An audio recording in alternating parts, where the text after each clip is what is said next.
Well, a very good morning, everybody, and welcome to the WEPF World Team Shootout. We're live here at the Grand Hotel in Blackpool. It's been an exhausting week so far. So much has been going on, and we're about to ramp up the pace, believe it or not. It's the World Team Shootout in the company of myself, Stephen James, Simon Webb, and the one and only Jordan Shepherd.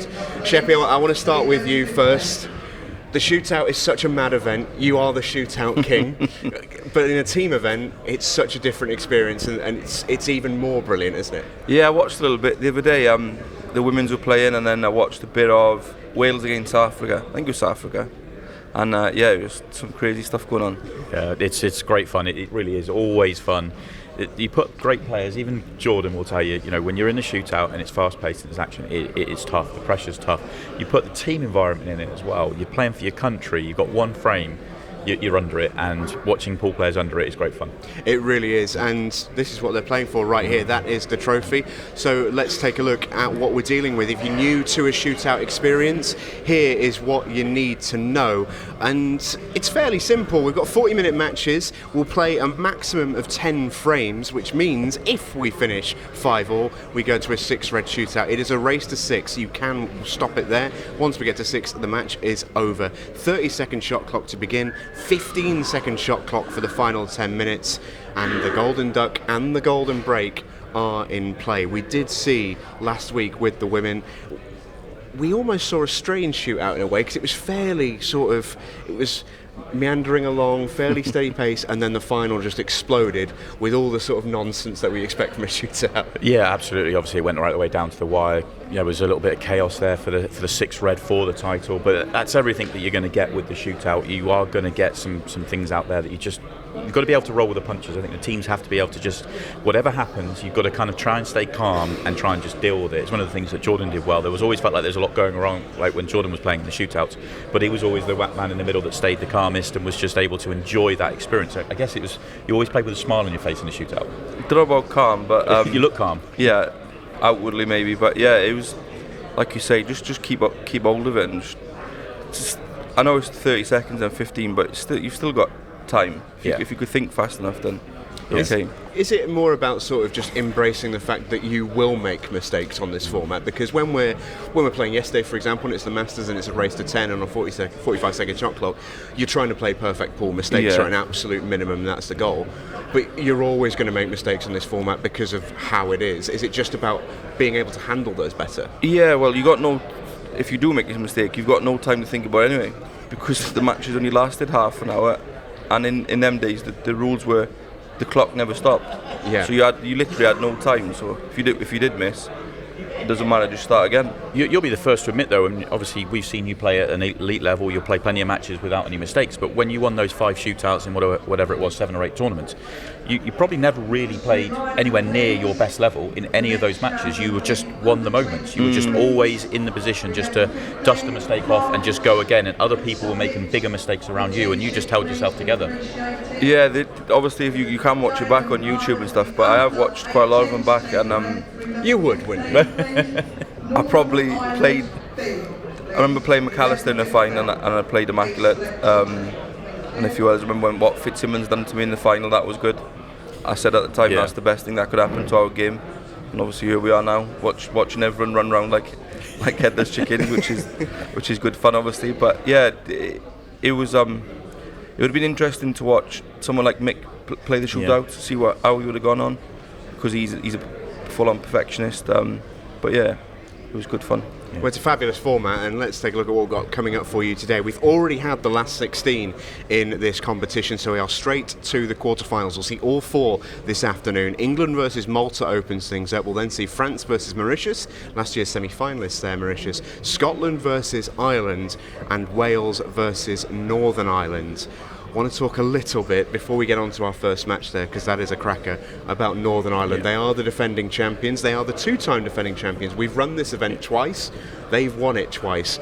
They are the team to beat in a format that is designed not to be able to be consistent in. They have been.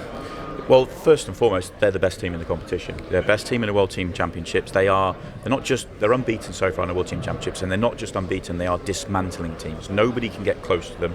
Even the teams that on paper have got within 3 or 4, they've won the match and then lost a couple at the end because they play all the frames. So they are the best team here. They will be the favourites for the tournament, but in this format, that isn't as big an advantage as it would be in the World Team Shootout, World Team Championship. So I think they'll come in as favourites, but other teams are going to have to try and raise their game and try and beat them. But you can do it better in a short race match. Yeah, absolutely. And let's talk about our first match then, England versus Malta. Let's talk about the Maltese first, because we've mentioned Northern Ireland have won the last two shootouts. They've won them twice against Malta. Malta, two-time finalists, and they're here again today. This is the squad. Claudio Cassar is a former black ball world champion. Clayton Castaldi is still the reigning and still defending WEPF world champion from last year as well. That top three, if you like, of Cassar, Castaldi and Greg is really key for them, isn't it, Sheppy? Yeah, looking at the names there, they're a very strong team. Owen Amato, Melin played him the other day and he said he was really strong. I played Gary Carr in the Masters the other night. He can play. And obviously they all try their hardest every match, and they all get right behind each other. So yeah, they look a strong team. Yeah, you say get behind each other. I think I liken them to a band of brothers. You know, there's gonna be some infighting, there's gonna be some squabbling, but they're united. A lot of passion there's isn't there? So much passion. They all want to win so much, and you know, you pass them in a corridor and there's heated conversations going on. You know, they care so much, and the game is so big in Malta. You know that they are going to be so united as a team, and they're going to have their whole squad, because there's obviously lots of different categories here. They're going to have their whole squad cheering them on. You know, late last night there was an under-18 Masters final, and everybody from this team that's playing out there today were down here till the very late last night to cheer on their young teammate, and it will be reciprocated today. They're going to have everybody here behind them, and I think they're going to have the passion, and I think that could be a big factor in the match. Yeah, absolutely. The passion for ball in Malta is high, and they've played well so far. The only team actually to have played two matches. This is the first one against Algeria. They won this one 8-0, and he's such a great player, Dejan Greg. And he's led them out here with a brilliant finish in about a minute, and that just sets the tone, doesn't it? This match finished 8-0, but it started very, very strongly. Yeah, I mean, he came out. I was commentating on the other game. We had two on at the same time, but I was keeping an eye on this one. And he just came out, set the tone, because it was tough for Malta. They had a draw where they deserved to be straight through, but they weren't. And they had the worst of the draw. But they just came out. They took out. Great finish from Dejan, and they backed it up, and they backed it up, and they backed it up, and they just kept passing the baton on. And Algeria never had a chance.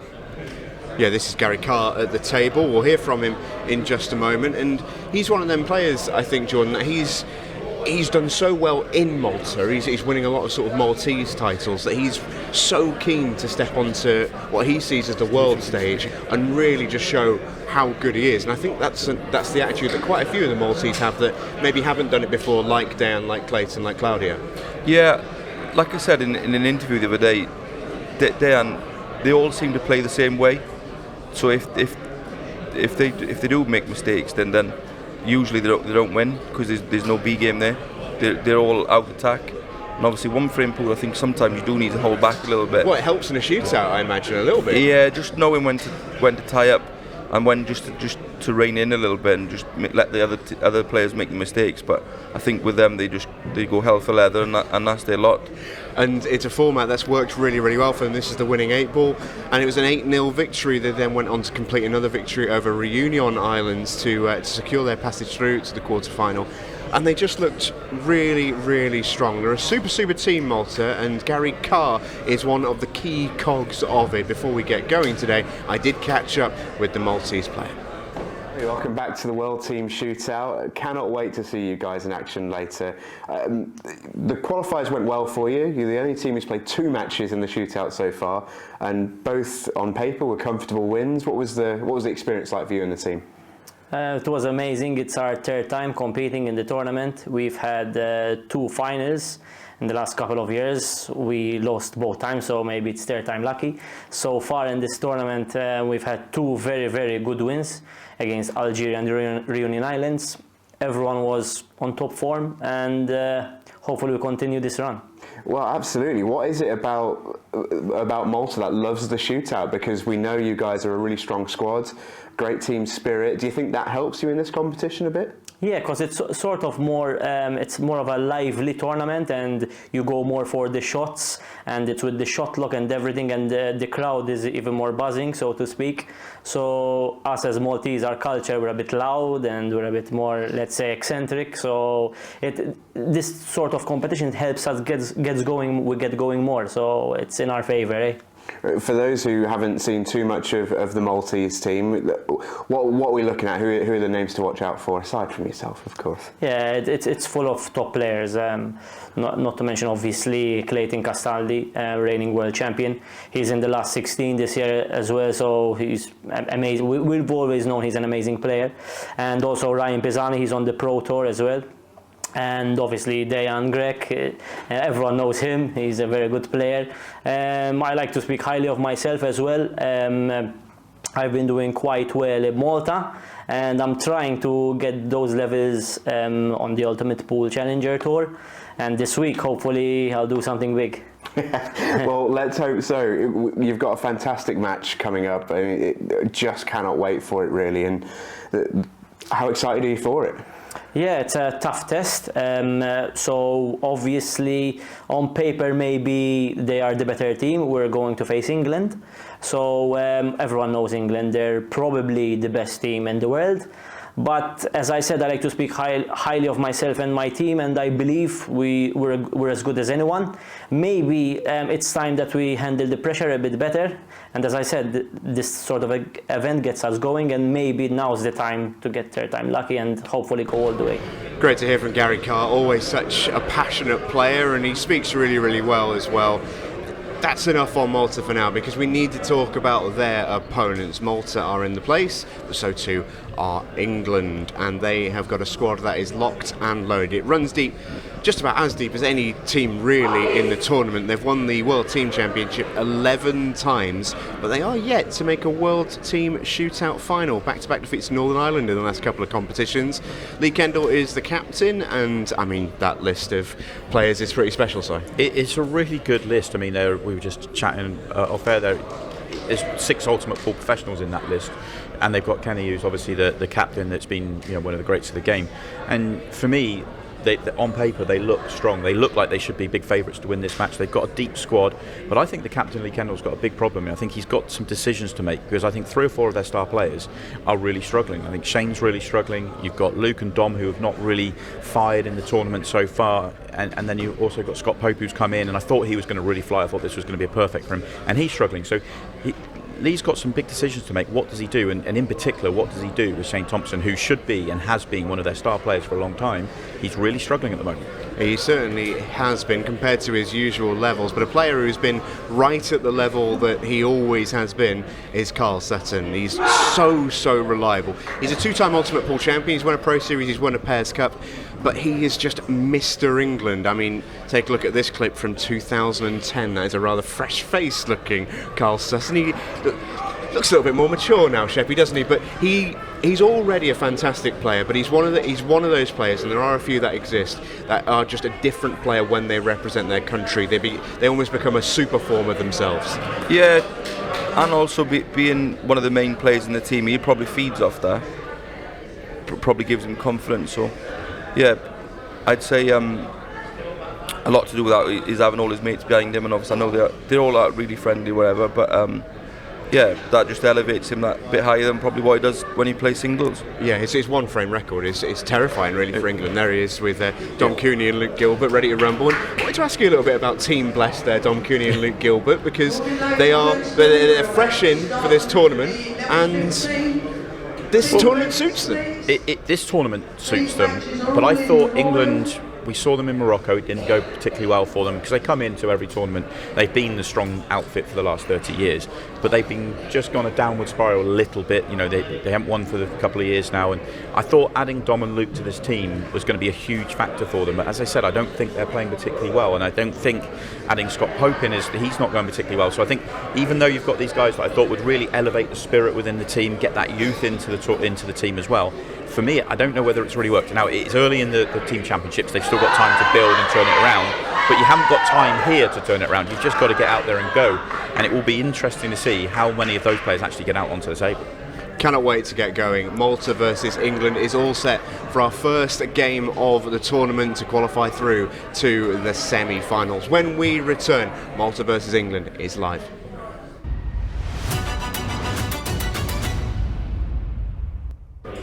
Welcome back in, everybody. It's almost time for Malta versus England. The atmosphere is rising inside the arena. Just before we get into the match, boys, it's prediction time. What do you reckon? You look at the England side and you think maybe, but I just can't see past Malta. They've been in a final twice. They're a team, they're united, and I think they'll win. Sheppy? I'm going to go Malta 6-3. I just think, obviously, as good as England have got, as good as their team is, and obviously all the reputations that they bring or whatever, I just think the Maltese don't care. And which is a good thing. Yeah, they're just same as a lot of things these days. Reputation counts for nothing. Well, let's find out. It's Malta versus England, and it's live. You can enjoy it in the company of Mark Shepherd and Tony Holgate. Thanks, Stephen. Welcome to the action at one of the most eagerly anticipated events of the year, the World Team Shootout. 8 of the best teams on the planet squaring off in a very quick-fire format. England, such a prolific team at the World Championships over so many years. Amazingly coming into this a second favourite in some people's books against a very spirited Malta team, twice finalists in the 2 showings of this event, have come so close to winning it. Eddie Barker leads off for England, and his opponent from Malta, Gary Carr. And Tony, as you look at this England team, it's very hard to believe that they're not starting this as favourites, but somehow the Maltese just seem to have this format under control. Well, I tend to agree with what Jordan Shepherd said. Maltese, they're not bothered about England. They're not bothered about who they're playing. They're man for man. They're probably them and France are the 2 noisiest teams left in it. Yes, we've got other half of the draw. Northern Ireland are there, of course, who've won it twice in a row, and they really do have a star-studded team. But Malta, I agree with Jordan. I think Malta are going to beat England here. I just think they've got the vocal and the passion behind them. I think England have had a stuttering week, I think, the way they've played. You know, they've got through to the quarterfinals, yes, but I just don't think they're firing all cylinders. I think they're not as noisy, and I think the noise will take Malta over the line. Such a great format. The shootout's always so much fun, but then you add the team dimension to it as well. Added pressure of playing for your teammates, playing for your country, and playing in front of so many people watching.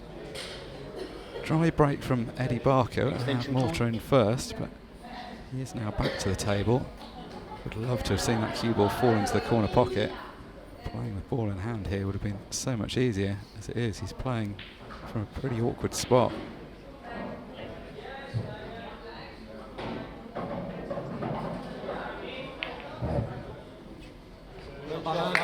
Tries to play a kind of containing shot, get that red a bit isolated from the other balls.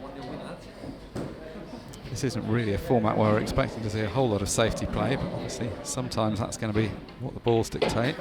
A lot of this match is clock dependent. So if the team's like 2 or 3 down and you see the clock winding down a bit, you see them up the pace and they do something. As Jordan said, running around like headless chickens. Playing with a 30-second shot clock for the first portion of the match, and then the last 10 minutes dropping down to a 15-second shot clock.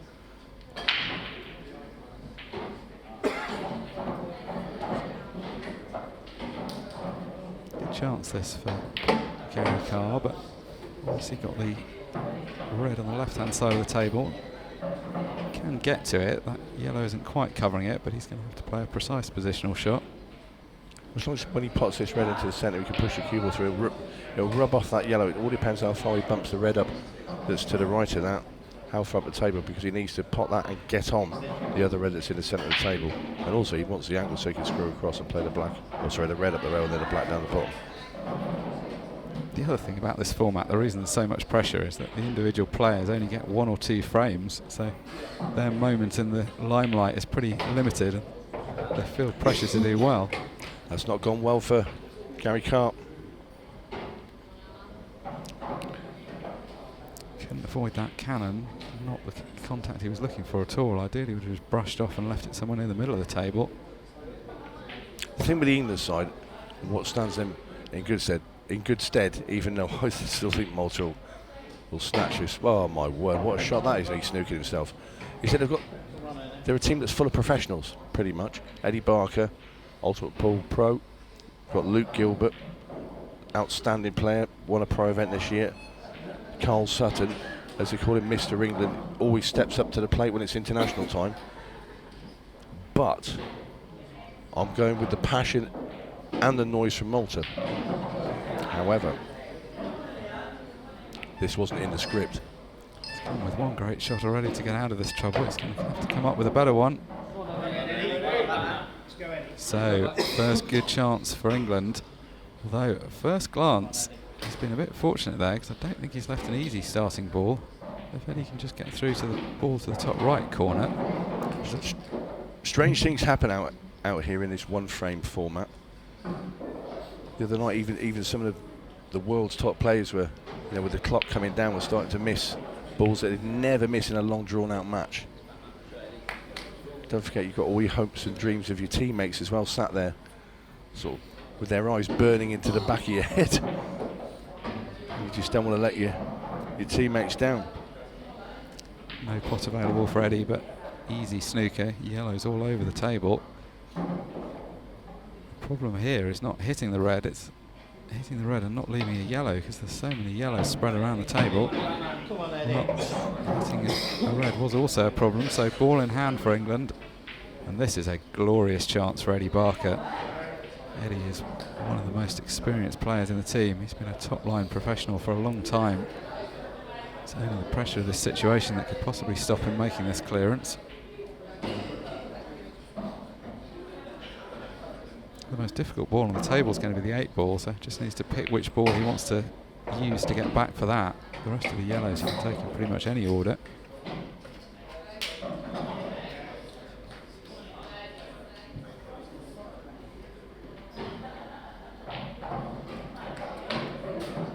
You can put your team in whatever order you think best. Captain Lee Kendall is obviously thinking that Ed is the man for the job to lead out here.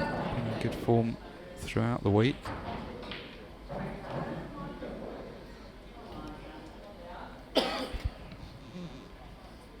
Just taking his time at this point, less time pressure. There is the man, Lee Kendall, the England skipper, and ever present for, well, I'm going to say for 30 odd years. Must be. Doesn't look a day over 32. It's been an absolute stalwart, both of the England team and of this championships. Been here since the start. 1993, back in Manchester when the World Championships started. This is only the 3rd year of the World Team Shootout, but the wider World Championships is a well-established fixture now. He's been England captain for over 25 of those years. He's been quite assured from Eddie Barker. Batman is his nickname. This isn't bad, but he's just slightly off angle with this yellow, so he may not be able to get quite as close to the 8 ball as he would have liked.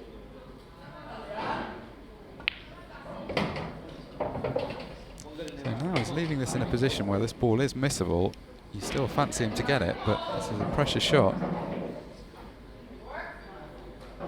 These tables play fairly generously down the rail as long as you play the shot pocket weight, but you don't want to be too tentative with a shot like this.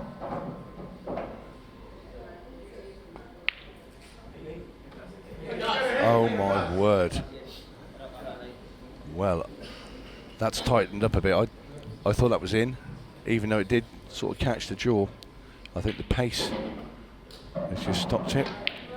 And Gary Carr from Malta is going to put his team 1 in front after the missed black from England. Eddie Barker's going to be furious with himself. That was a glorious chance. Those yellows were spread wide around the table. The only ball that he could ever have missed in that clearance was the 8 ball. Just didn't get quite as close to it. As you see from that replay, he did push it into the cushion. On a different day with a bit less pace, maybe that would have dropped, but in truth he had missed that ball. His teammates look on. Tom Cooney and Luke Gilbert on the left, Scott Pope, Mike King. They know it's going to be their turn out in this arena soon. they'll all sympathise with Eddie. The pressure of being out in this arena is something that's very hard to simulate until you've done it. There's Mr. England, Carl Sutton. But he's got a big task ahead of him. His opponent, one of Malta's top players. Here he goes. Quite a different man to what he used to look like. Yeah, Dan Greco, European champion already, still very young. Ultimate Pool Pro as well. Yeah, incredible transformation.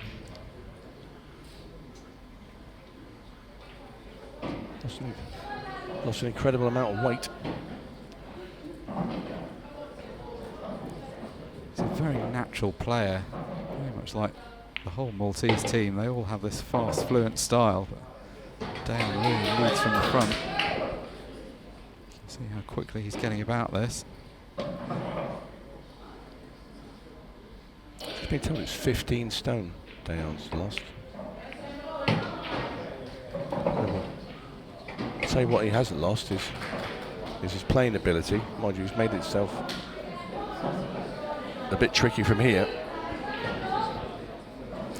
Yeah, that yellow is playing very big for these three reds in the top left-hand corner of the table. Has to find a way of opening that pocket up. It's not somebody that tends to get involved in much of a safety game. It's largely about the all-out attack. That's a great shot there. One to the cue ball, another couple of inches. He's got the wrong angle, and you see the disappointment in Deon's face. He's going to have to come around and screw left-hand side into the bottom rail, into the side rail, back up into the area where that yellow is that's over the left-hand bag. I think from his reaction, he's not sure if he can get there, so he's looking at playing the plant instead. Yeah. I think I would have been coming in with all the gear onto the bottom rail, go round. The trouble even with this plant is you don't know where the second red's going. Will it come off that rail and into the cushion, nudging the yellow? That'd be nice. He needs to play position with the cue ball as well. On the basis he doesn't know where the second red's going. He needs to try to get the cue ball back into play in the middle of the table. It's not got the legs, is it? Well, it was a good effort, but he was always chasing that. So first look at one of the most consistent players England have ever seen, Carl Sutton. Multiple world team champion with England, runner-up in world championships in his own right.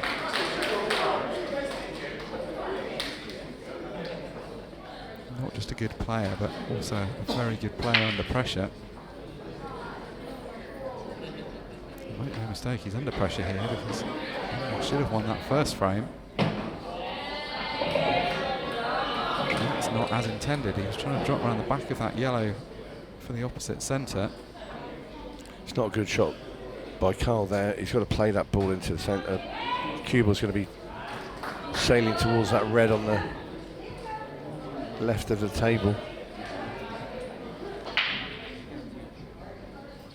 I mean, you could, if you want to, play the double, but that's obviously got its own risks, but has a better reward. Well, he's got away with one there, has he? He's left a very thin plant for Deon. It was a pressured position that Carl was in because any miss was likely to leave a pot. He was actually pretty lucky not to leave one. Deon playing a sensible percentage shot though, and now Carl's in a whole lot of trouble because with that red hanging over the top right hand corner, where do you find a safe spot on this table? Yeah, he's played a sensible shot. Originally when I looked at it, I thought Deon would just play that plant and sail the cue ball up and down the table, but it was obviously closer than it looked to the red, and obviously this is a better shot as long as Carl Sutton doesn't pot a yellow out the snooker. I'll tell you what, he's got second prize, he's blocked off the black. Quality shot from Carl Sutton under the utmost of pressure. Well, Deon has to go as well, so he's going to have to pot the red over the bag, leave an angle to come down, and then I would imagine try and play the double back into the bottom right-hand corner with the black ball, but he's got to get good position.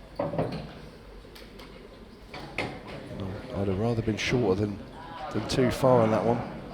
Should take a lot of cue power to get down there. Yeah, if he'd have had the cue ball near the baulk cushion, he could have just screwed down the left-hand side of the table, but now he's going to have to power this in.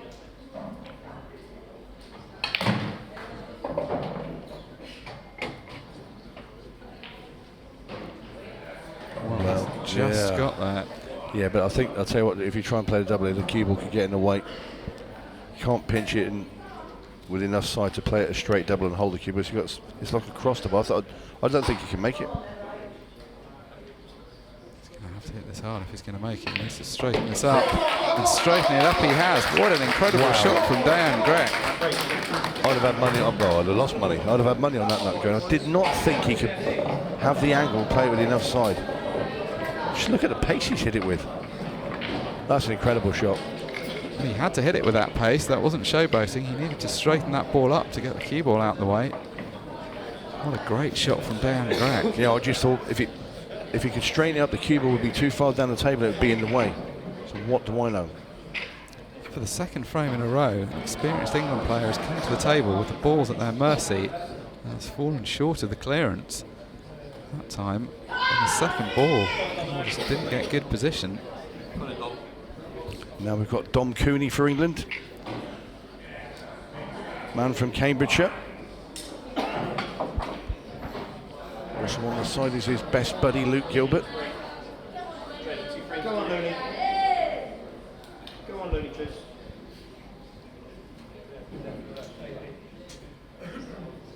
And I know it's only 3 frames, well, we're on the 3rd frame, but the warning lights are on at the moment for England.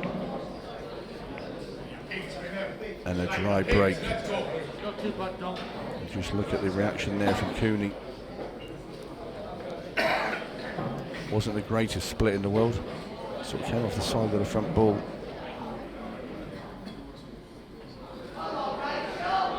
Ryan Pisani, one of the mainstays on the Maltese side and also an ultimate pool professional. He's had a mixed week. He's had a couple of good games, and then he's had a couple of really bad ones. He's been up and down quite a bit. But a very, very capable player all the same. Player with experience of this arena as well. He's had some good results in ultimate pool events, played to a similar format. It's quite something playing with this shot clock. It may not sound much, and 30 seconds at the beginning of the match is kind of okay, but once you get down to the 15-second shot clock portion, it changes the game on its head. It's a very tough format to play with. You see some unexpected misses, I have no doubt, if we get down to that shorter shot clock. Ryan, just a quizzical look at the table. He's not quite got this route right yet. He's got 3 open balls in the lower half of the table, but the 2 at the top he's still got to find a route towards. Well, he's put a great ball to absolutely no avail. He's looking to play the cannon there and it's just gone around the back. Yeah, good effort there from Pisani. He can still do it, but he's starting to run out of options. He's going to play the red now below the black, bring the cue ball back, and he'll be going into the middle bag with his next shot. But if he needs, what he needs to do is leave an angle on the ball in the middle and make his 3rd attempt to move this red.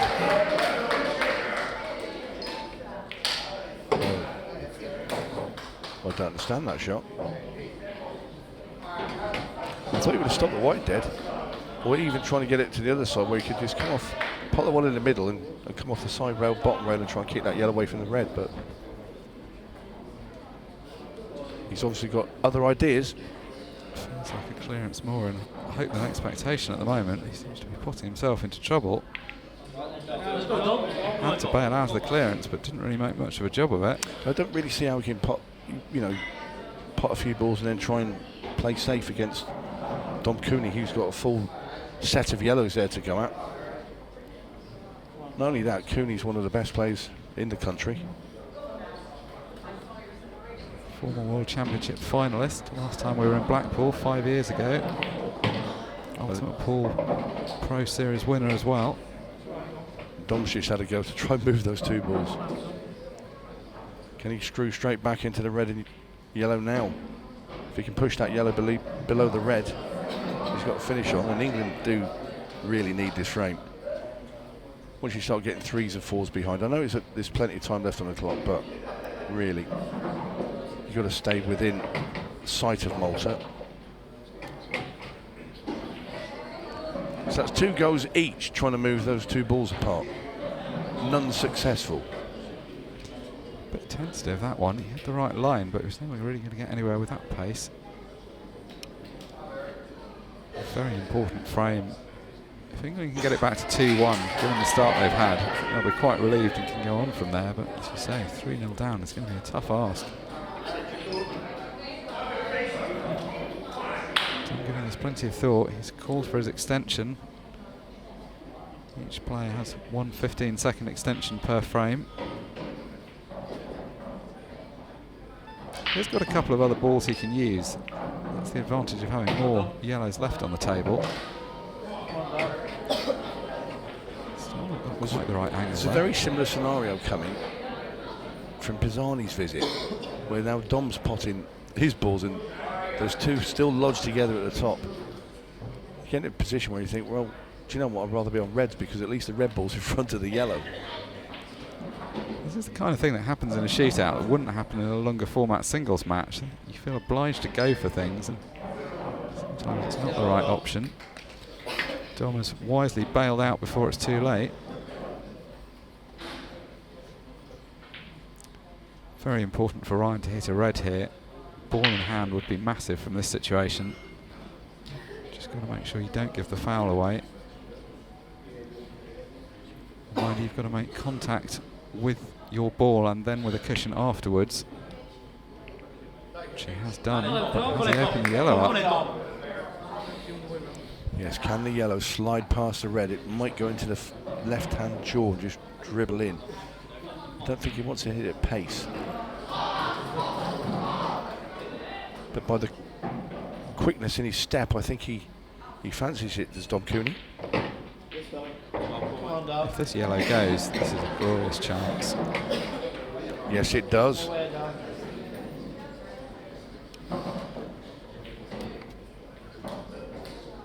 This yellow into this corner.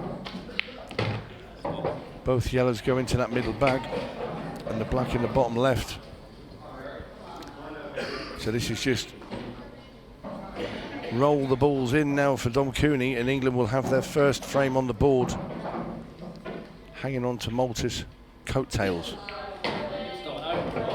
This is going to be a moment of real relief for England. I'm sure they're going to celebrate, but it's going to be happiness just that they've stayed in this match.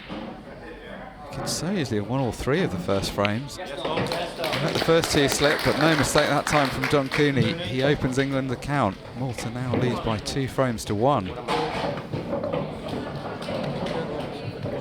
And now I think we've got ourselves a match. It could have easily become one-sided if it had gone 3-0. But with England on the scoreboard, a chance to press on from here. What you do see with England is a more reserved approach to winning their frames than other teams.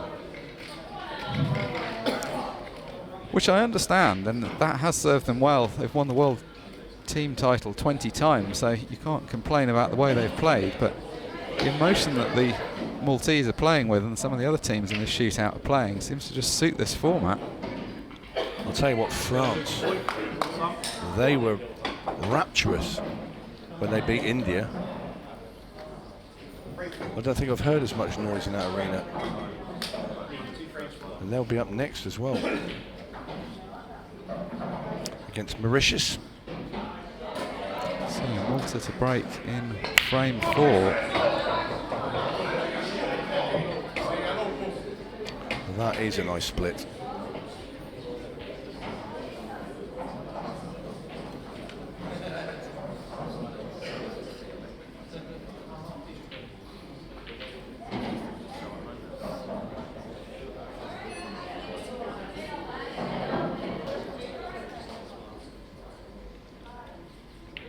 decent break.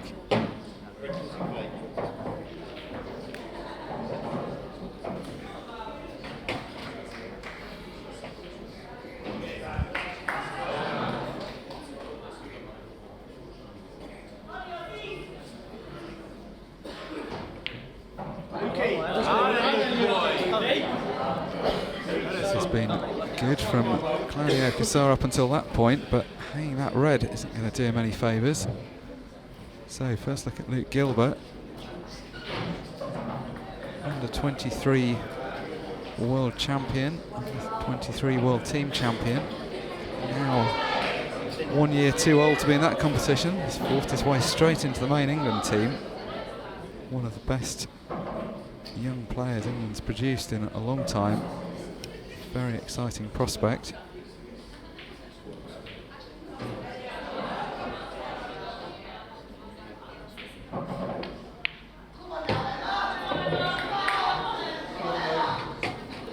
A chance he probably wasn't expecting to get a moment ago, but a difficult chance given the two reds hanging over the pockets on the right hand side of the table.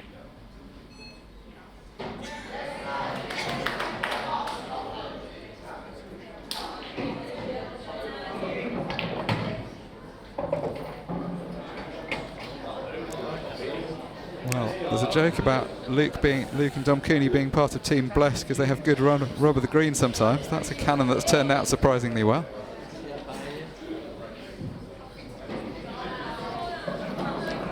Around the houses, but then ultimately ended up knocking the ball in a pretty useful spot. Yeah, he's got a lot of work to do down the bottom. There's Dom Cooney, the other part of that team. His doubles partner as well.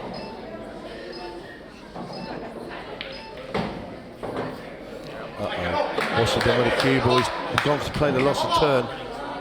Felt that was his only option, but he certainly didn't want to put the white in. You could see what he was thinking. He knew he needs to get that white safe. He was trying to run it through and just leave it in the jaws of that corner pocket.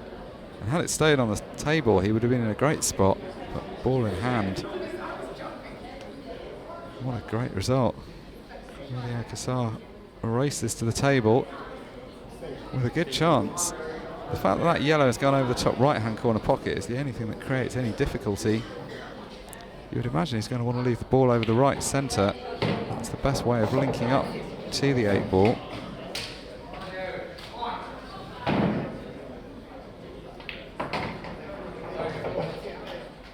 Played that well, just had to sneak past that yellow. So just coming round, just wants to leave himself just low on the red to the right centre so he can drift the cue ball up the right hand side of the table for short position on the 8-ball. That's pretty perfect. Just drops this in now, sends the cue ball up towards that yellow. It's at the top of the table. Should leave it a nice black in the corner, but has he gone too far? That's nasty. He did not want to be cueing over this yellow. Very careless. Anywhere short of that would have been fine. He had to be short.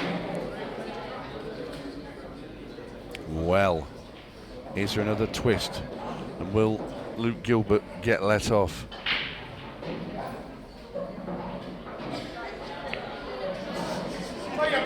Well, he's had to take it in the middle pocket. What a great more difficult pop, but what a great shot he's pulled out there. We've seen two great 8-balls from Malta, the double from Dayan Grech, and now Claudio Cassar cuts the 8-ball in the centre. What a fantastic shot. There's Lee Kendall and Carl Sutton. A little bit of concern. Yeah, tremendous black there. And Cassar. Game on. And here comes Shane Thompson for England. The safe cracker. #1 player on the professional tour a couple of seasons back. Hasn't been in quite that form of late. He's been turning his attention to Chinese 8-ball pool. He's been doing a lot of travelling lately, but still one of the best players in the world. He comes from the south of England. There's Somerset. Or North Somerset. Never quite know because they keep changing the borders down there.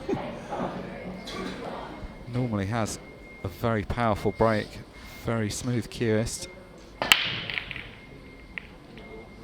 He's done the important thing, he's made a ball. Ooh, just look at the yellow at the bottom left. It came, tucked itself in behind that red, just to make things a little more difficult. That last ball moving has not done him any favours at all. No, his eyes lit up for a split second. Thought he was going to have a walk in the park finish, but not now. But yeah, Shane, one of England's real top players.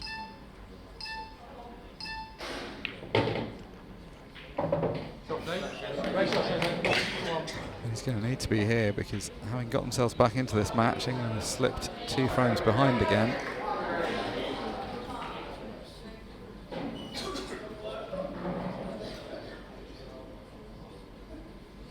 The England team look on, as you say, not a lot of emotion. It's a very sort of professional team, which is why they've had a lot of success, but I'm not seeing the excitement that you see from some other teams, as we see a surprising miss from Shane Thompson. And this is why I tipped Malta, just purely because of that. If you look at all the other teams that's left in the tournament, there's incredible spirit, you know, and noise behind them. You know, they're trying to cheer their fella on. And that is a very nice shot there. Develops those reds in that little group in the corner, and also put Shane in a nasty little snooker. So we look at Dan Gretsch.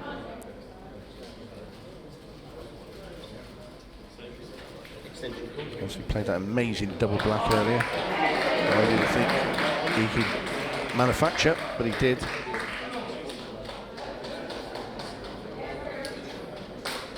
We've seen a fantastic standard of shot making already from the Maltese players. Yes, ready?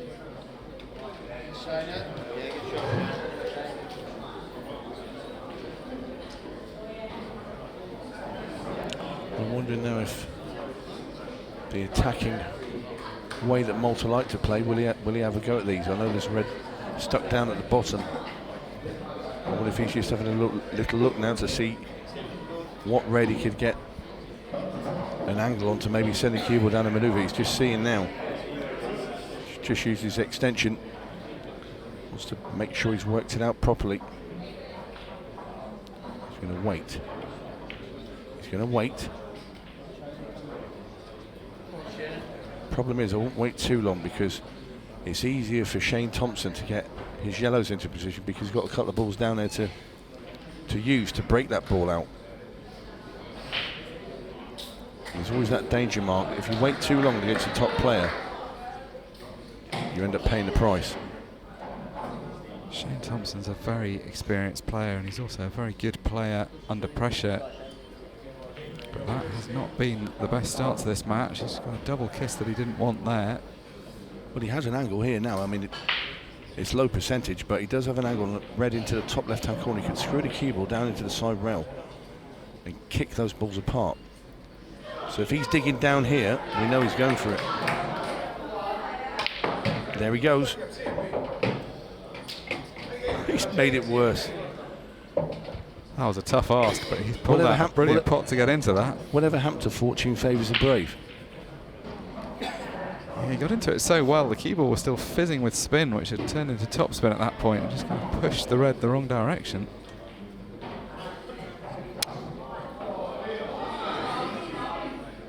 So, does he continue with this?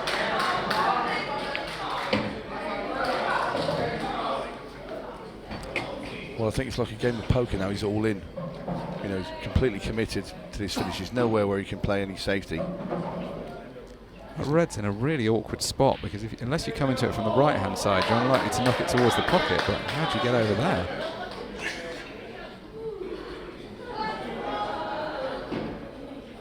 Well, I think he rolls this into the middle and leaves an angle on the red into the top corner. You don't want the cue ball stuck to the black. This is his only chance, is to try and... Oh, this is a big shot. He's going to have to play it off 2 cushions, off the left and right-hand side cushions. It's really hard to judge this because whatever spin you put on is probably not going to take off the first cushion. So then you've got to judge The slide off one cushion, how the spin takes effect off the second cushion. If he gets this, this will be the biggest shot of this match so far. Well, he was playing to hit it off the right-hand side cushion, almost came 3 times across the table, but it was a low percentage shot in truth. She wasn't a million miles away from catching it off the third cushion.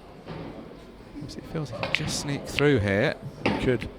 I'll tell you what, if that cube hadn't stopped it, that red was on its way to the middle, I think. Yeah, if the second yellow had dropped in, it would have given Shane something to think about. But as it is, he's now got a simple starter. It was. That, I'll tell you now, that red was up.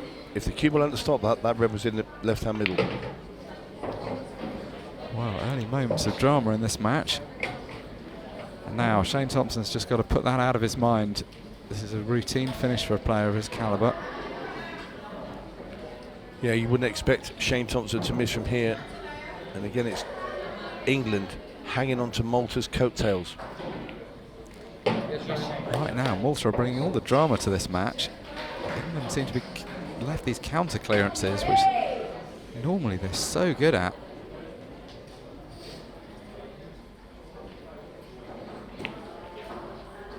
They're going to be disappointed if they're 3-2 down, but 3-2 is better than the alternative, so they'll be pretty relieved.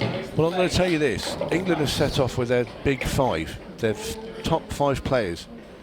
Malta have not put out the world champion yet. He's still sat there waiting to play. And that frame could be pivotal. I know it's early. They've got Clayton Castaldi still to play. So much depth in the England team. Aaron Davis steps up next. Top 16 ranked pro. Yeah, the big 6. So they've let out the strongest 6 have all come out. And here he is.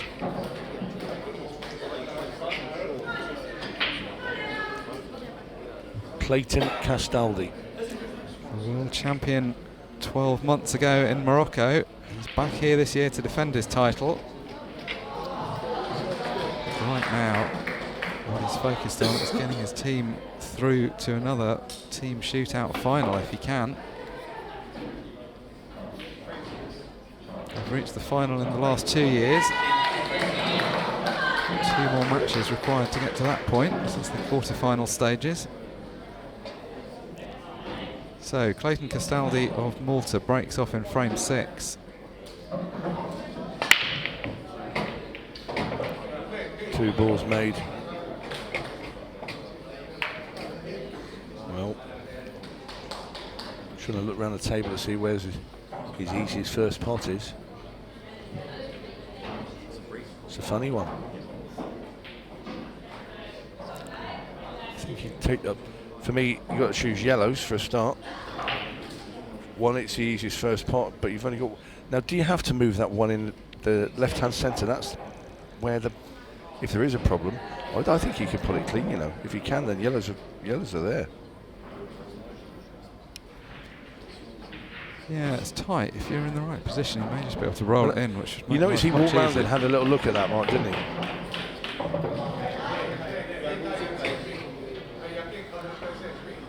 Let's have another look. I think you can squeeze that in. I do. He's looking at. You have to be very precise where you are, but even if you sit to the right of it, you can use the spin on the cube, or if you play it with side, just to rub it in, and obviously the black will go in the middle. I think he'll leave it last. Well, yeah, I do.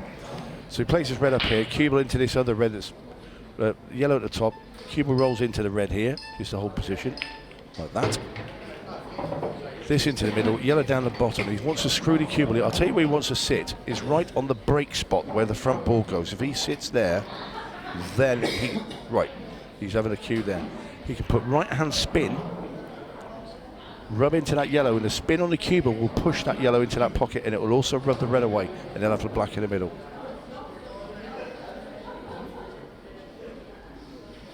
He was a surprise winner of the world title last year, but how well did he play?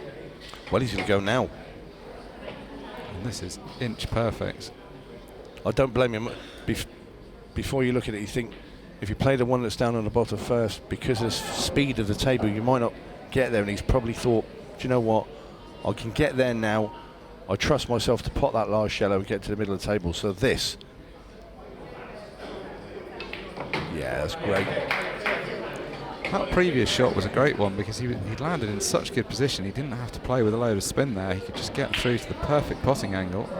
Smiles on the Maltese faces. I'll tell you, still to come out for Malta as well. Owen Amato, who was absolutely brilliant against Chris Mellin, unlucky to lose. Another big player. Yeah, Owen Amato's had a funny tournament. He's had 2 great singles performances. He struggled a bit in the team events, but he's going to leave Blackpool with some great memories already. He's still got this tournament to go. This is no gimme.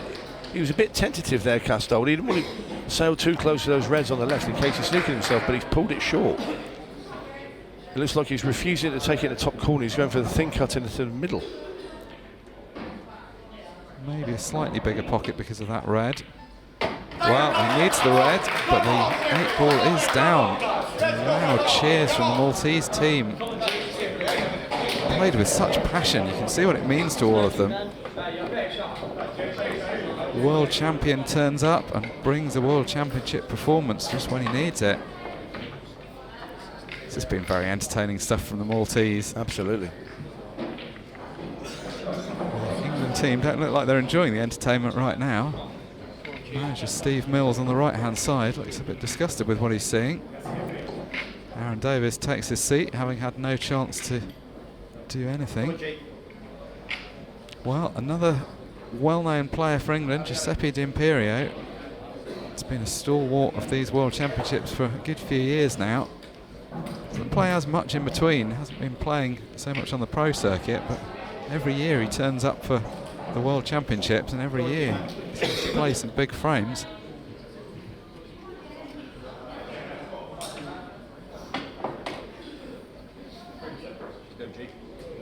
It's Giuseppe to break in frame 7.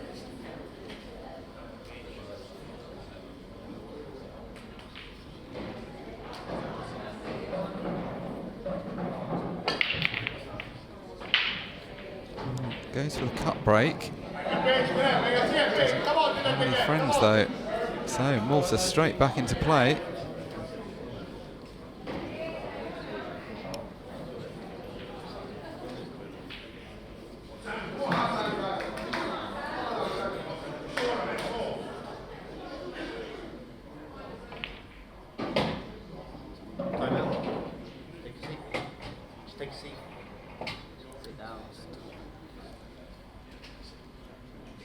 Clock just being paused momentarily to correct an issue with the scoreboard. Gives Giuseppe a moment to look on at the table, but he's going to be disappointed there because he's split those balls up and now he's watching his opponent have first go at clearing them up.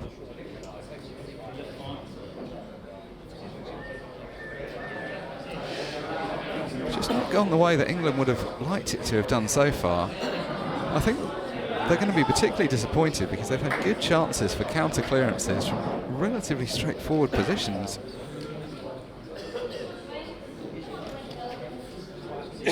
Quite regularly talking commentary about the importance of getting counter clearances from sort of easy-ish positions. A lot's made of people who come out with big breaking clearances. Sometimes it's just that ability to make absolutely sure of the easier finishes.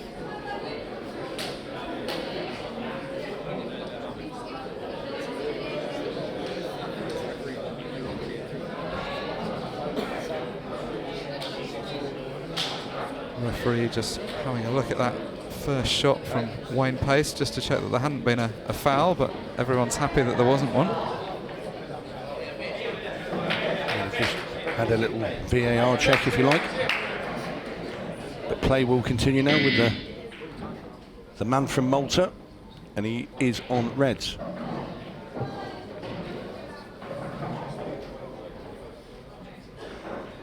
This is a good chance. These balls are quite nicely spaced out. Doesn't need to play any cannons. This will be one of the simpler finishes. We've seen the Maltese players chase after some quite extravagant shots already in this match. In an ideal world, he's just going to keep this very simple. I think it's the way that they brought up how to play in Malta. They're quite gung-ho. They like to go for all their shots. Yeah, it seems in keeping with the team spirit, doesn't it? It's a very lively team spirit, whereas the England side looks much more professional, but sort of more reserved approach to the game. Well, I think when it's in this sort of quick fire scenario, I think it suits to go for your shots and not care too much. Obviously, you don't want to be just playing fouls and giving the ball away all the time, but I just think this format suits Malta more than it does England. I think if you play them in a match and they play like 30 or 30 frames, England win. And what a beautifully played shot there. He's left himself a choice of these two reds. Prime position. Well, hear a bit of noise now from Malta if he can stretch the lead to 3.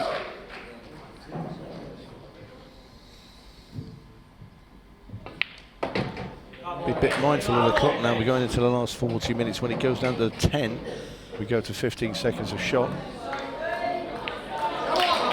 Great clearance. Malta go ahead now by 3 frames. Dry break from Giuseppe D'Imperio.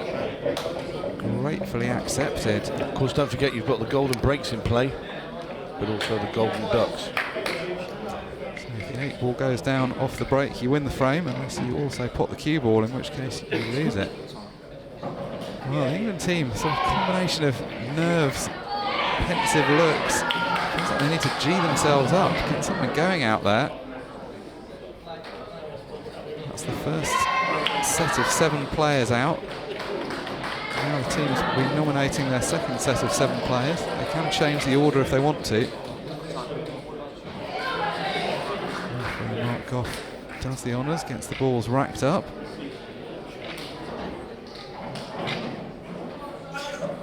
It's very important to get the balls all touching. The clock is paused while this is all happening, so this doesn't affect the time. 50 minutes of play in this match.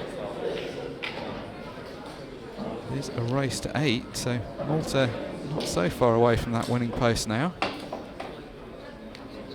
They kind of think that they'd probably have to win the next 3 in a row, or at least 3 out of the next 4 if we get that many frames on the ball to get to that bit. But and there's the French looking on. They'll be up next, and they are noisy. And there's the trophy that they're playing for, the World Team Shootout.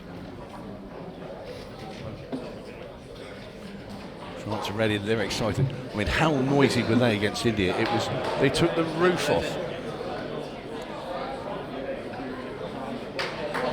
It's great to see. I love these team matches, all the supporters, all the shouting. You see a lot of shouting if Malta carry on winning the frames at the rate they currently are, because they've got a lot to celebrate.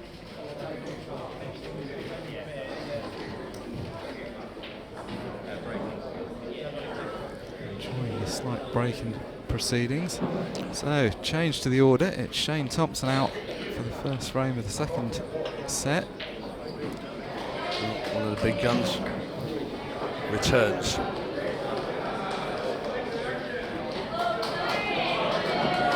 Didn't have the best first frame, but he was one of the successful England players. Needed a couple of chances, but got the job done in the end. See, if you're Malta now, you save a couple of the bigger hitters for maybe the next frame and the frame after.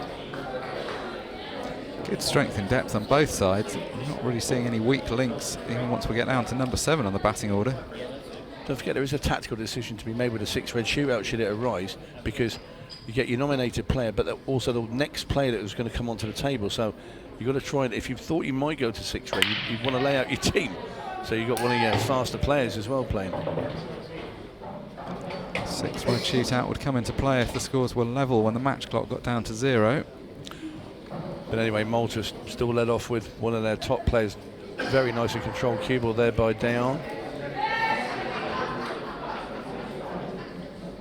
And Gretsch now at the table. He's going to waste little time in getting stuck into these reds. He was a little quick there. I don't think he's landed great. Yeah, he always plays a bit like this. If you watch him play, he either looks brilliant or he looks careless. It's just the nature of the speed he plays at. If he gets through to the red over the centre pocket, he may be okay. In cannoning that yellow, he has at least freed up the path for the red to the top right corner, so all the balls now have a pocket. That's exactly what he's looking at. So can he play the red into yellow and red over by the middle? He's going to play the plant. He's attempting the plant into the corner. No, he's... Wow. He's fooled us all with that. Wow. Played a little flick off the red and used a cue ball to knock it in. He's a shot maker, that's for sure. He certainly made a shot there.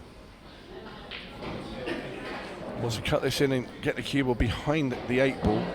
Doesn't want to track into it, just behind it and then up for those 3 reds. If he gets anywhere past that right hand middle into the centre of the table, the frame's up. He's played it quite short. See, now he's running into those 2 yellows. That's his problem, unless he can deep screw out of there.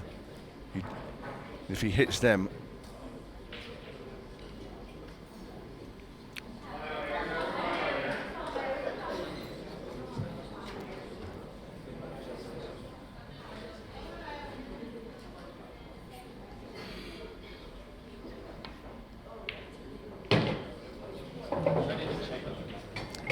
but to play that cannon. Thin cut now then. You always think this about Dayan when you watch him play. He's just such an incredible shot maker and a brilliant cueist, but you just feel like if he could just tighten the cue ball up a bit, he could make life so much easier for himself. Always seems to be chasing around the table.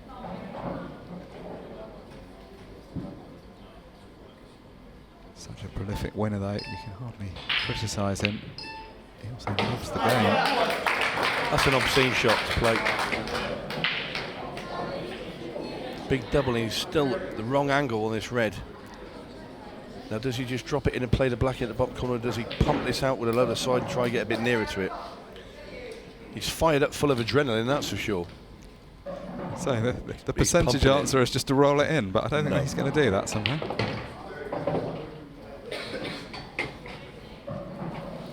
Well, he's got a slightly better position, I guess, in that he can get his hand on the table. He's made the shot a whole lot easier than if he'd have just rolled it in. That yellow's too far away from the pocket really to make it a big pocket. He'd have to miss by a long way for the yellow to come into play.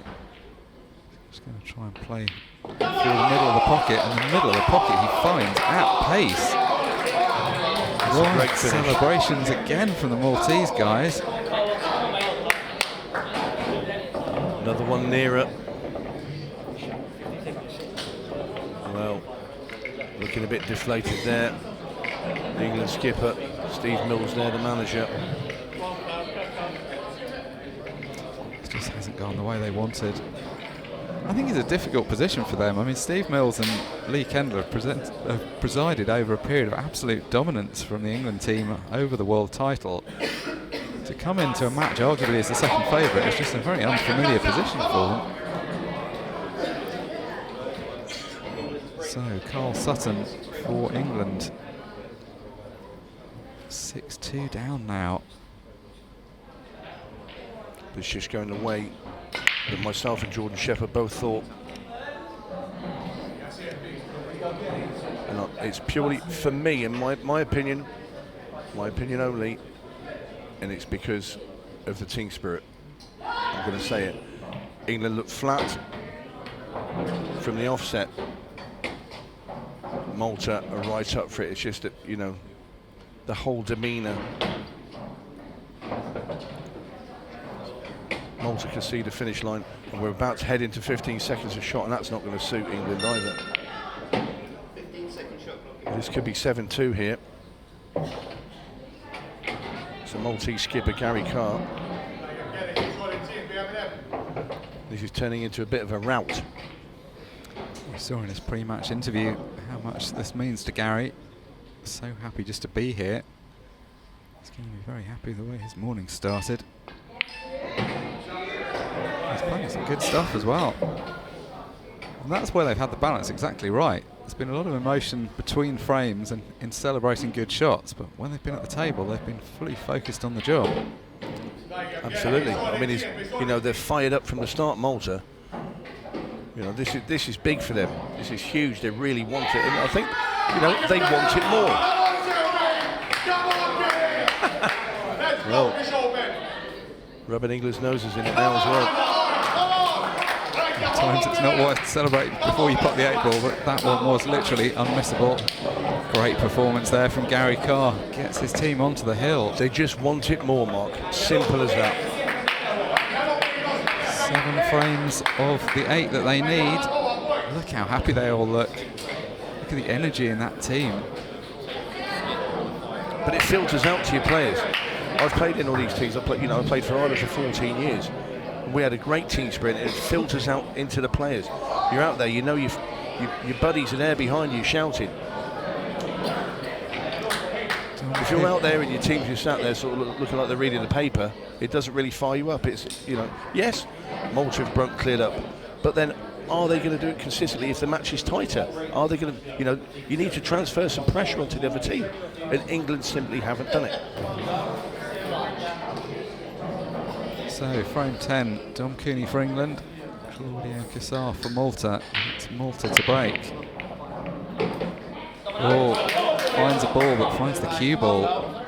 So, clutch frame this for Dom Cooney. They've got to win all of the remaining frames. The comeback has to start here, and it has to start quickly because it's a 15-second shot clock, but also there's only 8 minutes 45 remaining on the match clock. You see, Dom can play quick. This is one of the players that you'd want in this situation. Yeah, nice ball, nice. There he goes. Lovely, mate. Come on, Dom. Maybe this is what they need to pump them up, a quick fire clearance. Just got to be careful not to knock the red in front of the yellow when he plays this.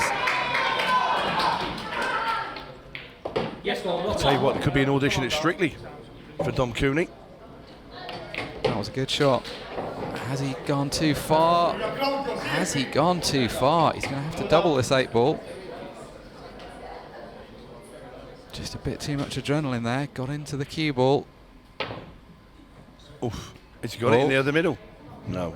Well, that should have been the frame that England needed to get back into this match, but Dom Cooney is over on position onto the 8-ball and has come up short. Well, you won't see Malta rush. They've already used the extension. We're going to see them chew the clock down. They're already 7-2 up. So they'll be using all of their 15 seconds a shot. Just as an insurance policy, Claudio's going to expect to clear up from here, but just in case he doesn't. I think he wants the glory. I think he thought, do you know what, I've got them all here. This wins the match anyway.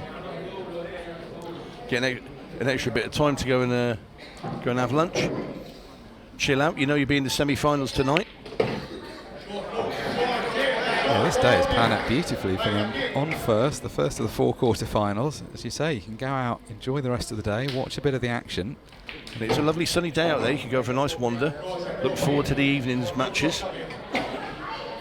He's played this well as well because he's got onto the difficult ball with a nice angle. Ease it in nicely.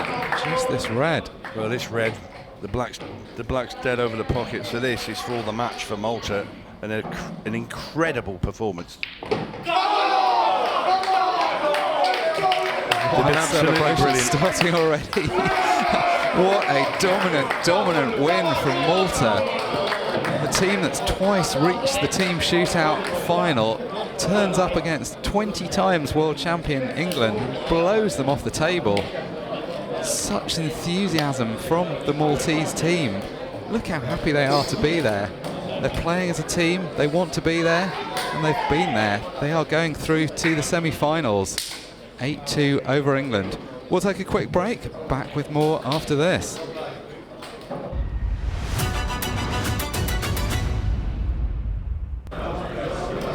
Welcome back to the WPF World Team Shootout, joined by Dan Gregg and Gary Carr, fresh off the back of a massive win for Malta. Boys, congratulations. Gary, we heard from you before the match started. We talked to you yesterday, and you talked to us about how big the team spirit was in this group. We could really see that out there, but even for you guys, were you expecting a win that dominant? It was a fantastic performance. Yes, I believe now is our time. We reached 2 finals in this competition. And as I said before in my last interview, I believe we are probably the best team in the world, but we don't show it. We lost major European finals, so we came second best. But as I said, I believe we're one of the best, so why not go one further and win this competition? In that respect, Dan, how nice is it to really show up out there? I mean, you guys were taking out fantastic finishes, big shots as well. It was a super performance. Yeah, it was a super performance by all the team. As you said before, I wasn't expecting that dominance, but obviously once we felt good at the table and we've done everything come at us, so I think it's a fair result, honestly. And from your perspective personally, how nice is it being a part of that team? I mean, we can tell with the way that you react after the frames, it's a big part of how you play and what spurs you on, it seems. Yeah, obviously it's a massive honor to play alongside these amazing teammates and great players, and to play an atmosphere like that and to do that finishes against almighty England. It's something you dream of, really. Yeah, and Gary, we talked about yesterday how it would be a whole squad effort. You know, you've got some fantastic players in your team that sort of everyone knows, but it was a whole team effort, wasn't it? Everyone showed up. I think pretty much everyone won a frame as well.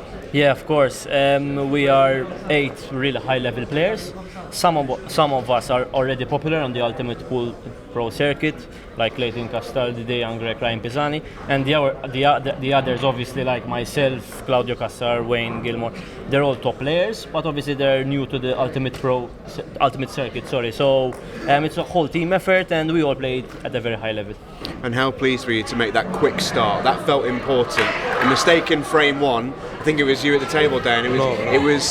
It felt big. Even in frame number 1, that felt like a big moment. Yeah, I think. Or was it you, Gary? It was you. Sorry, it was me. I started a bit, losing the cue ball. I was a bit unlucky on one of my shots, but Eddie missed a really difficult black. So I was expecting it, and I took my chance then to win the first frame and get going.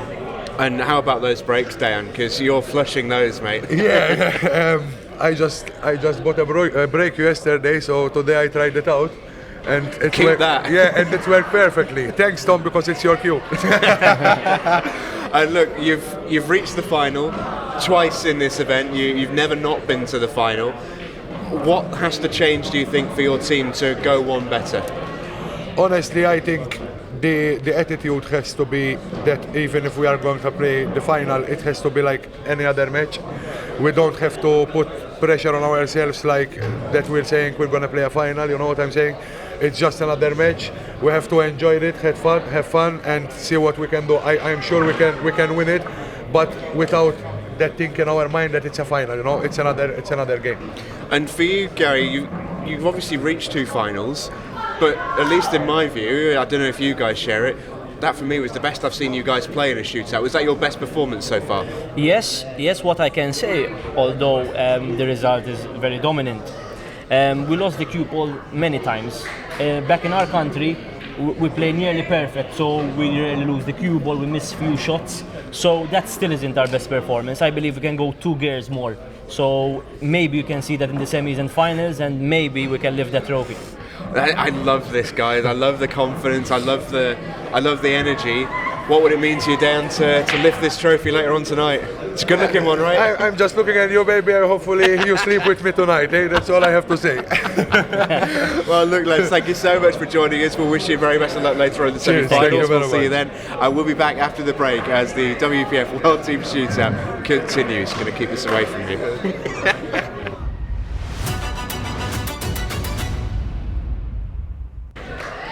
Welcome back to the WEPF World Team Shootout. Stephen Jameson joined back again with Simon Webb and Jordan Shepherd. And just before we move on to Mauritius versus France, 2 very smug lads sat next to me here because that match went almost exactly how you called it. Yeah, I mean, it's as I thought. I thought the first frame actually set the tone. Eddie Barker missed that 8 ball. Everything went wrong for England from there, and you could see right from the very get-go that they were not united. They were very, very quiet when they were sat in their chairs. They weren't supporting each other, and Malta had everything. They played well. They got away with a few early on, but still played well as the match went on, and their team was bonded. I'm impressed with you by Malta, Sheppy. Yeah, like Simon says there, the first frame was massive. Gary had an easy finish from the break, messed them up, got a little bit lucky. the frame obviously played out as it did Eddie, Mr. Black. But yeah, they never looked like losing. Yeah, it was a very, very strong performance from Malta, but it's now time to move on. Mauritius versus France. Let's take a look at France first. They've got a very, very good squad. Not too many sort of household names, you'd say. We think of the likes of, your Christophe Lamberts and your Yannick Beaufils, who we're familiar with on Ultimate Pool. But this is a really decent team, Si, and we watched them in that game against India. You can see on the graphic there. That was an 8-1 win against a team who are flying high in the World Team Competition. That was a result that really jumped off the page. And they ran 7 off the break in the first 7 frames. They were unbelievable in that game. It was the best performance I've seen at the World Championship so far from any team. It was incredible, and I caught the end of their World Team Championship match against India, who they beat there, and it went down to a deciding frame. It was really tight, and I was saying going into that match that I thought it's a tough match to call, and they just came out the blocks and just kept making finish after finish after finish, and there was nothing India could do because they didn't get any chances. France were just incredible. This say a lot about the momentum in this game at times, Sheppy, especially in the shootout when it is so constant. That pace never goes away, does it? So maybe in a longer match you get a bit of time to reset, get your head back in the game. Whereas France, when they run 4-5, and then it's almost impossible to row that back, isn't it? Because you're caught in the maelstrom. Breaks the back of the match, and then just because you got that time restraint, you got no real opportunity to give yourself a chance to win, really. So if you get off to a 4-5-0 win, I think that's unassailable, really, in this format.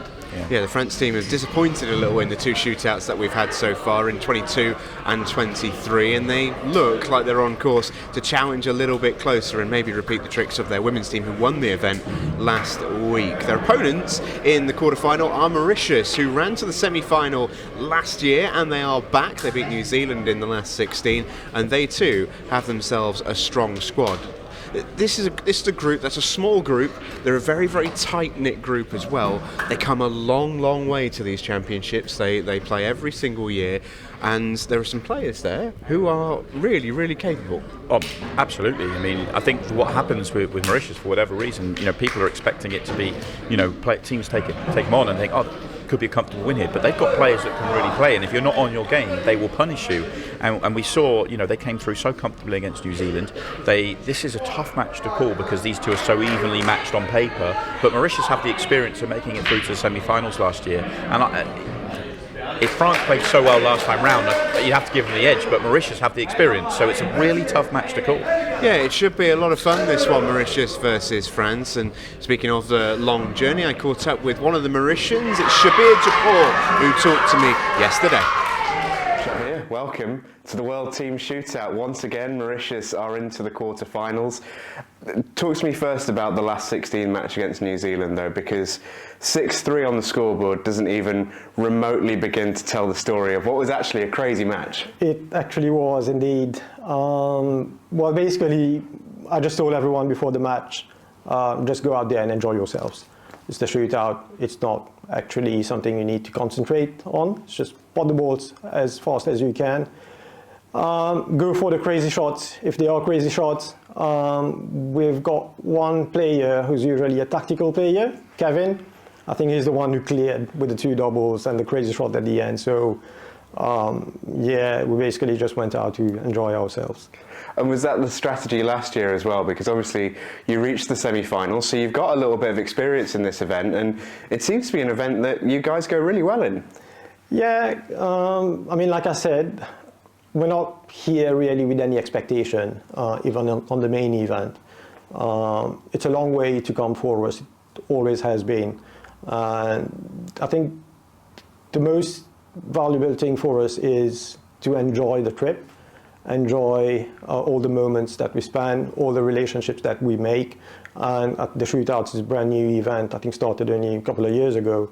And it's something we've taken to, and we are a good bunch, very lively bunch, so I think it pays off in the Shootout.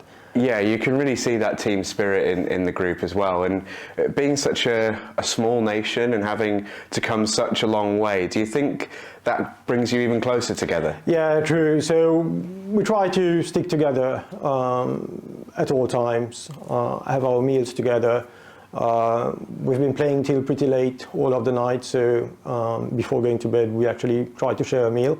and have a chat about how the day has gone. Very relaxed chat, obviously. And then watch a bit of TV, and then just basically relax before going to bed. So that's it.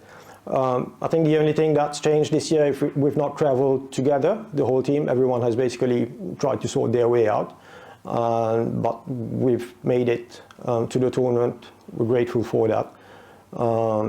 We've got a sponsor that is still backing us, Koza Limited, and we're thankful to him as well.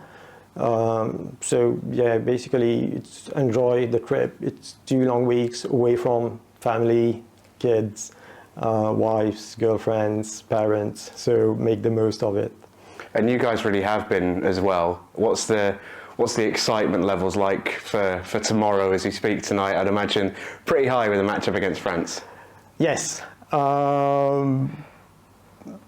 I think we beat them on the main event in the teams. I'm sure they'll be going for it as well. If we can stop them, we'll stop them. Best of luck, Shabir. We're really going to enjoy watching you enjoy it. Thanks, Steve. Great to hear from Shabir Japal of Mauritius. Right, boys, who is winning? It's going to be a tight one, I think. I think they're very evenly matched, but France have that extra level. If they play like they did in the first round, I think they're going to win it, but I think it might only by the odd frame. These two have been Nostradamuses so far. Are you sticking with the consistency, Sheppy, or do you think Mauritius got it? I'll be honest. I haven't really. I sound a bit like Hendria, but I haven't really seen anything of either team. So sit on the fence. Just reputation alone, I'd have to go France. All right then. Si's going to slide over into commentary in just a moment, where he is going to join Mark Shepherd as France versus Mauritius decide who is joining Malta in the semi-finals. Welcome back into the arena. Intriguing matchup this. Mauritius have travelled a long way to get to this tournament. France a lengthy-ish trip, but nowhere near the same distance. Two teams that are placed very close together in the league tables of the main World Team Championships. Mauritius just 1 place ahead of France on 5 wins to France's 4. Really not much to choose between them based on paper, based on reputation. Perhaps slightly more depth in the France squad. Exciting chance for all of the players, and of course especially for the ones that have travelled a long way. When you look at the logistics of what Mauritius have had to go through to get to this tournament, hard not to root for them to do well while they're here. It is going to be a good chance to get the accounts opened. The first frame obviously very important. We saw in the England match that kind of set the tone for the whole match. Surprise failure to capitalise from a mistake from Malta. England ended up on the back foot and never really regained it. France have got a good chance here to get the first frame on the board. They can do that if they miss balls like that. Yeah, it's absolutely. France did not make any mistakes like that in the match to make it through to this stage. They just flew through. I mean, finish after finish after finish. I mean, it really was the best I've seen anybody play in team form at this championships. And well, we talked about how important the opening frame was in the previous match. Poor miss there from Leo. When you look at your team order, certain players are good at going out first and like to get the first frame on the board. Some are better maybe when they've had a bit longer to warm up. So the captains will be aware of that when making their choices. Cohesion is so important here. The Maltese team spirit in that last match was fantastic. They just looked so happy to be there. And it just seemed to rub off on the way they were playing. They were playing some very expansive stuff on the table. It just matters. It matters in team pool. It really does. And that unity, knowing that when you're out there and you've got a tough layout or a tricky shot, everybody is with you, and you know if it doesn't work out, they're still with you. It's so important. And that was nice to hear in that interview with the Mauritian player, saying that they like spending time together, they like eating together where they're here. All of that kind of thing is actually important.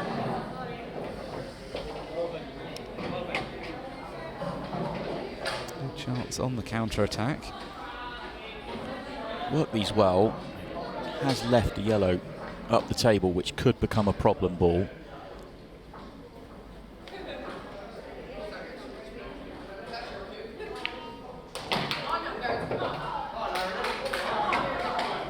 You're saying matches getting off to a good start's important, but there's something about this team match where you're only going to get a maximum of 2 frames each, and so much pressure to go out there and do well, because this is your moment in the limelight, and if you don't take it, you're not going to get another one.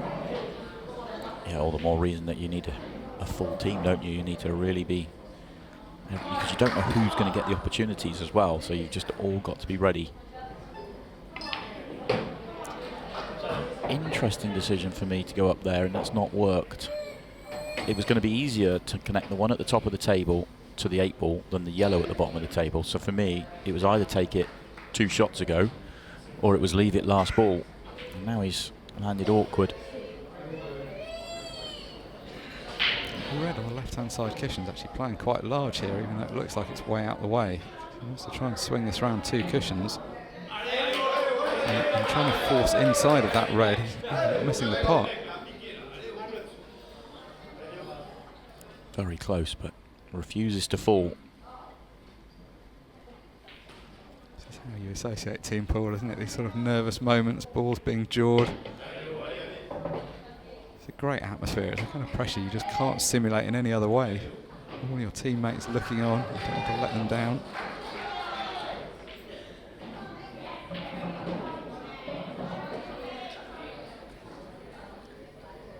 Second of our 4 quarterfinals today, so both of these teams have had a chance to watch the first match. I think it probably is a useful thing to watch the first match as well. It just sort of gets you in the mood. You start understanding the cadence of play, how the format is going to pan out, even if you have played in the event before.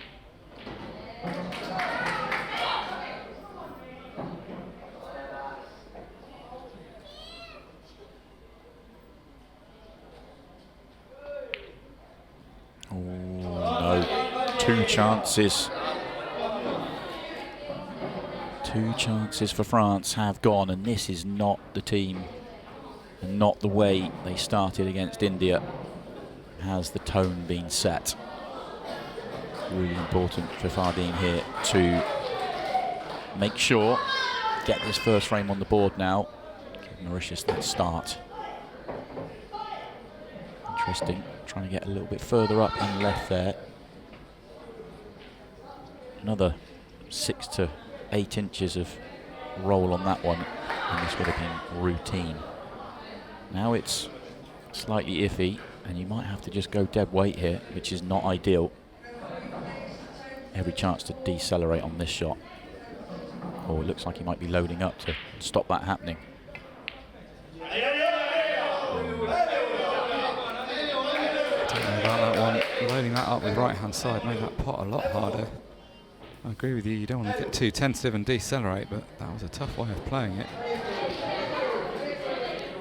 This is a great chance now for a counter-attack. Yeah. Been at the table a couple of times, needs to make the opportunities count.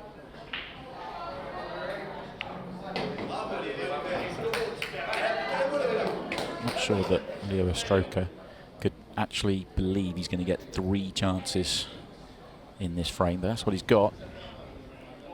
You're hoping for 1. To get 3. You have to guard against complacency. How often do you see that in matches where you start getting chances thrown at you and you end up not taking them because in your head you're just thinking, oh, I'll probably get another chance. Of course, eventually you run out of them. Yeah, I mean, getting 1 chance is quite a thing. We watched a couple of people in that last match just go out into the arena, put their cue next to their chair, and their opponent broke and clear up. It's a tough format. Not too much to do here. It's not always that easy controlling a ball when it's right in the jaws of the pocket, but it's got a big margin for error. It's not the best of shots. Comfort in the fact that yellow's gone safe, so not as pressured an 8 ball as it could be, but also it should be an absolute tap in into the right centre. Bit careless in truth, that one. Could have just rolled the ball in and had a guaranteed position to the right centre. He's made this harder than he needed to.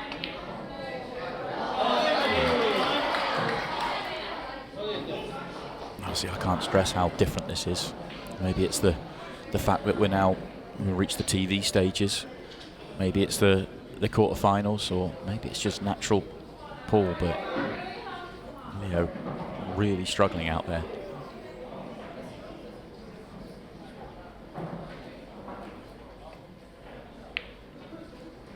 He's played the correct and conventional safety shot there. Just needs to get the cue ball over to the left-hand side of the table. In a dream world, you would want to leave the yellow very close to a pocket to make it harder to play the counter safety. Couldn't afford to get too cute with that and risk not getting the white in the right place. Tricky shot. There is room to play with here. He just caught it a touch thin, so he does leave the double. Can play it as a shot to nothing if he wants to. Screw the cue ball back somewhere towards the centre of the table to make sure he doesn't leave a shot on the 8 ball. Problem with that is if you make it. And does he want to be thinking in those terms? Sometimes you've just got to commit to the pot. I like just going here. You don't really deserve to have this many chances. Just go and hurt France, and he's done that. Fardine Sorelli with the simple 8 ball then to win a very intriguing opening frame.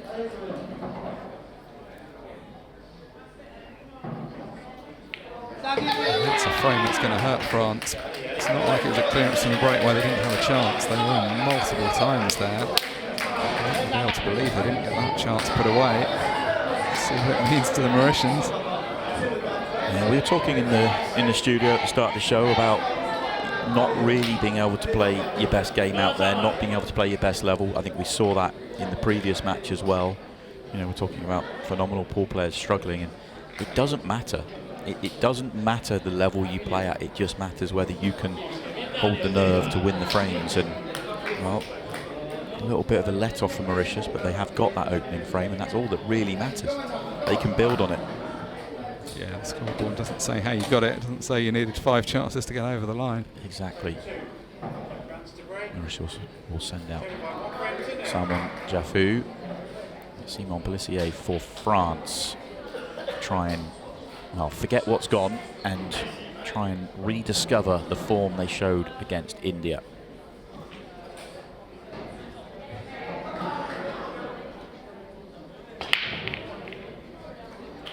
Need a ball to do that though. Need a ball. And it does drop. It does drop. Last ball rolling. And Simon has the chance. And it's okay. It's not bad. Any form of pool, you really care about passing your ball off the break, but don't you ever in this format, because if you don't get a ball, there's no guarantee of having another shot.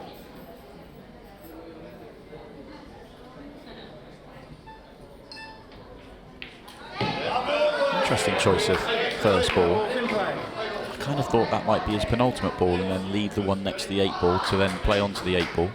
Essentially get back to where he was there in 4 shots time. He could have potted the one to bottom left. It was a touch thin, but I think that was manageable.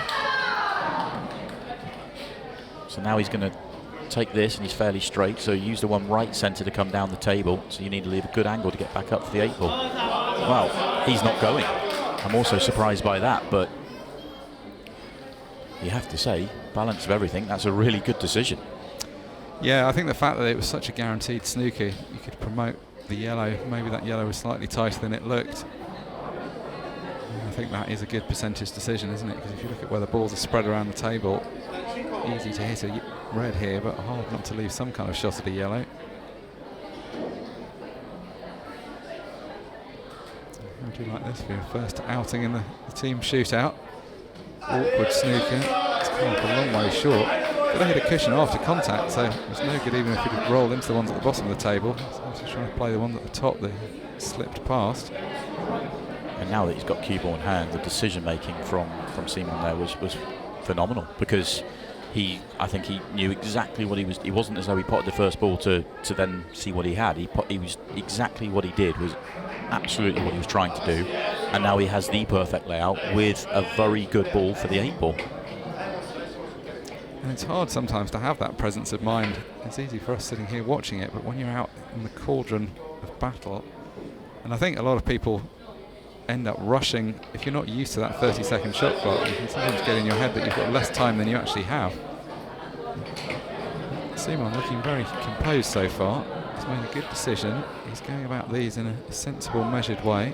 To draw the cue ball back just above the centre line in the middle of the table and leave himself access to the ball to the right centre. Yeah, anywhere up near straight works. And that will absolutely do. That is ball in hand perfect. Simon's only going at just over 50% in the team championships, but he's 3 balls away from playing a perfect frame of ball. Perfect, not just in result, but he's just gone about it in exactly the right way. This is a textbook example of how to play a one-frame pool shootout. Obviously everyone loves getting a breaking clearance, but if you're not certain you're going to make it, just make it easy for yourself. He's played in a very straightforward way, hasn't he? He's just been playing stop shots, gentle screw shots, hasn't done anything too expansive.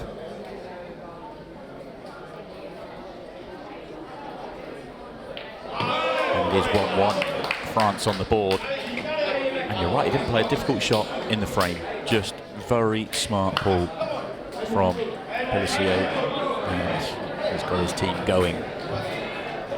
Needed that. Yeah, it was the right frame at the right time. They were 1-0 down, they just needed to win the frame. It didn't matter how they did it. They weren't going to have any trouble geeing themselves up for the match, they just needed to get back into it.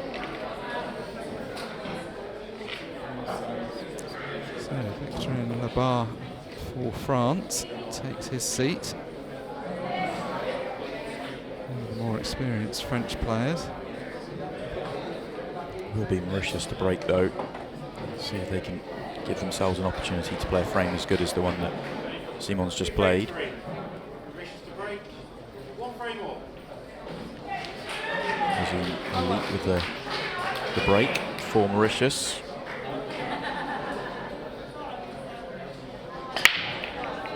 Good power. No ball. Well done by there. Seemed to get pretty good contact on the pack. Not completely dead straight, but got plenty of power into it. Yellows are out here, but there's no opening yellow. Yellows are lovely.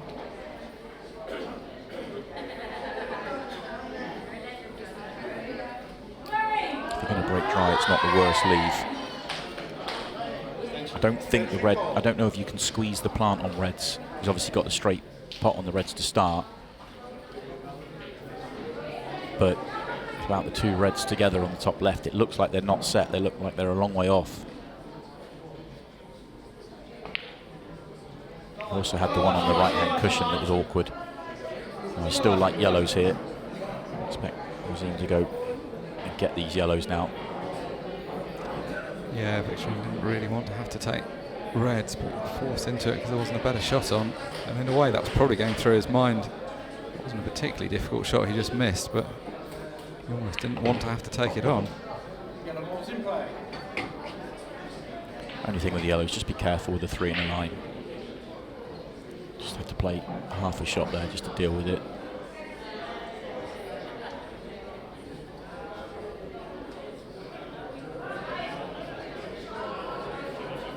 About as easy as you could really wish for a first visit chance. He's left himself a poor angle here. Unless the one next to the 8 ball goes bottom left. I think he's eyeing up the 3 ball plan, you know. Drop the one in right centre, he can't get good on the next ball, not without flying the cue ball around the table. So 3 ball plant, although there's big gaps, looks set as in you play the first ball full onto the second ball, and I think it's on. The thing that you don't love about it is you're not quite sure where the middle ball's going.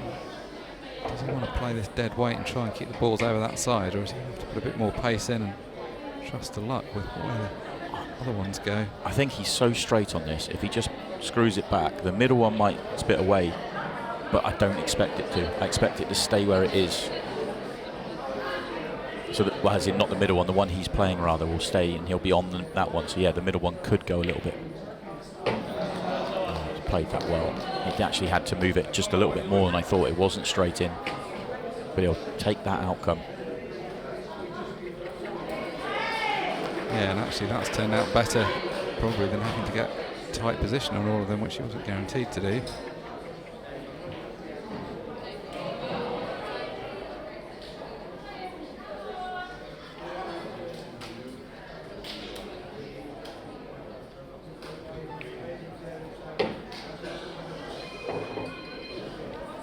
little bit off angle, but if he's straight, he may have a problem.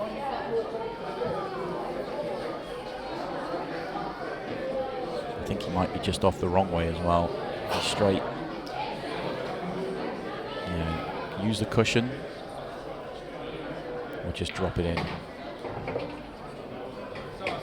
Oh, he's gone back for it into the corner, so he was absolutely dead straight. With the 8 ball not going into left centre, this is really difficult.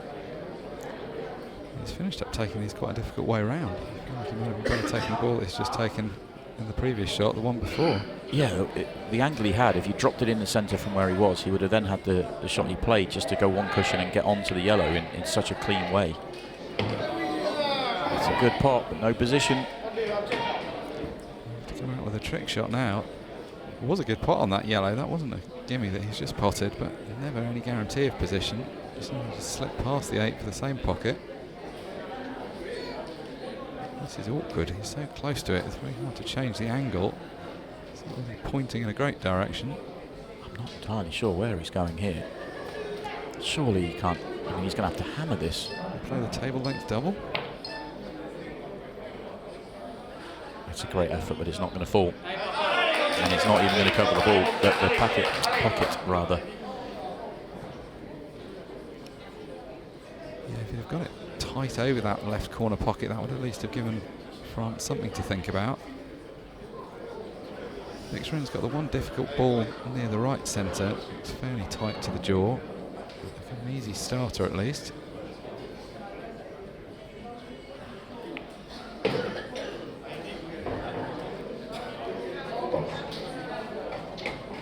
That plant we talked about at the top of the table isn't quite set. It's pushing onto the left jaw. May just be able to squeeze it. If it's not possible to squeeze it, and it looks like it is from the main camera, but we have the overhead in our commentary box and it doesn't look on, then you could have come a lot higher up the table and played the snooker just to pop them open and get welded behind them. So I think, to me, that tells me he's happy enough with it.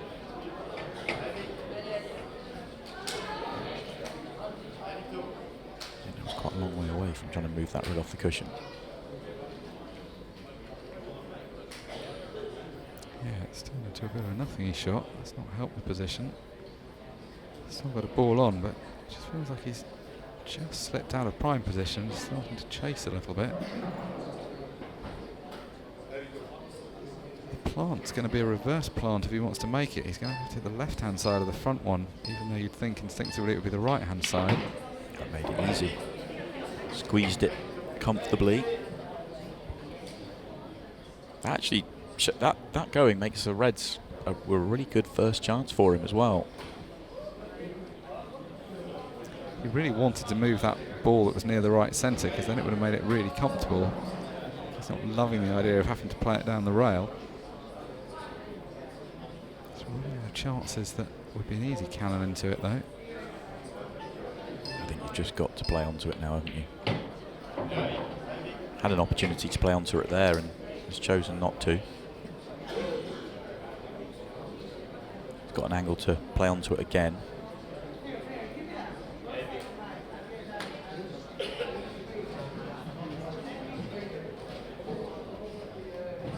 Just take this long for me and just fall behind it. He's going into the centre, so is he going to try and move it? If this goes wrong, he's in trouble.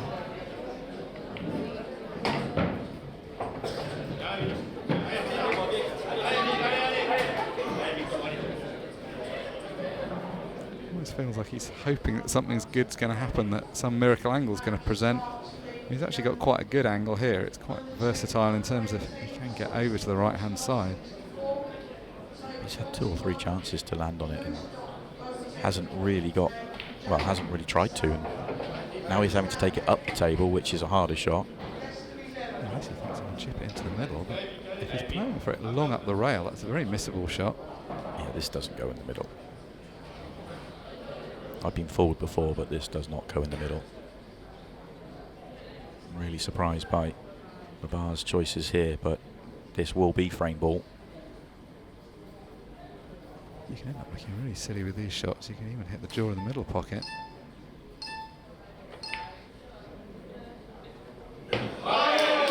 a good bit of cueing there. It was always a bit wide of the cushion, but at a pace that it did still fall in.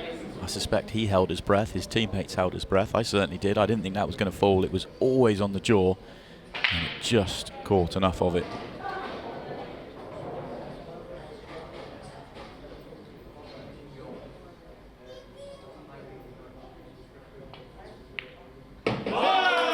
Caught a lot of the jaw as well, but it has dropped in. And France have 1-2 straight to get in front. Good clearance in the end.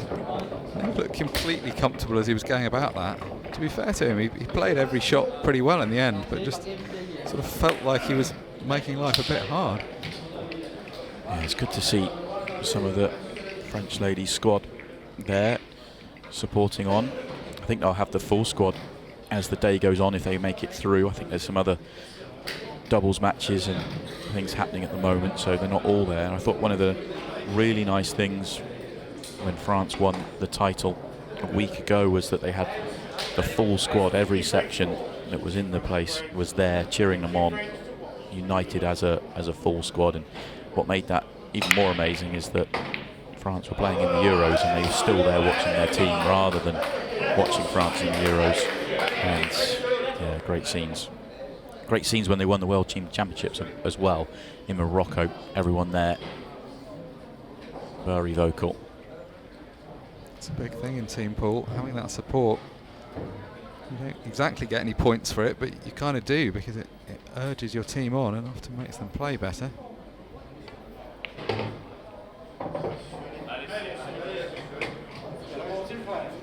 I think it makes more difference than people give it credit for. Yeah, I agree. We've seen over the years a lot of very vocal teams at this World Championships and the World Team Shootout. Often they've done well. And the Irish always come to mind as a team that always turn up with very vocal support.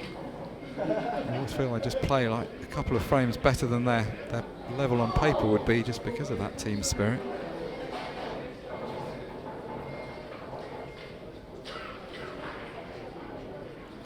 There is room to land on this yellow for Superville. One next to the red. Land on that one. And then straight enough just to track down for the gap. And you should be out. It looks like he's looking at pulling back as well. If he's straight enough to pull back, that will work just as well. Just get high on the line of three reds. One of the most experienced French players, Cedric Superville. By no means his first rodeo.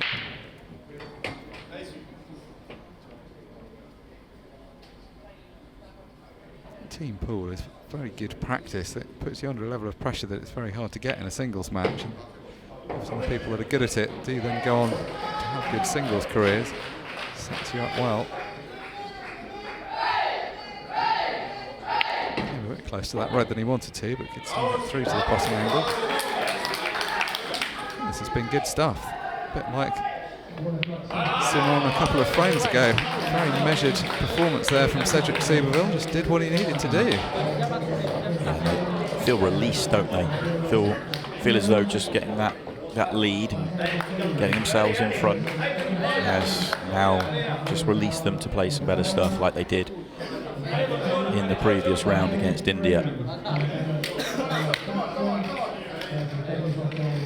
We started out with 17 teams in this tournament, so to play a 16 match away from the TV cameras. It was obviously a big match because it's a big prize getting through to this finals day today. Get all the limelight in front of the cameras. It's nice to see the level of excitement. You can see some of these players coming into the arena. They just look happy to be there, excited to get their chance at the table. Getting close to this halfway point in the match. I know it's a 14-frame match, but keep an eye on the match clock. 26 minutes as we get underway here in frame 5. Always a key frame, this one. 4-1, 3-2. Really important for Mauritius. Not the best of breaks, in all honesty, but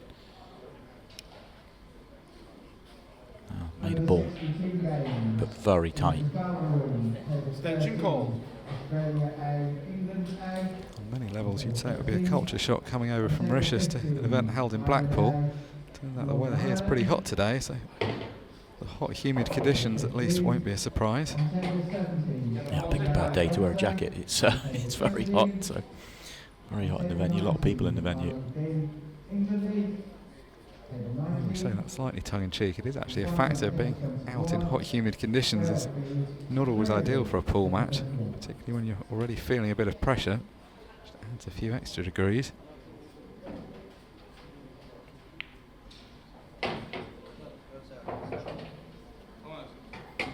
Well, Azar is going through these as though he's confident, but there is a big problem still to solve. It's going to be hard to... I mean, there's a couple of good options to play the breakout, but not easy to get there from where he is. Thinking about the yellow directly below the 8 ball, use that to go into it.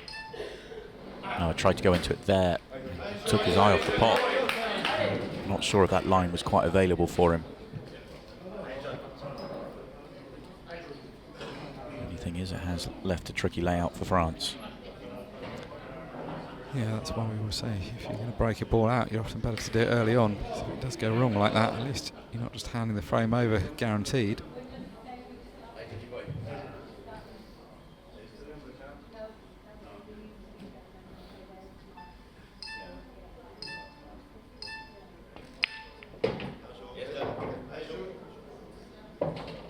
Gap through to the first red, but still at least one ball tied up near the 8 ball in yellow.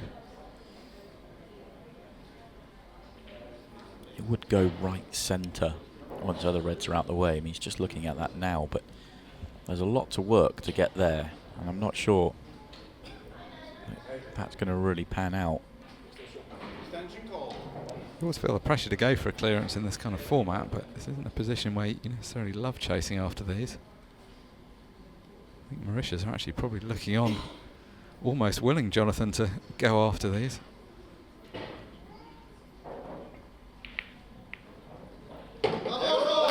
So good. That deals with everything in one shot. Great shot from Jonathan Rameau.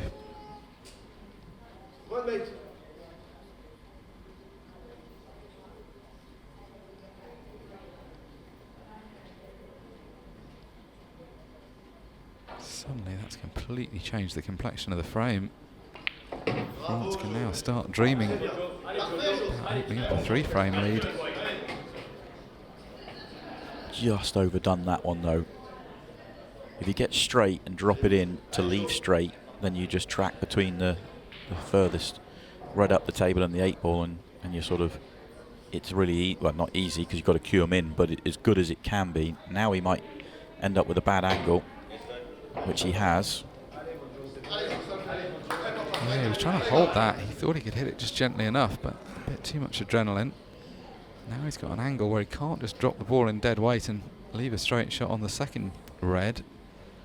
Natural line here is important. Is the natural line on and off the top cushion into the red, or is it going just to the side of the red? If it is, then you can just play it natural and then it's pace control.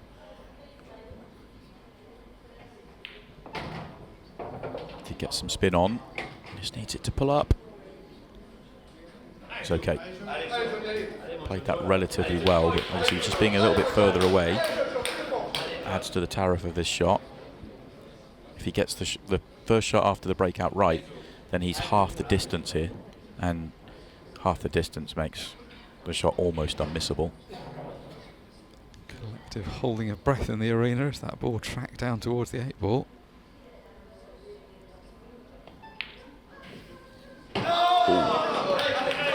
And again, that half the distance means he's compromised position onto the 8 ball, although the 8 ball does have the big pocket, so it does, I mean, that's why I think why he rolled it, just to give himself every opportunity for that to fall. But if he was half the distance, he would have just stunned it in, and it would be a foot behind this 8 ball. This can be missed, even though it is a big pocket.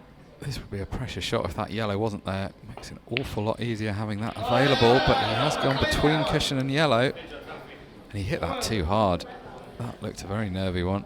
I think he's played for the ball off the yellow rather than playing the pot, and there was just enough gap between them, and then he missed the yellow and kept the 8 ball on the table. I think that's one of those where you really use the yellow. He's had something of a second prize. He's at least left Mauritius with a semi-difficult opening shot. Interesting, he's got the snooker. It's a very easy hit off one cushion, but not guaranteed to make it.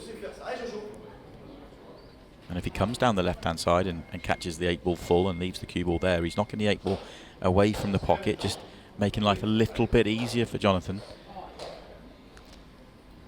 Sorry, for Azar.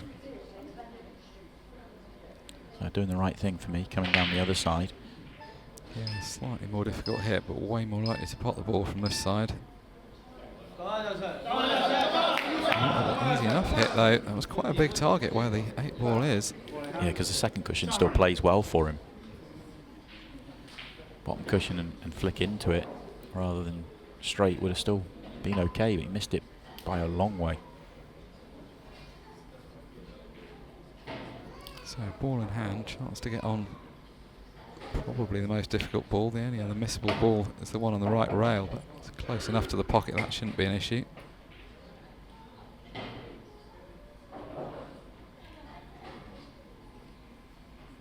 This is all just a case of holding yourself together. There's no fundamental difficulty about any of these shots. If this was a singles match, this wouldn't be an issue, but you can see already, nervy one there, just needed to get into that ball a bit more. Draw the cue ball back towards the centre of the table. He's actually got himself into a bit of trouble here.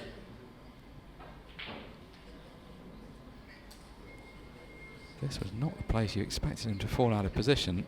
This was one of the kind of nothingy shots. Oh, he's over.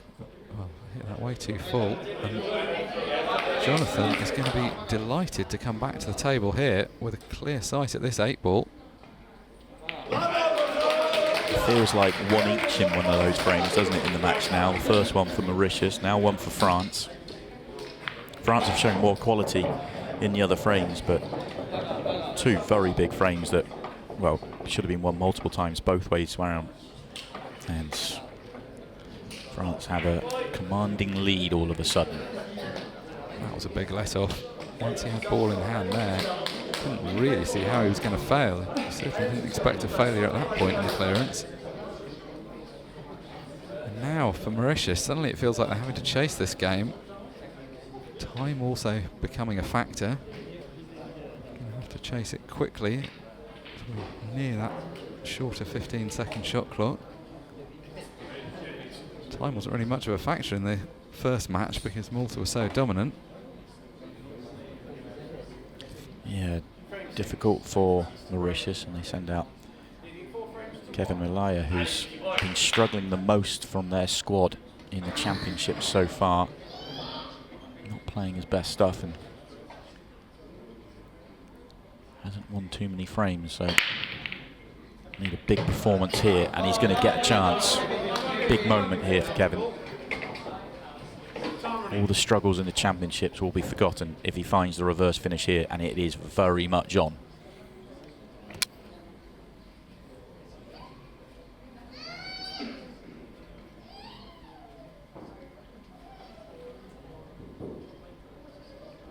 Just the 2 yellows together, it's a case of they do go, they have pockets. Can't quite tell from our camera angle which one's the best, but play on that first for me.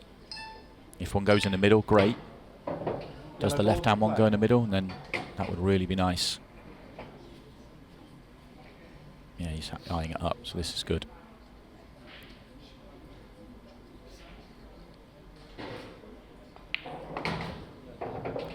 Not a big fan of that shot. I think he was trying to sort of punch it in to use the yellow he's next to go right centre and come down, and may have been leaving the yellow over the top left as his last ball. He doesn't need to leave it connected to the 8 ball because it's in the middle of the table, but if he wanted to clear the ones in the top first, then possibly get across the left hand side, drop the yellow in top left, and then the one he's next to would then go left centre and come down.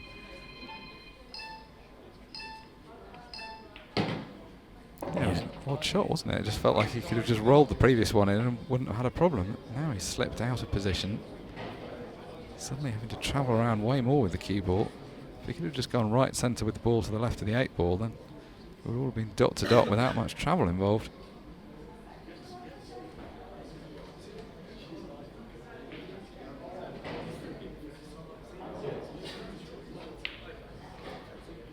Oh, that going long made a huge difference. He had a good plan all along. It was fine. Good recovery shot. Not a shot he wanted to have to play, but cued it nicely. No, it's fine here. Back in prime position. Make a case for playing the one he's nearest to and just stunning across the table. And then the one he's playing now, last ball. But you could go a few different ways around these. The only reason I didn't like the shot he's played was if you get a bad angle on this yellow, you've then got to get above the next one, and he's got that bad angle. The shot he played was absolutely fine if he got level with the yellow, because then he can just stun up. Now he's got no great way of getting there. Yeah, sometimes you just need a plan B. If you're in prime position, obviously any clearance looks easy, but you've got to think what would happen if you did slip slightly out. If he takes that top one off the table, it's very hard to mess up the next two, whereas now he's got to play a real shot to get good position.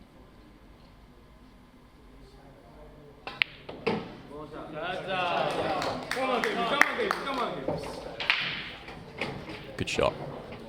He's off angle again. That was a good shot to get there.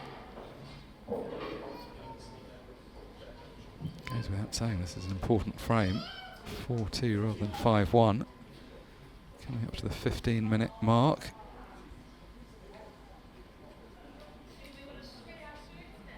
Two-thirds of the match time played already. Yeah, that's a decent shot as well. He's taking his time on this 8 ball. It's unmissable. Just get down and pot it. Use the, save yourself 10 seconds. That could become valuable. But it is a fabulous visit to the table. Malaya comes up big. He needed that. His team needed that, and he's delivered. Just taking those few extra seconds to plan out the celebration. Which he got right, you have to say. Marks out of 10 are pretty high. Top class celebration, and it was a top class finish, to be fair. It wasn't a particularly difficult position, but there was just a moment early on where it looked like he was making it hard for himself. Had to come out with a recovery shot. Well, in the end, though. Back in contention now, 4-2. Still anybody's game.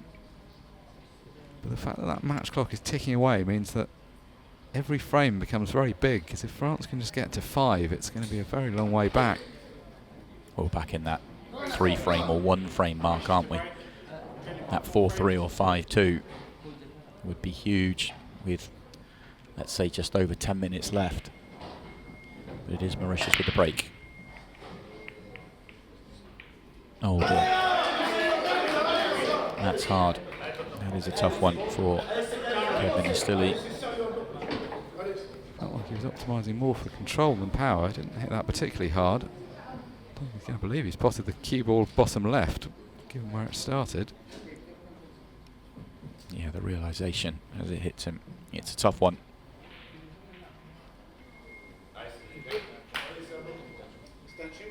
Decisions to be made out there then for Cedric Ruiz.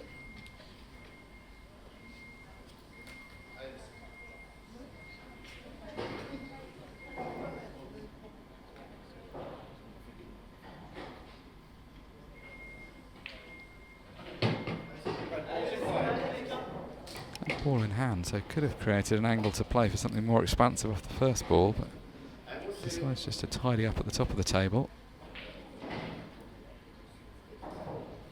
These top two were never going to be the difficulty. It's the balls in the middle of the table that need the work.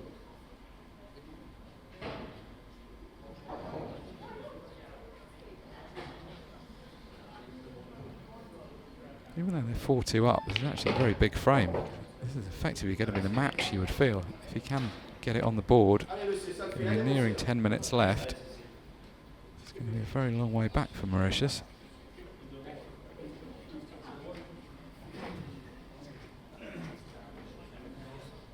Obviously no particular rush for France. May as well take the full allocation of time at this point. Yeah, it's in that interesting sort of time zone though, isn't it? 2 in front with, well, just under 13 minutes. If they were to lose the frame, they might want that time. They, you know, they lose a couple of quick ones afterwards. They might be the ones. So I don't think, for me, this is even remotely time to think about slowing it down. Just try and win this frame, and then you can maybe manage the clock. Yeah, I think right now that is what he's doing. I think a lot of the time he is just figuring out the route here. Yeah, because it is tight, isn't it? A lot hinges on that red in the middle.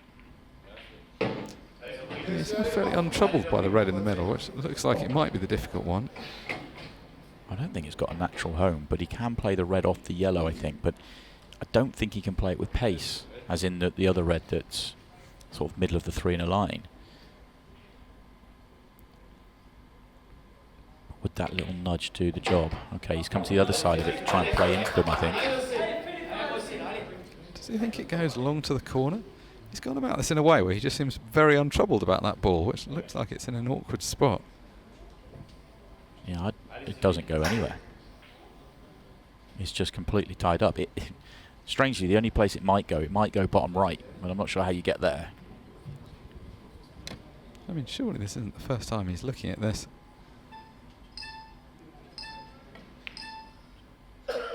If he gets down and just drops this in the middle, we've all been fooled, but it doesn't look even close. I mean, it must go the way he's played this. Surely he can't just have played to leave a double like that. I mean, that can't go, so it has to be the double. It is the double. And that's why he didn't care. It was easy for him. How about that? How calm are you? Wow, Cedric Ruiz. Calm as a cucumber. I mean, really, that's a great double to have pulled out at that point, and what a great frame to win. 5-2 now. Amazing. I mean, it's almost though he planned that from the very start. I am just going to work my way round to it and then slam in the big double. Huge moment for France. And a tough one for Mauritius. He must have been looking on thinking that was potentially their lifeline in that frame, that last red. They're not over the line yet, but they're getting very close to it. 3-frame cushion, just over 10 minutes remaining. Yeah, and it's that moment in the match. We have played 7 frames. So their teams need to put up their order for the next 7 frames. Make changes, sub players in, move the order around. You can do what you like here. Really important for Mauritius just to come out and start to fly from here, because France can control it.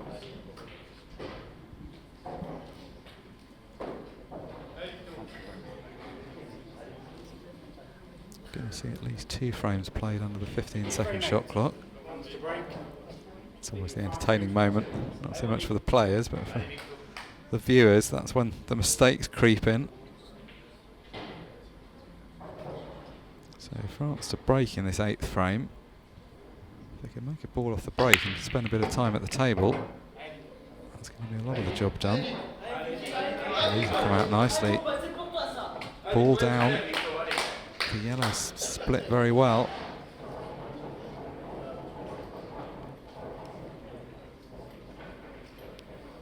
Victor-Anne Labar has the chance then to put France into the comfort zone in the 15 seconds a shot. When you're playing to a 15-second shot clock, this is exactly the clearance you want, because there's not a whole lot to think about. It's not a complete formality, but the shots are fairly self-explanatory, so you should be able to play them fairly mechanically. Yeah, you've got a decision to make. I don't know whether I'd move anything in the top half. I'd just leave the top to itself now. I'd play the plant bottom right, deal with those 3, because the yellow that he's got to the left of the cue ball now does go to the top corner. So if you don't get on it nicely, you drop it in the top corner. Worst case scenario, you're going to have a shot on the 8 ball in the middle. But ideally into the corner, he's just playing here. And he's chosen to get rid of that ball. My thinking was if he got to where he was there. You play that one to get on the 8-ball top left. It looks like he's going to use the one in the middle of the table to get onto the 8-ball. This is the point. We all see people caught out by the shot clock. It's when it's just started, that transition from 30 to 15 seconds. Now he's realised basically what it means is once you commit to a shot, you've just got to go with it. You can't afford to change your mind and be getting back up again. As a result of the time pressure, he's just slightly overhit that. Just needs to give that a bit more thought. It was much better to end up low on this ball. It's finished a little straighter than he wanted.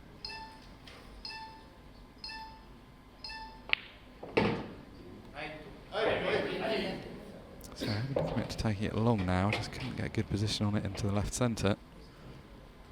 This is why I'd left the yellow at the top of the table, because if he got even to here, all he'd have to do is drop the ball in and he'd still have a nice ball to get on the 8-ball. Now he's got to play a good cue ball as well. See how he had to force it because of that? If he leaves the other yellow in the top half of the table, which would have been easy for him to do, he's just floating it in. Now this is perfect for Mauritius. Just one ball on a cushion, everything else in the middle of the table. The only difficult ball that was next to the 8-ball to be knocked out. Could have made a case for playing down for the ball on the right rail straight away. He had a good angle to do it there. He's got plenty of other balls to come back though. Forced to play quickly, but in a way that may not be the worst thing. When you're under a bit of scoreboard pressure, sometimes not having time to dwell on it helps. You've just got to get down and play the shots in front of you. Flowing along here. This is the only missable shot in the visit, and he's landed close enough to it that it shouldn't be missable.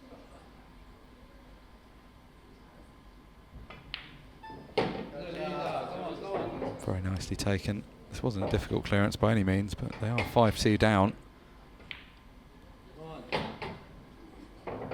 And suddenly, the 3-frame lead with the clock running down isn't quite so big anymore, because 2 frames and 7 minutes remaining. Plenty of time for Mauritius to get back into it. Kardine Sorali makes it 2 from 2 for himself. He has 2 of the 3 frames for Mauritius. That one very different to the opening frame of the match though. He took it out in his first visit. And I'm with you. They have the next break. A break clearance would make things interesting. A golden break would make things very interesting. Yeah, we haven't seen any of those so far today. Pot the 8-ball off the break, you win the frame. As long as you don't pot the white. If you pot the white as well, it's a golden duck. And Salman Jafou comes out for Mauritius. He'll have the break. Cedric Soubeville for France, hoping to get to the table. And with a 2-frame advantage, can then make decisions on controlling the match, controlling the pace. If they're there, you'd take them. But that's all if he gets to the table. And he is cut breaking here, and it's a narrow cut break. This often gets the 8-ball in motion. And it does again. Excellent break.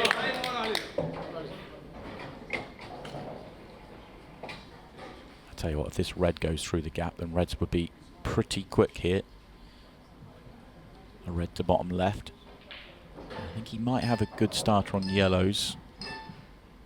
Yeah, he does have a good starter on yellows. Yellows aren't bad, although that's not a good first shot. I think I preferred the yellows just if he could have played a better first shot, but there wasn't much in it.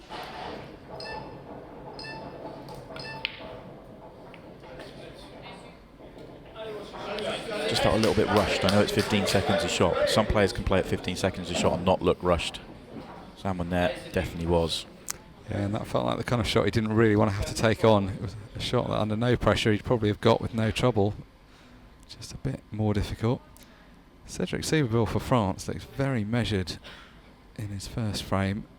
A vastly experienced player, seemed to be playing well within himself the last time we saw him at the table. No, that wasn't a particularly well measured shot. And he used his extension on that one as well.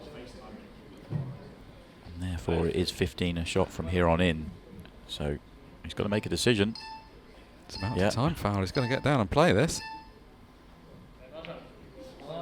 I would say, I mean, France played so well against India that it never really became a factor, but I would say that the 15 seconds a shot notoriously wouldn't favour France. The sort of natural pace of play for the majority of French players is slightly on the slower side. Yeah, Yannick Beaufils, one of the greatest ever French exports, but very measured player. Back in the days we used to play with a 60-second shot clock. Warning at 30 seconds, you'd never see him play a shot before the 30 seconds had been called.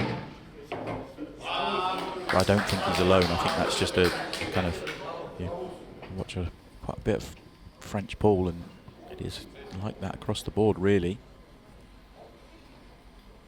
Yeah, it's just the way they play. Yannick's a great player. Christophe Lambert, also another great French player, plays at a fairly measured pace at times. Although we've seen with a lot of the French players when they've had to play with the shot clock, in many ways it's made them look better players. They've had to just embrace it. Saw Cedric there, just had a quick look about the red in right centre. I think it's fine. I think it does drop in. No need to move it or do anything, just drop it in and should be good.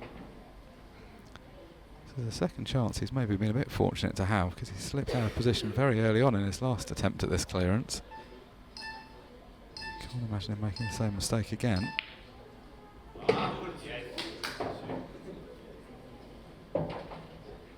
This is the kind of thing you can't really do with a 15-second shot clock. It's wandering around the table looking at the line of a shot.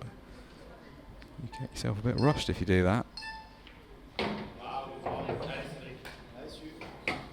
Would have been easier if he'd finished on the left-hand side of the table, could just have screwed across the face of the 8-ball. He's going to have to play with a bit of spin off the cushion now to get that result.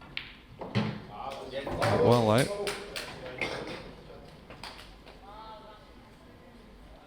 Just about for the match, this one. 3 frames in 3.5 minutes is what Mauritius would need. It is doable. I've seen it before, but it's unlikely. France have half a foot now in the semi-finals in a matchup with Malta. And more understated celebrations this time from France. I think they know that they're close to getting the job done. It's almost a nervous anticipation, just waiting for those last few minutes.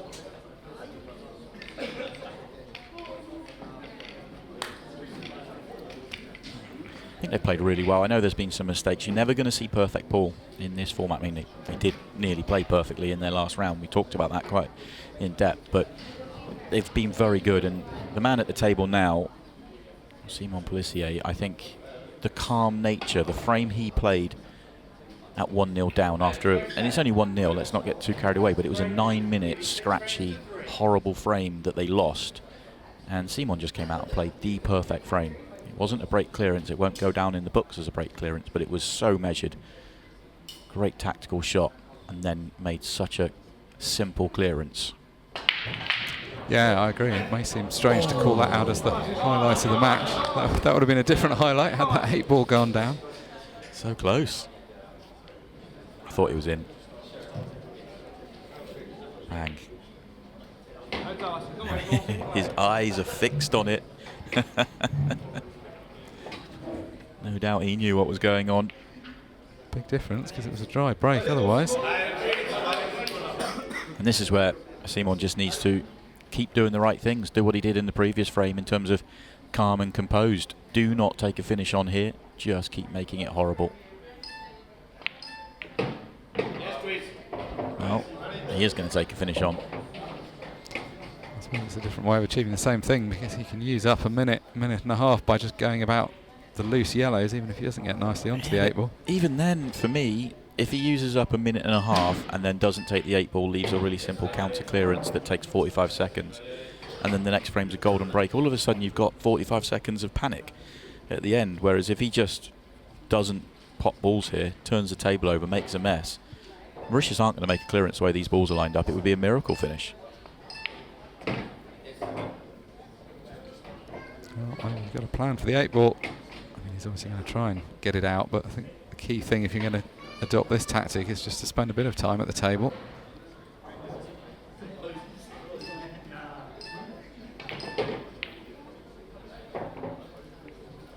Well, now turn it over. Made it even worse on reds.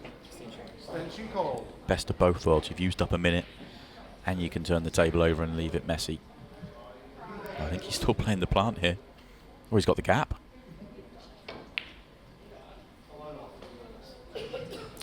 Well, he hands it over, but now we're in last chance saloon for Mauritius. Just over 1.5 minutes remaining. Got to find a way of winning 3 frames. Can't really afford to play a safety shot. Well, that's a good start. That's the shot he needed to open the frame up. Not sure if the red passes the 8 ball here. Oh, if it pulls. Oh, my word. What a shot that is. That's absolutely magic. Needs to make this ball down the rail. This is the difficult one. Oh, he's hit it well. Oh, this is incredible.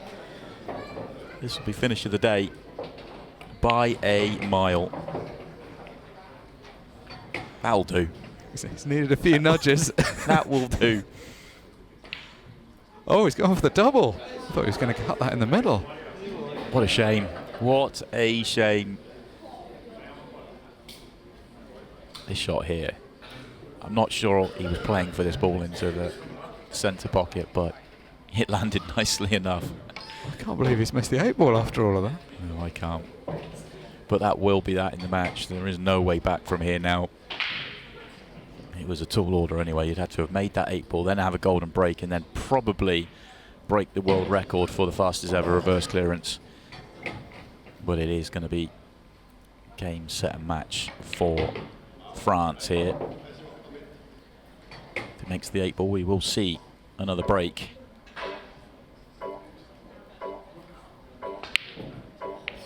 And we won't, because he has missed it. It won't matter for Simon Pellissier and France. It is job done, and there was a huge part of the reason why France were able to turn that one around and get off to a really solid match. They are into the semi-finals. They have a match-up with Malta tonight. Mauritius bow out, and it is France that go through.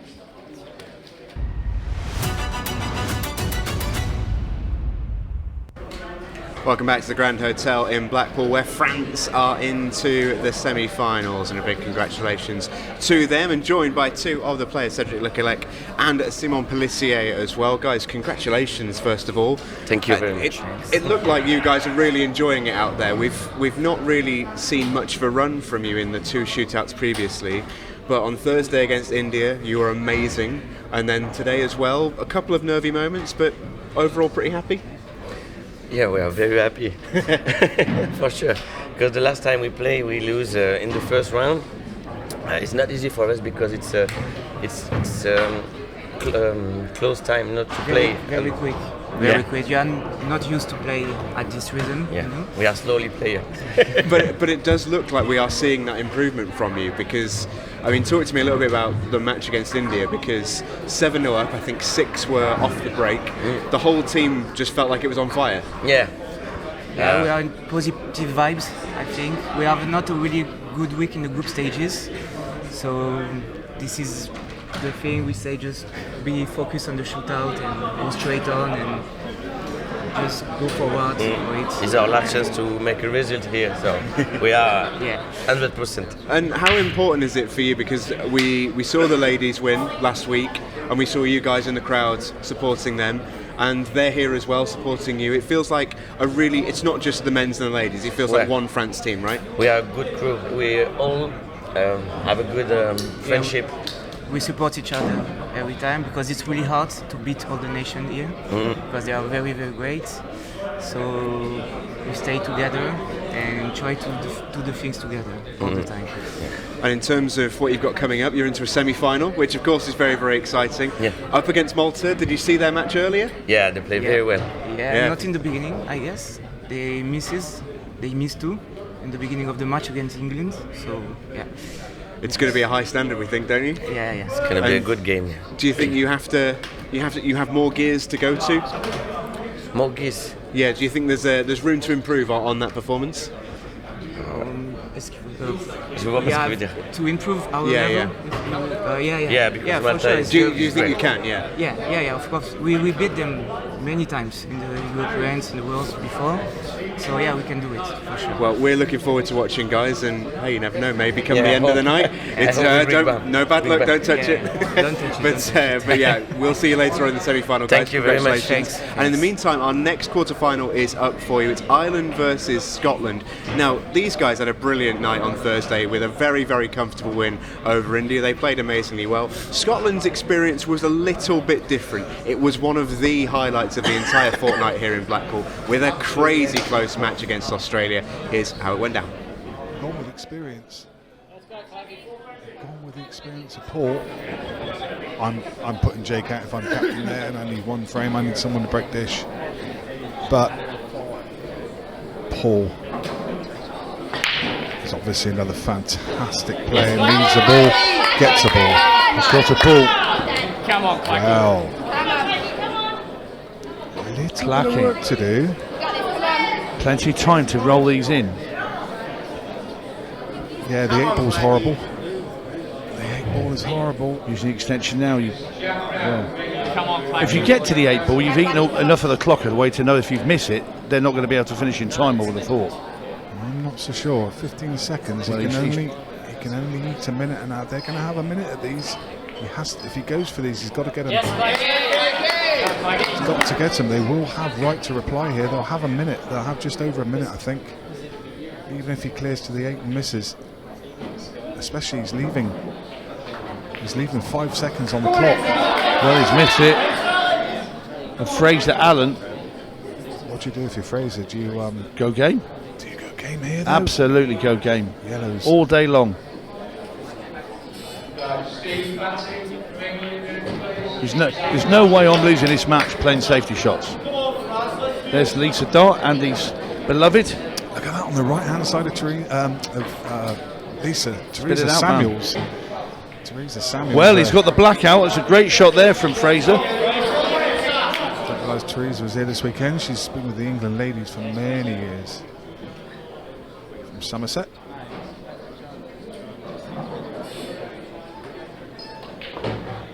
Oh, he's got. It's okay. He's on it in the middle.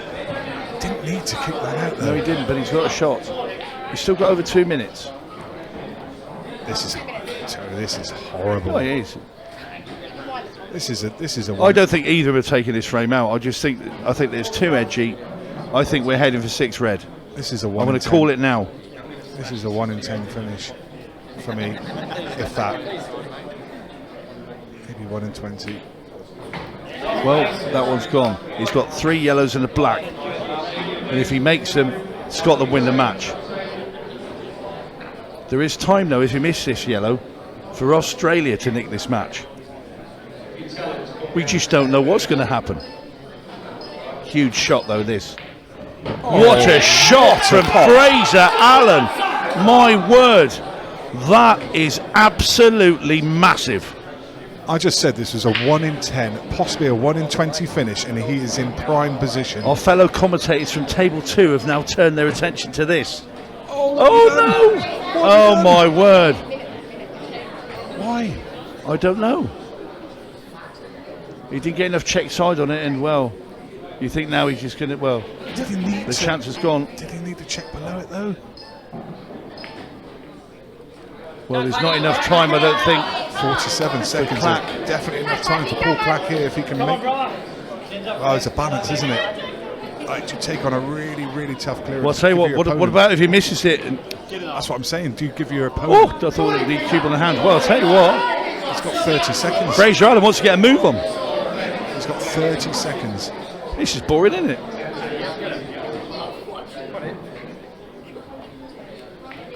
Oh, he's made it right. He's going to have a shot at this 8 ball. What do you do here, Tony? Hit it. It goes. Surely that goes below the red. Hit it before the clock runs out, man. What are you talking about? The red. Oh, he's got it! Oh my God! What a finish! Fraser Allen, take a bow. That is absolutely incredible. Scotland have beaten Australia on the last frame. Fraser, just how big and a buzz was that 8 ball the other night? Oh, unbelievable. Struggle to put it into words. Playing pool 13 years, it has to be the single biggest buzz I've ever had. Just amazing, delighted for the boys, and just dead excited for what's to come. Yeah, quite right. I mean, it was a crazy game against Australia. It swung back and forth. It was everything that a shootout match is sort of supposed to be. What was the roller coaster of emotions like? Not even just in that frame, which we'll talk about in a moment, but the match in general. Yeah, I mean, you've just said it yourself, an absolute roller coaster. I mean, we got off to a good start. I think we were 3-1 down. Got a little bit of luck with the in-off and the black. Kind of kept us in the game. Just kind of stayed in there, 4-3 up. A little bit unlucky to lose that frame. Might have taken away from the drama at the end a little bit if we'd got it done a little bit more comfortably. But no, it was just perfect at the end. As I said, delighted for the boys. I think we deserved it just for a couple of things that have gone against us in the team event this week. So I think we were due a little bit of run. And that frame itself was massive. You played some unbelievable shots in that frame. When it's sort of seconds left on the match clock and you're on a 15-second shot clock, how aware are you of everything that's sort of going on, or do you have to just sort of shut it all out and just focus on what you're trying to do? Yeah, you are aware. I mean, when I got back to the table, Paul's played the red up the cushion and given me a shot at the yellow. I'm aware. I think there was less than 30 seconds on the clock, but that probably helped me. You don't have the time to think about it. You think, right, if I make this, I've got a chance at the 8 ball, and there's no real pressure on it. It takes the pressure away because I knew that Paul wouldn't have had the time to take out the clearance. So yeah, the yellow's gone in, and again, same on the black. Really, no time to think about it, which probably helped me. How tight was it? I didn't have the whole pocket. I had about 3/4 of the pocket, but yeah, not having any time to really think about it probably helped me because I would have probably missed it from here to the tower. So I mean, yeah, just get down and just to see it go in was just what a relief that was. What were the celebrations like afterwards? Oh, it was just fantastic. You watch it back, and that's my favourite bit of the video, just to see the boys, the reaction of the boys. It's yeah, absolutely superb, first class. And be honest, how many times have you watched it back? Once, twice, maybe 30 times. Yeah. It was a crazy moment. It was everything the shootout pool was supposed to be. But the good news for you guys is you get more of it because you've got yourself a quarterfinal draw now with Ireland. A great game for us to watch. How excited are you to get back into the melting pot of the shootout? Yeah. Oh, absolutely buzzing. The whole team. Can't wait for it. Can't wait. I said that to the boys the other night. So that's us to the TNT stages. Quarterfinal, massive opportunity for both teams really. Interesting as well, we've not yet played Ireland in the team event, so yeah, it should be a cracker. Boys just can't wait to get back out there. And do you take a bit of hope and inspiration from the fact we have generally seen in the shootout underdog runs, whether it be in the ladies last year with Ireland and Morocco, whether it be in the men's last year when Mauritius reached the semi-final. Generally, underdog teams, which you'd probably categorise yourself as, have gone well in the shootout. Yeah, absolutely. And the format makes for that. Just as you say, it's like cup football really. One-off game, shot clock, not too much time to think about things, and like you say, for a team like us, we've got a very inexperienced side this year. Really gives us an opportunity to have a good run and make a name for ourselves. So yeah, absolutely, it's a fantastic format, it really is. Brilliant hearing from Fraser there, and the Scottish boys are in the house. Their opponents, Ireland, are too. When we come back, we'll preview this one, and we will hear from the Irish captain, Stevie Dempsey, and then it's time to get it on in the quarter-final. Back in a moment.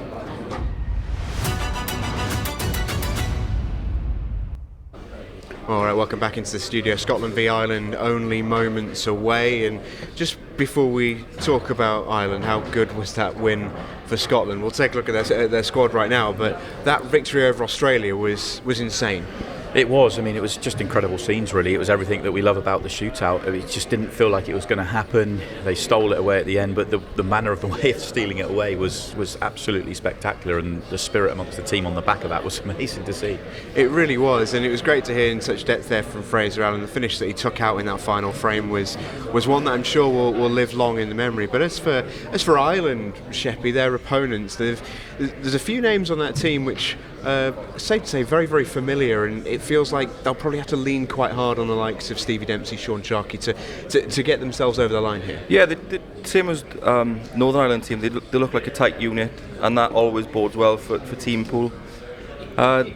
be interesting to see how they gel together in under this format. But yeah, it should be a good game. I think the biggest thing they've got to deal with is the fact they're playing in this arena. They didn't have to play qualifying because they have Morocco and they weren't able to make it in the end. And when they have been out here in the team championships, they've not just lost, they've played really badly. I mean, Stevie Dempsey said to me that their cue arms just fell off. Whenever they've been out in this arena this weekend or this week, they've really struggled. And I think that's could be a big factor because it's definitely in the mics. Yeah, they need to address that's for sure. Stevie Dempsey is one of the leading lights of this Irish squad, and he is certain that he and the boys are very much up for this one. I caught up with him yesterday in advance of this quarterfinal. Welcome to the World Team Shootout. Cannot wait to watch you in Ireland later. What's sort of vibe like in the camp at the moment? I guess it's okay. We obviously we're looking forward to the shootout in the other team event. Bit up and down, a couple of good performances, a couple of really poor performances as well. But look, we're still in with a shot of making the top 6, and that's all we need to do. And after that, it's knockout pool. We'll see what happens. And the shootout is the definition of turn up and see what happens, because it is such a crazy format. You guys have always been a good part of it as well in the last couple of years. Do you think it sort of suits quite a few of your players as well? Yeah, like I guess it's more of a it's a good addition to the World Championships. I suppose it's only 2 or 3 years old. But yeah, I think like we've got a lot of players will say to play on the Ultimate Tour and maybe have played under that match clock condition. So I'd like to think that will stand to us in the match tomorrow. So yeah, we'll be looking forward to it. Match up against Scotland. I don't think you've played each other in the team competition yet, so a bit of a unknown really. Yeah, we haven't played each other, but obviously we're playing that team. Most of those guys that the other international events, the Europeans and the Worlds in the past. So yeah, we're familiar with all their players. And in terms of what you think gets the match won, is there anything in particular you can look out for and try and control yourselves, or is it simply a case of getting out there and trying to ride the wave once it starts? Like I think, obviously the tables play really quick and everything, so I suppose it's just settling and adjusting to the conditions and not doing anything silly, just keeping it as simple as possible when we get out there. But yeah, we'll be going out to look to enjoy it, and plenty of shouting and noise and supporting each other and everything. So yeah, looking forward to it. Well, that was the last thing I was going to ask you. You guys do have a really rock solid team spirit. You really get behind each other, and it feels like the crowd tomorrow will be there, the one table arena will be there. It should be quite a big atmosphere, and that seems to play into your guys' hands. Yeah, definitely. Yeah, I think obviously it's great for us to be able to play in an arena like that. So yeah, we'll definitely be up for it, and I'm sure we'll have plenty of support from the rest of the other Irish guys. Lovely to hear from Stevie Dempsey. Both teams are primed. The atmosphere for the lag a moment ago was starting to get a little bit excited. When we return, it's Scotland versus Ireland in the quarterfinal. Back after this.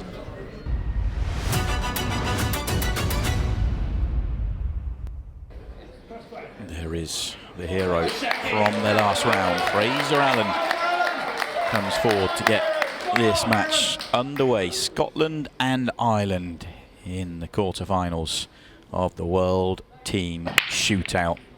It was an amazing moment for Scotland to make it through. The prize is the match here and now, but it will be Ireland with a first opportunity. Simon Webb and former Ireland international Tony Holgate with you. Nice to see you're not wearing your Ireland shirt this time, Tony.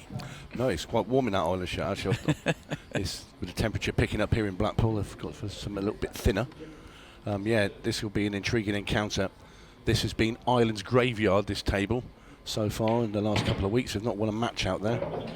And this is birthday boy at the table, Sean Sharkey's birthday today. Many happy returns. I'm sure he's not thinking about that at this moment in time. Be some birthday present though to go and win the tournament, wouldn't it? Well, yeah, incredible. That game against Australia for Scotland, though, it took me a day to get over it.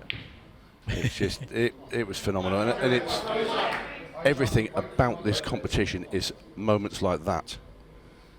Just to beat the buzzer with a second to spare, it was just incredible. And I'm sure there will be more moments like that to come as this tournament unfolds. Fraser Allen, the man that pulled out that miraculous finish to knock out Australia at the table.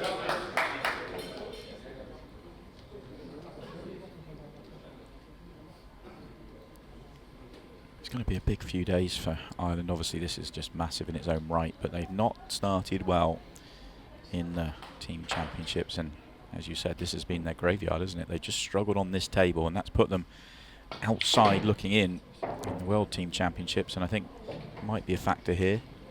They have some big games to come in that event, one of them being Scotland, to try and force their way in the mix. They should be favourites for the match. They should be favourites to make it through in the World Team Championships, but it's not quite played out for them. Fraser Allen hanging at yellow.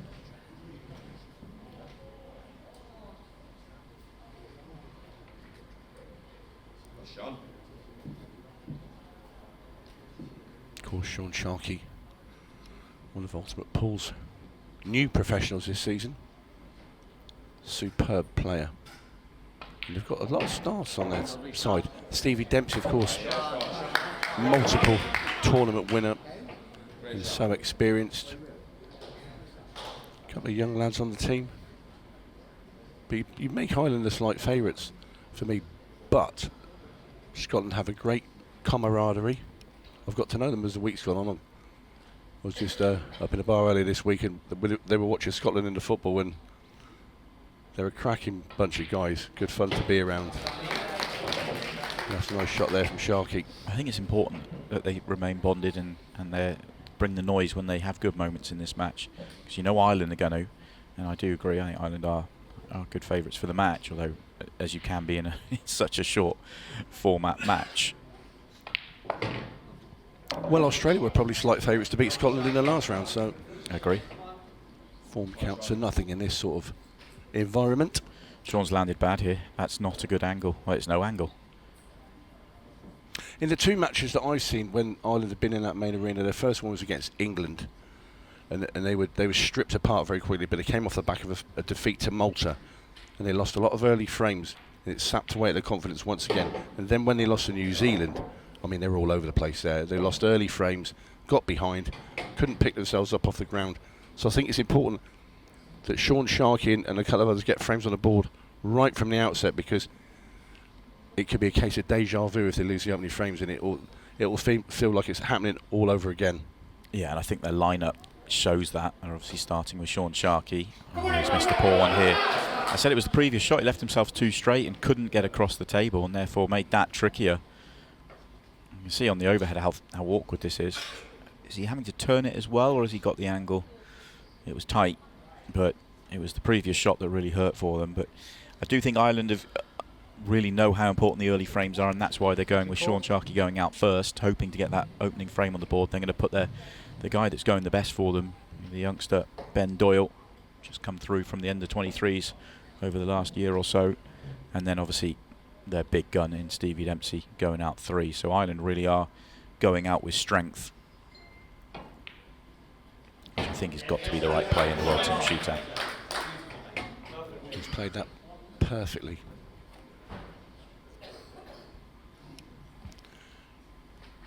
Very level-headed player is Fraser Allen. And how different a scenario to his the last frame we saw in the shootout, where he's obviously had to cut the buzzer beater, but yeah, it's every bit as important. Well, he knows his numbers, he's an accountant. That helps.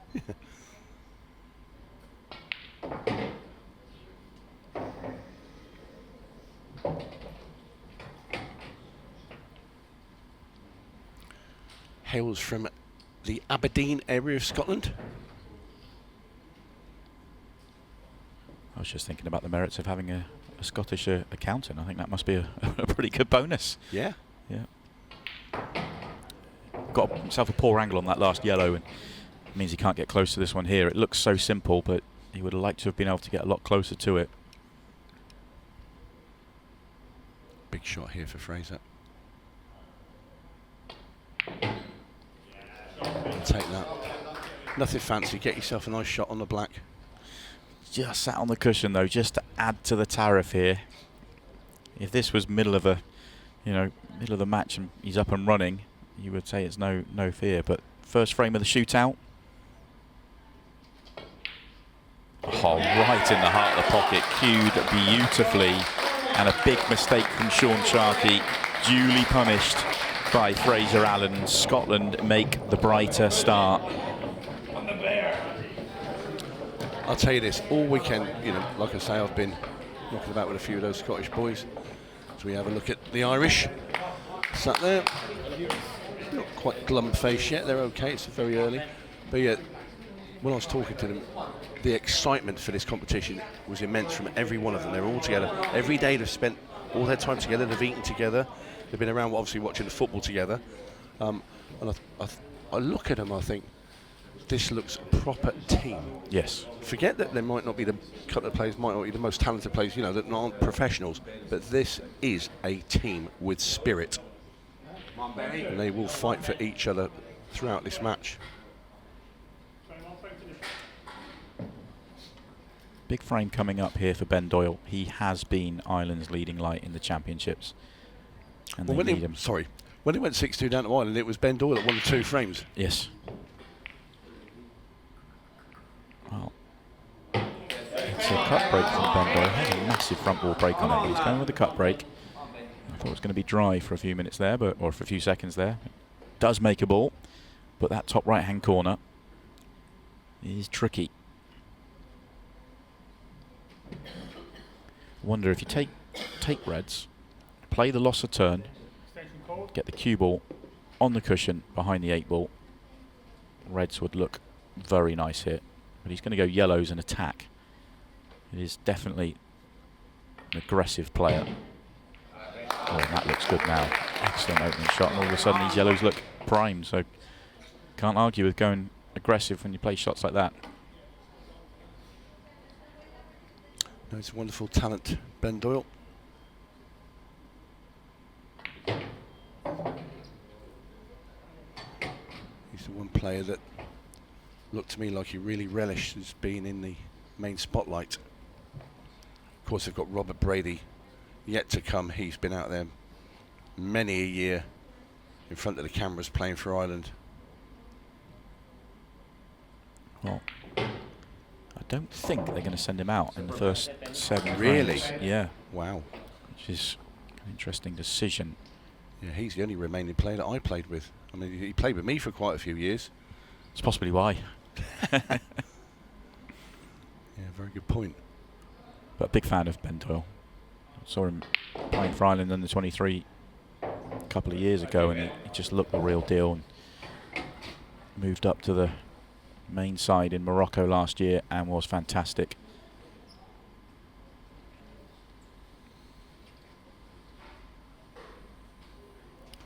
Just came too far down the table for me when he played the one over top right. Came too far down and left himself a poor angle, and he's kind of still trying to recover. Would like to have got across to the right hand side to leave the one in the centre as his connection to the 8 ball. He's going to have to use the worst yellow on the table really to get on the 8 ball, although there is still a line and there is room. It's not too bad for him really if he leaves loads of angle. He just has to make the pot. He can't fail but be on the 8 ball. I'm digging a bit deep here. I don't know how far he's thinking of going across, but if he doesn't pinch enough on the bottom of the cube, he could end up screaming a cue ball right next to the yellow unless he's going to stop it short. Well, he had more angle than it looked, and that shot wasn't on. That shot was not on, so he's played 2 or 3 poor positional shots on the trot, and he's ended up in trouble. It just looked a tad like he decelerated through the cue there. It's almost as if he was hitting the ball when his arm didn't quite want to, but his brain told him to, and maybe that's the thing with the clock, obviously, because he's got less time to use. Cross double now. That's close. Great recovery. Come on!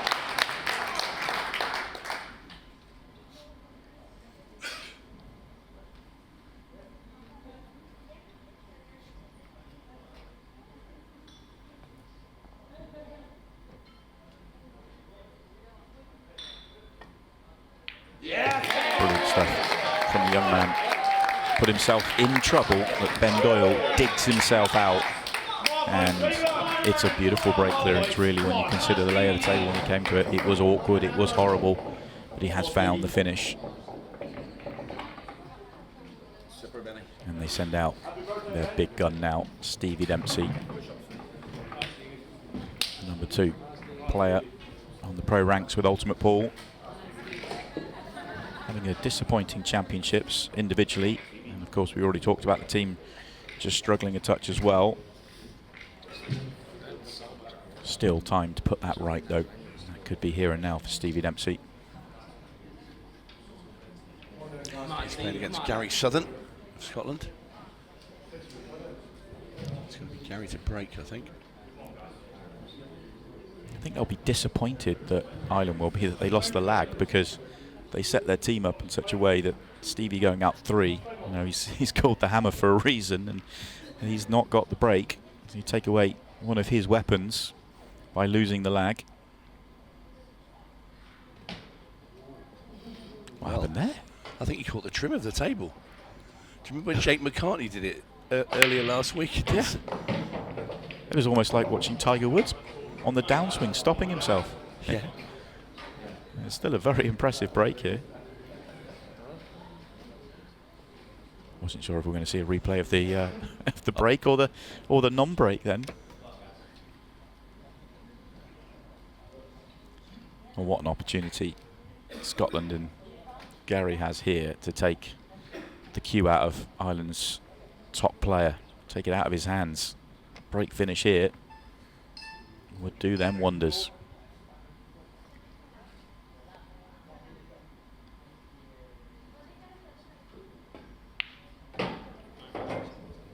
Choosing yellows. You'd be happy with the plant on the left-hand side of your yellows if you get right behind it? Yeah, you can, as long as you are right behind it where you can play it slowly. You don't want to be having to play that as a cut and from down the bottom of the table. Yeah, the argument against reds, because I quite like the reds really, but is the one at the bottom of the table. I do think the one, well, I was assuming the one nearest the right centre dropped in, and it might not. So all in all, I think yellows probably was the call if that doesn't go in. Yeah, might have to take the one nearest top left now. I agree with you. Just drop it in. Then you've got the one next to the cue ball now. I just feel he's chasing his finish a bit now. I don't know. I don't think he can get close to his work, so just accept distance, drop this in, leave the angle on the one next to where he is now to get back onto the one on the left-hand side. Drag it in. Try to force it in and use the red to hold the white. And what's worse is if that red doesn't go right centre past the yellow, he's now popped another red there to be able to brush in off the yellow to open up the pocket. These reds all of a sudden look glorious.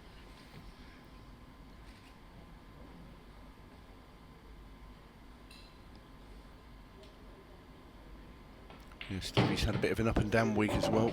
Not been at his sparkling best. And he does sparkle when he is on song. One of the great players that play on the Ultimate Pool Pro Series.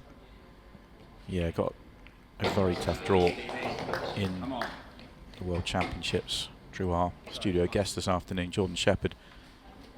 Good match, but it went Jordan's way. Stevie would have come into such high hopes for the first world title, semi-final last year, but didn't get past his first round.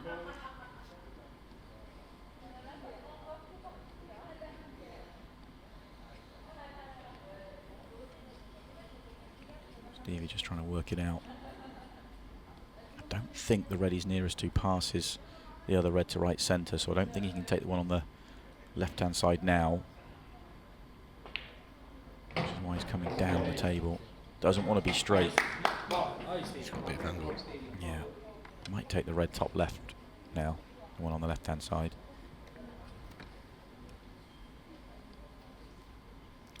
Well, the atmosphere and noise has been building in this arena as the day started. I'll tell you what, that first semi-final tonight, that won't be a quiet affair, will it? No, I think, and the noise will be louder tonight, I think, as we build towards the conclusion as well. And France and Malta will certainly come with some spirit. Some earplugs in the arena.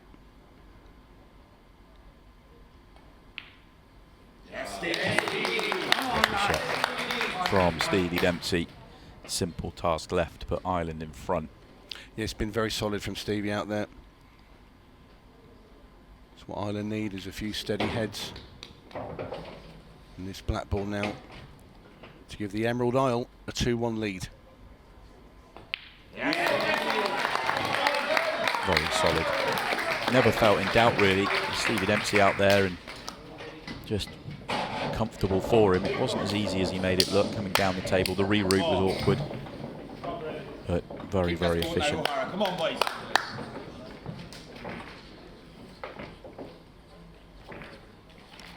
Just think if Ireland get themselves in front, I know they're one in front, but they get themselves two, and then they can start to just relax, because be in their mind about this table and how they've gone on it this week. I think it will just really, they could then find their feet and really start to flow and separate.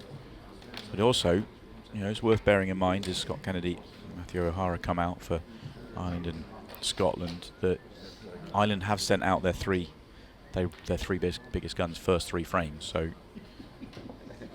Scotland should be buoyed by that. They're only 2-1 here. They've got an opportunity to get back into it.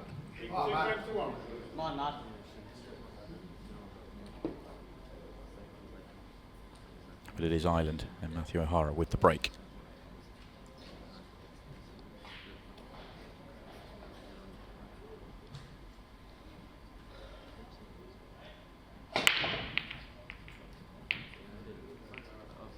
Really popped that break.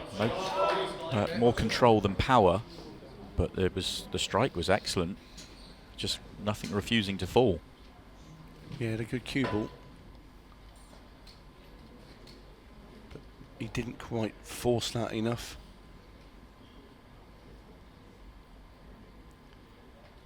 He could do all his work in one shot here.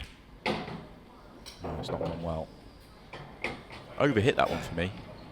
If he drops it in dead weight and then just bumps the red and gets the full ball, right? He obviously called it quarter ball, but if he drops it in dead weight and he can pick the pocket enough to get the full ball, that's why I was saying he could do all his work. Then he's got everything in the open and no issues anywhere.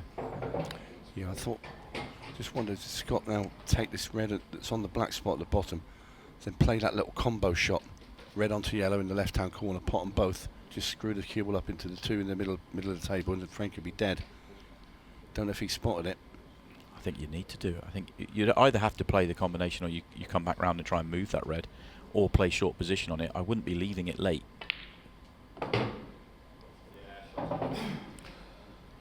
Still got to play the one on the black spot first. It's no good playing that now. Yeah, there was no benefit to playing the shot he's just played. No. Because if you leave that there, it's an extra ball to be on once you've dealt with the 2 at the bottom of the table to then get yourself into the 3 at the middle. It's like an extra ball to transition with. There's no benefit to coming back here. Just would have preferred to leave that cue ball about another ball's width to the right, because we can screw straight back. He's played that well. Yeah, I mean we're nitpicking, but I am, yeah. But it was still, in my opinion, better to go down and do what he's just done before dealing with the other one. But he's in perfect shape. Well, it's been a great visit from Scott Kennedy.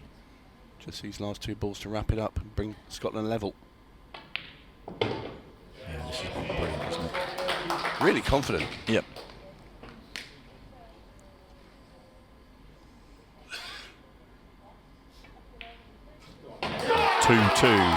Reverse clearance from Scott Kennedy. Good combination shot after putting himself in trouble with the first shot he played. What I like about that, though, he didn't get frustrated with the first shot he played, that it came out poor. He just was like, okay, this is where we are, this is what I need to do, and he did it. There was no dropping of the shoulders or frustration shown at all. Yeah, Scott Kennedy's he's been playing for Ireland for a number of years. Played and he went away and then came back again, and I forgot all about it. We were talking in the bar the other night. He said, "Do you remember playing me in the home international singles in 2004?" And I said, "No." He goes, "We won't talk about how the result went." I said, "Oh, did I win one? Did I?" But apparently I did. But yeah, and I do remember him now, and yeah, they're all great guys. But yeah, it was quite nice to reminisce. And 2004. I know somebody actually remembered me. Anyway, Scotland breaking off now. This is Nathan Irving for Scotland. Again, not a smashed break. Very similar to sort of the O'Hara one where he went dry, because it's just, we've been spoilt watching the cousins break in the Masters and things like that recently as well, and it's just an absolute joy to behold, to see. Yeah, if you didn't get to see it, we did see Tom Cousins win yet another title, a WPF World Masters crown last night, and he played at such a level against Jake McCartney in the final that Jake McCartney came to the table to break off and went to grab and used Tom Cousins' break cue because he had run out of ideas. It really was a great moment from the big Aussie, but it was a brilliant performance. Tom Cousins, once again, just reminding everybody that he is the best player in the world right now. And we will see him next as well. Just about to say that. Playing for Team Wales. But yeah, that was funny last night with Jake McCartney. I was fortunate enough to be on the commentary team last night, and he said, if I use your cue, I'm bound to pot some off for the break. So Tom got up and gave it to him, broke dry, and I was on the commentary. I said, it's not the cue, Jake, it's not the cue. Great moment. Yeah, he's a great character, Jake McCartney from Australia. Great fellow. Good, great fun guy. But anyway, Nathan Irving. Yeah, we can talk about Tom in the next match. We can. Of course, it was Scotland that did for Jake McCartney in Australia, so Australia aren't here. Scotland have a very difficult layout here on the Reds. They're not nice at all, and yellows are starting to not look bad. Just the two at the bottom, but easier to deal with them.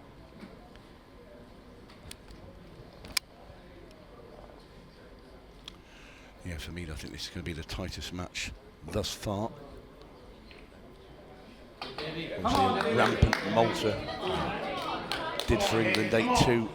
If you missed it earlier today, the French did what they do, and they won 6-3 against Mauritius. That sets up a mouthwatering semi-final tonight between Malta and France. But this, for me, this one promises to be, well, to tip a winner. I don't think I can. I think this has got every chance of going to a 6-red shootout. Yeah, I'm with you. I thought the first two matches would be close, but I did expect the results we ended up getting. And I do expect Ireland to get over the line here as well, but it will be tight, possibly tighter than maybe it could have been, depending. I think Scotland are playing some good stuff, and they have a spirit, and they are bonded, whereas I think Ireland are possibly a little bit flatter than they were expected to be at this stage in the tournament. Last match is a fascinating one with Northern Ireland and Wales, because Northern Ireland are the big favourites for the tournament. Well, this is why I say it could be level at the end of the match. I want to take one frame off Ireland for lack of confidence out there, and give one to Scotland for the tremendous bond that they've got with their team. So that's where I level it up. I think that's a fair call. I really do. Well, they've got Ireland, that is. I've got Dave McQuillan out there now, and that nudge was not a good one. This is a tight match, and this is a tight frame.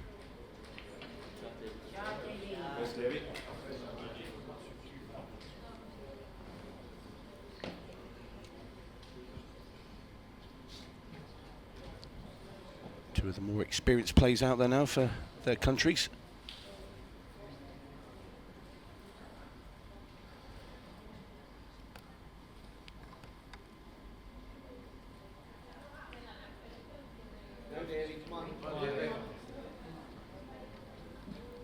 I think you'll just see Dave McQuillan just flick off this yellow at the bottom, cue ball into the bottom rail and back behind the two yellows again. Can't see any other shot. It'd be nice for him just to separate them a little bit. He's left it short. I'll tell you what, he can take that into the top left-hand corner. I'd have a go. Where those two yellows are, they've got to be moved. I'm going here. I'm going on reds. Yeah, you've got a little bit of a safety net because those two yellows aren't nice still. Well, if you can pot that and bring the cue ball, say, into the triangle area, what are you really leaving? Yeah. Not a whole lot, are you? It's why I was expecting David just to pop them a little bit more. You obviously get the cue ball on off the cushion and back up welded against one of the yellows that wasn't going to move. But if you could have just got the other one to be, an extra couple of turns away, it makes it a little bit easier next time he gets to the table. That's not a bad shot from Irving. Refusing to go. For a split second I thought he might play the double. There's Robert Brady there on the right, my old teammate. You might get to see him a little bit later on in the tournament. If he does come out, it might be a very pivotal moment. Very good shot. It was a very good shot there from McQuillan. That's where he was trying to get to previously. And he has opened up the 2 yellows in the middle of the table. They needed less attention, but that just puts a little bit more on the escape here. That's why I just think they should have maybe had a throw of the arm at it last time, Nathan. It was I wouldn't say it was a free hit, but it would have been a calculated hit. The reward was winning the frame.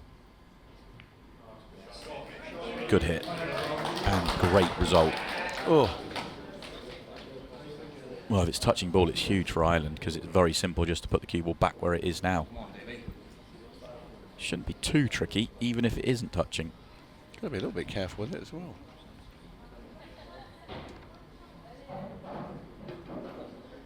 But it was touching the ball. It's a little bit unfortunate for Nathan. Deserved better. It was a good escape.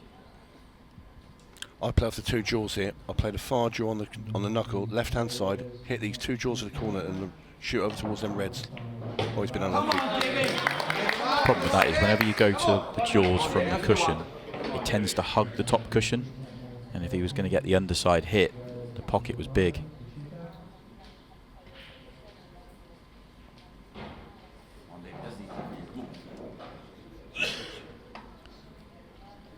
He's going to try and find a cannon. Does have cue in hand. He could have played the short position into the middle, but would have been a very delicate shot. But this way around, he's got to get the cannon right. He's got to get the cannon. Poor shot with cue in hand. Ooh. Now then.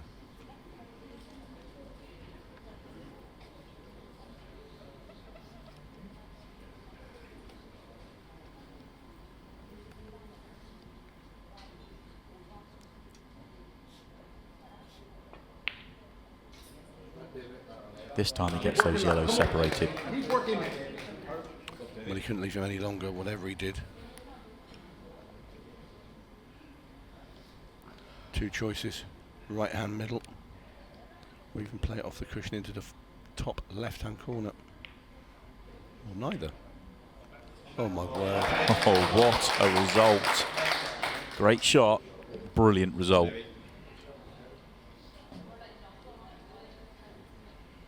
I think looking at that, he's probably trying to play it. He wasn't aiming to hit that red. He was probably trying to drop in the gap behind the others, but that's even better.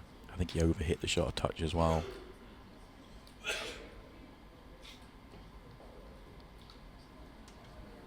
This is going to be a foul. Ball in hand. Yeah, ball in hand. You've got to hit a cushion after contact with your object ball.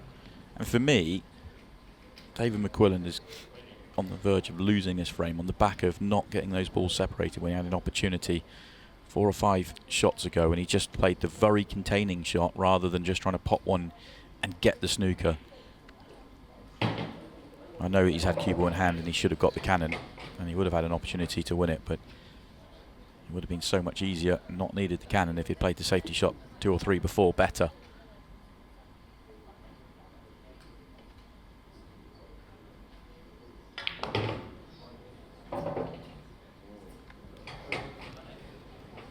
Would have been better to not have that cannon.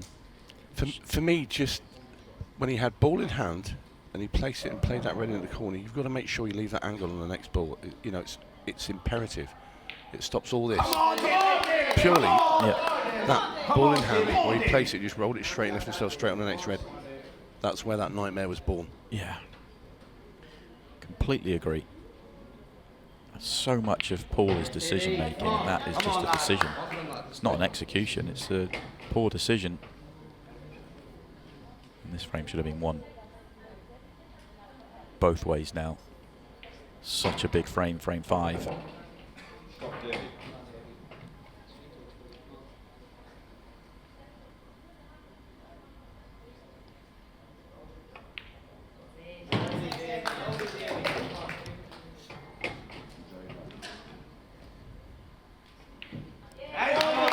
Ireland back in front.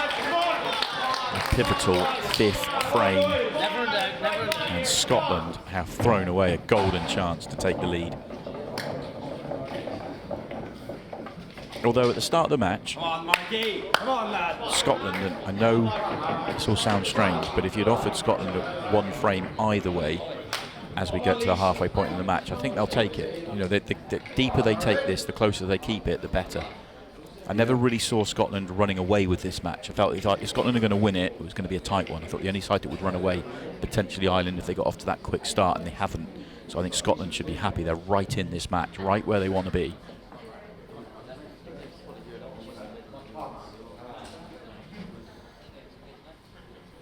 Mark Rowan coming out for Ireland.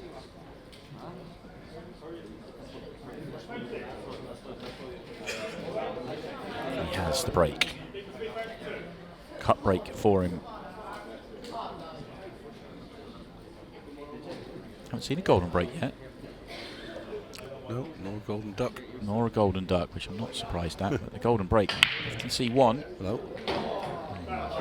Did get the 8-ball travelling, but he did. Cue ball in. David Charlton's going to come to the table for Scotland.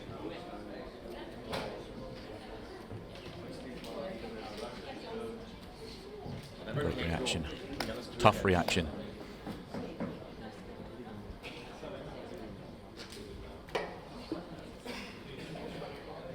Tricky layout, but I think this can be opened up a little bit if you get the first cannon right. Okay, now get the cannon on the next shot. Quite like coming off the left-hand side and popping into the gap of the red and yellow. And then you can play the next red, the one below it, off the yellow over the left centre, and everything's then wide open. Oh, complete miscue. Complete miss hit. Horrible, horrible sound.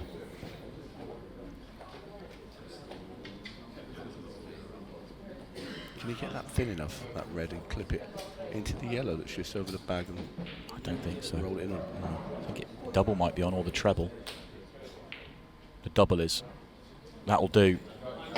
Fanny landed it a little bit fortunately there because he complete miscue and landed plumb on the double. And now he can play the red off the yellow that I was talking about. The only slight issue is that what ball is he going to be on? Where's that yellow going at the bottom? It's okay, I think. Ooh, I don't know. No, I don't think so. Mind you, can hit this thin enough and cut it into the middle and go into those 3 balls. You'd like to think he'd land at least land on the one in the middle. He's digging deep.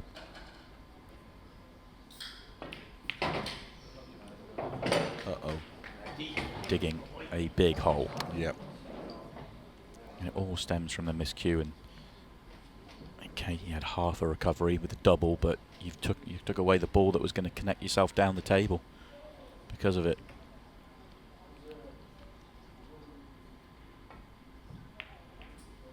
Come on, Mark. Mark Rowan and Ireland's frame to lose. Might not be a straight counter clearance here. Depends how confident he's feeling.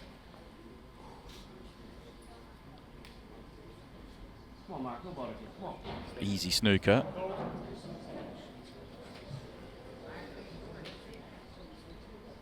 Or a pot in the middle. I like the pot in the middle. Yeah. Yeah, I like the pot in the middle. I think it's quite easy. Get your cueing arm going now. It's got a nice angle just to track the red here. If you put the cue ball where the red is, he's on the one bottom right, and then it's just a case of getting across the table in the next shot or two after that. I got a bit deeper into it than I would have thought he would try to.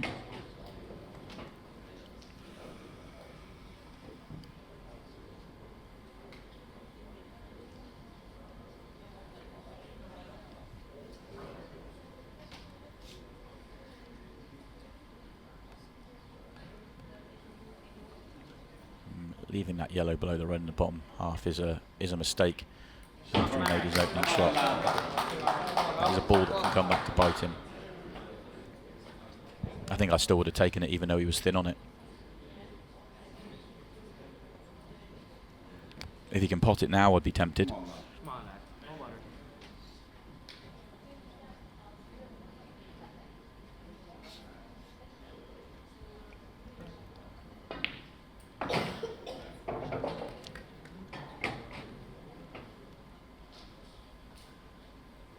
Well, he's leaving himself a lot to do.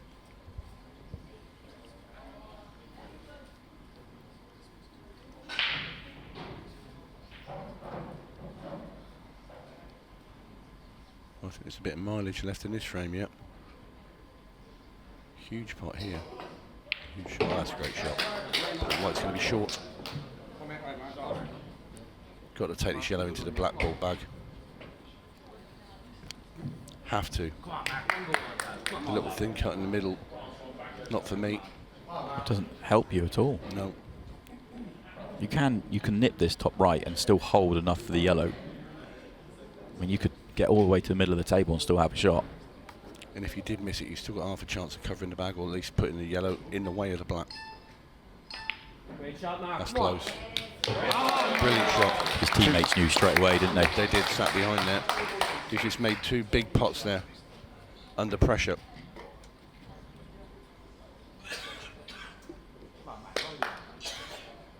Give it every chance here. Drag it in. He's rolling it in.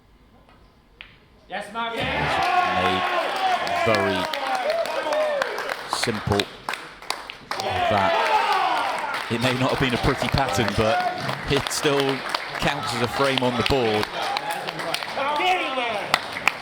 And you can just hear it building out there for Ireland. It was very kind of not flat, but just a little bit quiet, and that's just pumped them up a little bit. That's 2 in a row that have got away from Scotland there as well. Yeah. They've had first bite of the cherry in both.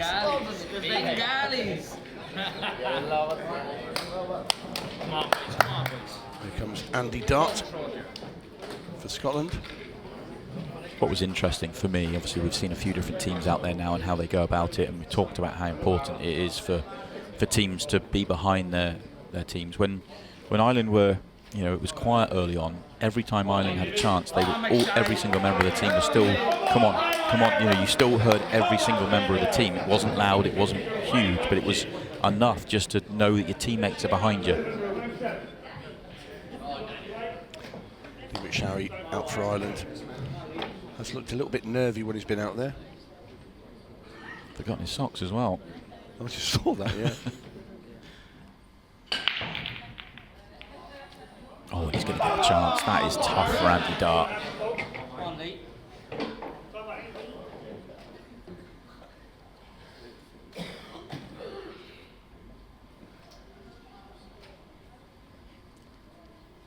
The realisation.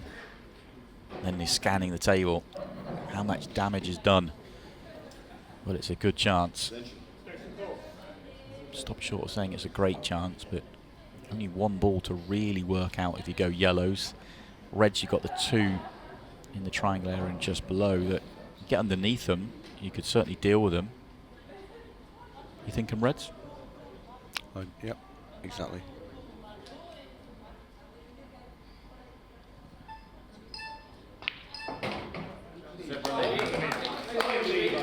See, it's a tad edgy. It's a big thing to be out there playing live on TV. You see when he was playing there's a little shake there, adrenaline. And to me though, I get it completely, and he's under it right now, but from an Ireland perspective, now we don't know what they're going to do on the second rotation of 7. They have an opportunity to go about and change and bring someone in. They could bring Rob Brady in, but I expect them to go with their big 3 again, to go Sean Sharkey, Ben Doyle, Stevie Dempsey, which to me doesn't make this a free hit for Ireland. But if Ireland the worst was to happen, they lose this frame, then they're sending out their 3 top players with a 1 frame advantage, and they'd back themselves in that situation. But if, on the other side of that, if they get the win here, all of a sudden they have a 3 frame advantage with their 3 top players coming out. They can really, smash away here and do some damage.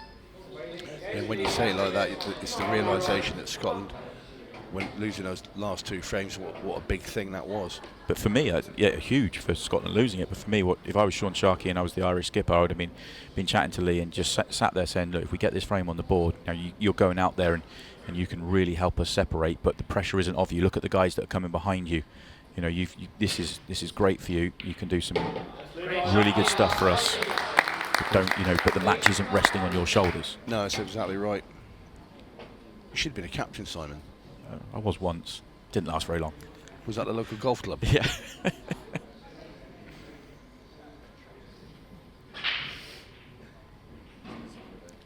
He seems to be building in confidence with every shot. Which he's been playing. He's got past it, he has. That's not a good flick at Did all. not want that, no. If he'd have just missed that there, he could have got onto that red into the centre pocket. And now, I mean, he still can get over there, but now he's got to force the cue ball off the right-hand side rail down to the bottom. So this is a little more tricky and certainly a lot harder to judge the pace.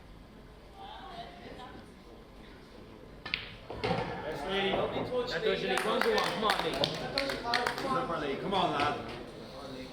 Do you know what? I played a double here. Tracking the white, if you play the cut, I think it's going into no man's land. I think you have to play the double, push it through. Didn't like that shot.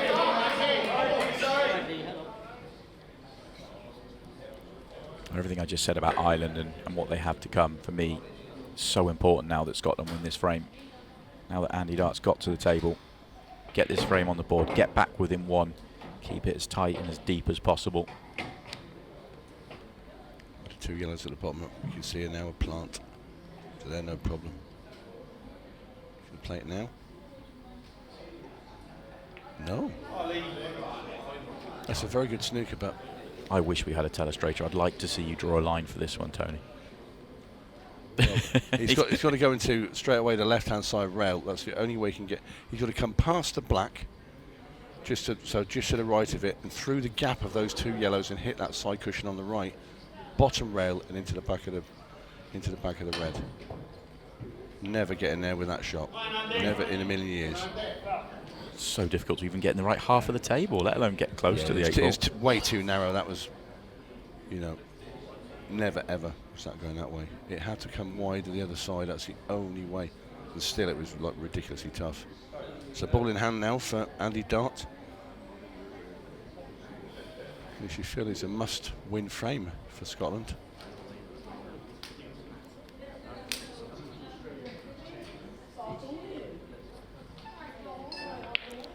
Oh dear, Andy. What have you done? It just feels now that that's 3 golden chances. That was the best of the lot of them as well. Yeah, I can't believe I've just seen cue ball in hand and missing is not good.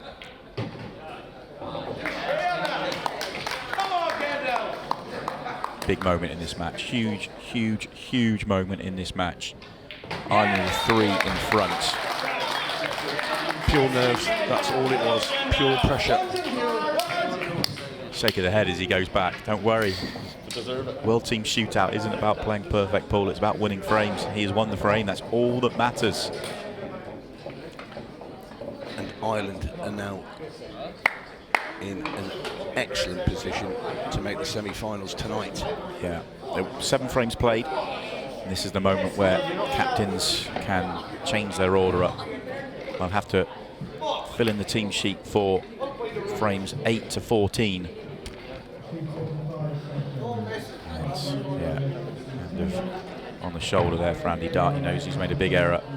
Oh no, he's trying to miss out there, and it's, you know, it was Jim Wilson. You know, it's just a shame for Andy. There was a big chance there for Scotland, and you know they could have had the last 3 frames. It could be so different. Could be 5-2 the other way, but it's not. It's Ireland showing them all the most composure now. Here comes birthday boy again, Sean Sharkey. I'm expecting a big performance now from him, because you can let the handbrake off a bit now at 5-2. I think do the right things here though. That's such a poor break that just make it messy. You're 3 in front, you've got 12 minutes to play, make it messy. You can chew up 5 minutes here.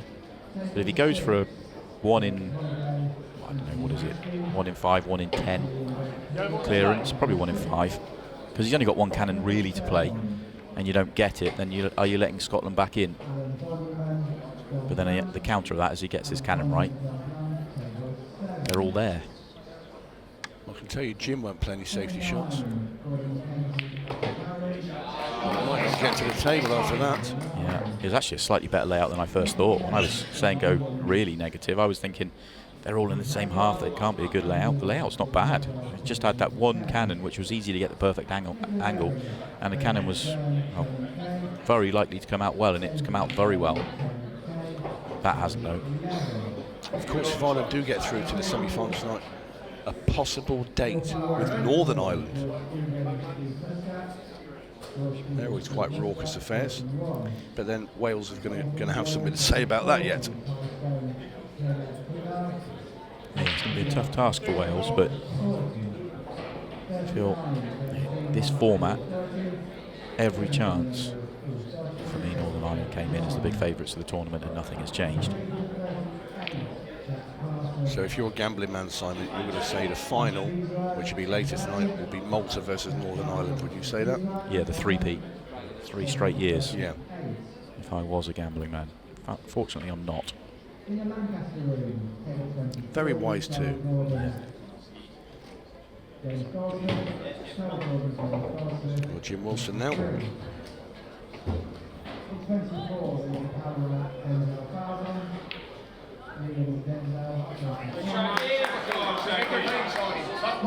Sean's going to get his second opportunity. Did open it up for Scotland, but not really much happening there. This match has gone quite flat at the back end. Scotland had just gone off the boil completely. They could have won the last 3 frames. Yeah, the heads have gone down a bit. Yeah. And Scott Kennedy made that clearance to make it 2-2. He just thought, here we go, this could be a classic, but it's not so much what Ireland have done, it's what Scotland have done in the next 3 frames.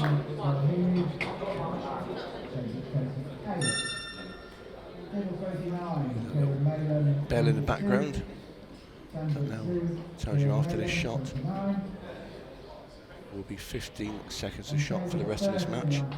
Red pot there from Sharkey. Will be 6-2.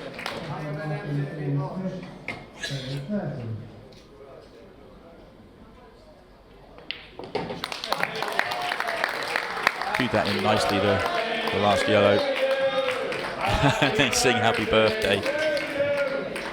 Didn't win his opening frame, so they didn't get the opportunity to do it. They get to do it there.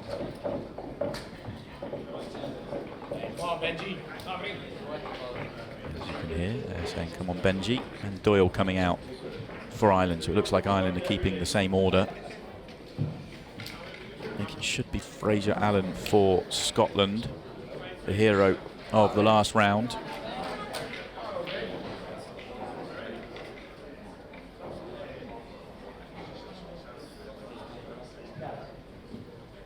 the background there, you can just see some of the Northern Irish players coming out, getting themselves ready. It is Fraser Allen that's coming out for Scotland. See all the Irish ladies team are in the background there supporting the men.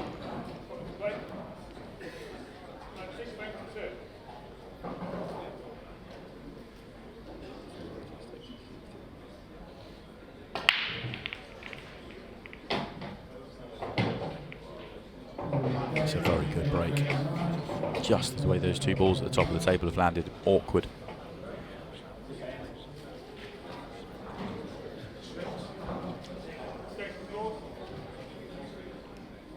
Yeah, Fraser's been Scotland's best performer, certainly in the TV matches.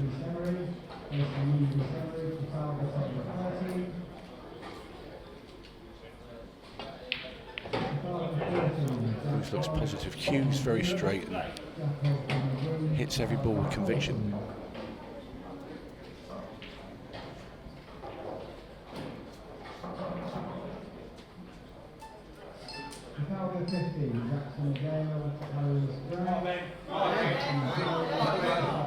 It was going to be tough to get out from there. I had to take it on. 4 behind, 8.5 minutes, you just have to go. It's a little bit easier for Ben Doyle to get out on reds. Red at the top, much easier to get on than the yellow. Doesn't mean it's easy.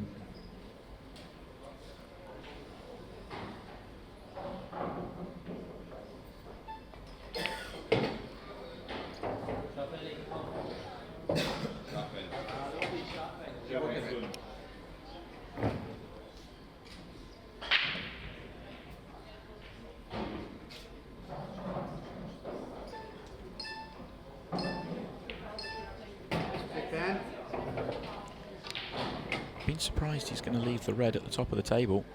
Oh, there's a gap. I was expecting him to have to play it from low, and therefore holding on the 8 ball was going to be tough. Therefore, I didn't think it should be a good last ball, but he found a gap. Tell you what, he's landed in it as well. That's a brilliant shot. Yeah, the gap is tiny.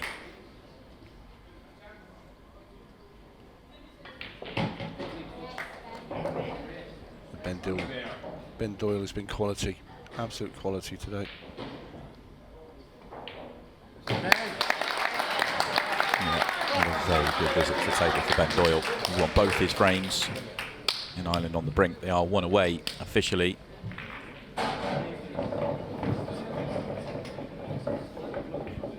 1 away, and they send out Stevie Dempsey.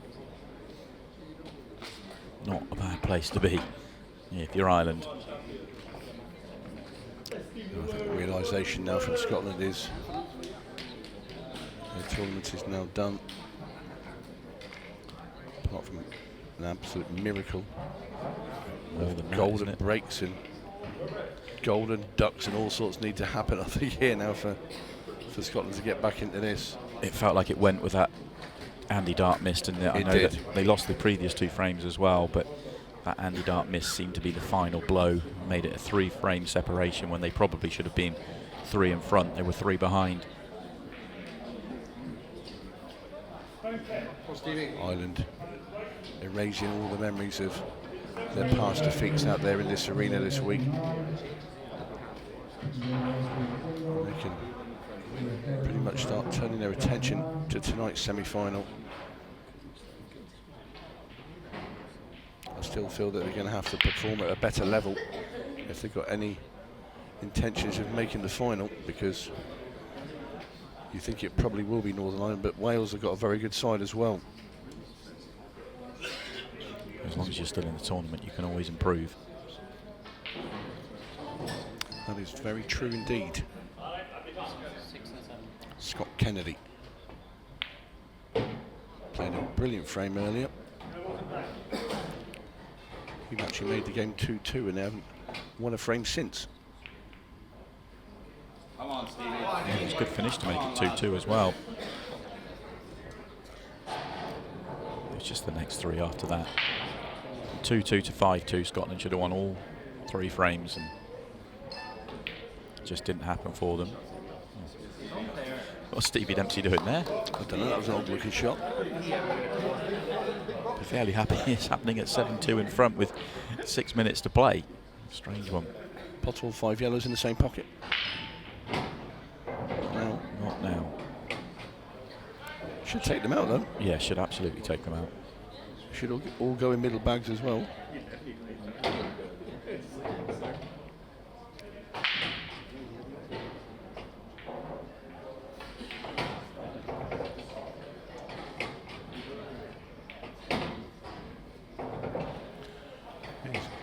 Hot footing it around the table. Probably needs to go a bit quicker.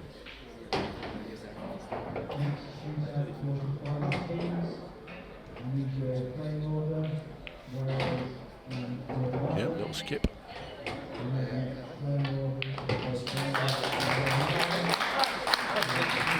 Well, 2 for 2 for Scott Kennedy.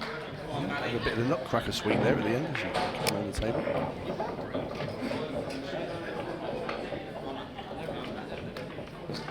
The 7-3. It's going to need a couple of golden breaks, you feel, here. Right? It's going to need something. Surely, I mean, the drama that Scotland gave us when they beat Australia. I mean, nothing would top it now if they managed to come back and win this. And then, well,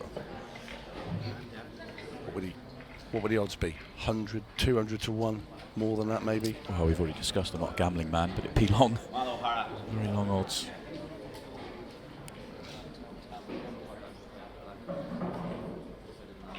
This is Andy Gray.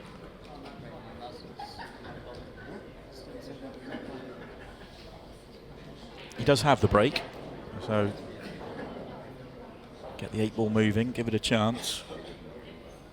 Just try and get Ireland looking over their shoulder, at least a touch. Well, you've got more chance of getting the black ball off the break with a cut break than you have with loading onto the front ball. So if you move the cue ball across, you just stun the cue ball into the side rail and come back into the bunch.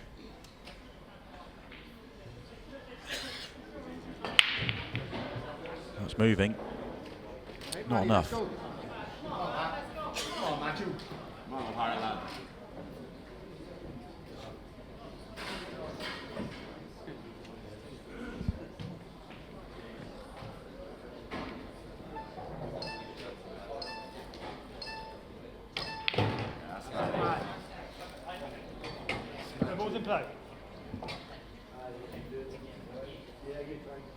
O'Hara can just manipulate the clock now.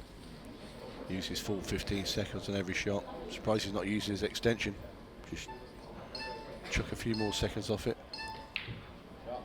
Nice for Matthew O'Hara to get a shot. Broke cleared in his opening frame. That was against Scott Kennedy to make it 2-2. Very much gets to the table here though. Chance to sign off for Ireland.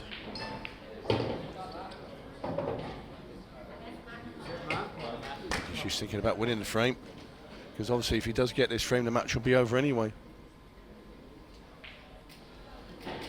It's a race to 8.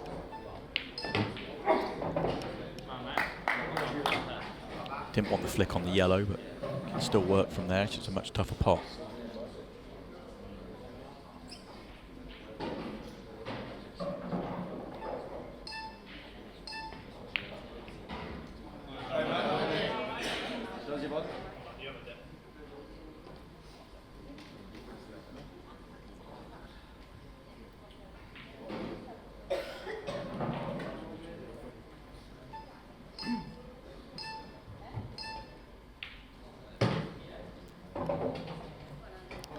Got to go. Got to go, and got to go quickly. Straight's no good. I suppose you're just going to leave the cube on the cushion. You've still got the one into the centre. Not going to have a great last ball for the 8 ball, I don't think, here.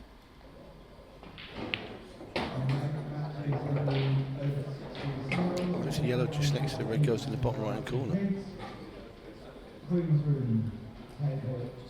What, you're going to play this one and come around the back of them?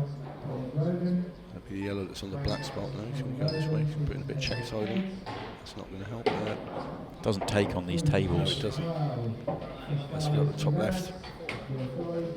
Go for the cut and try and play the double.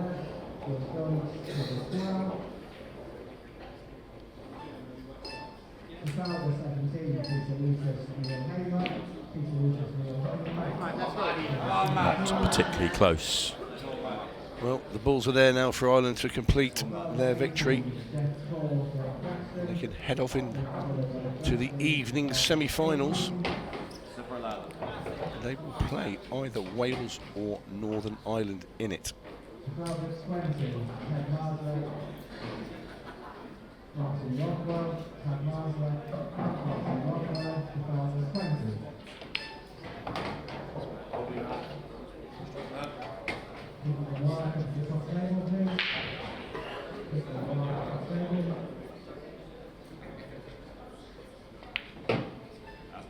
This 8 ball for it then to beat the clock.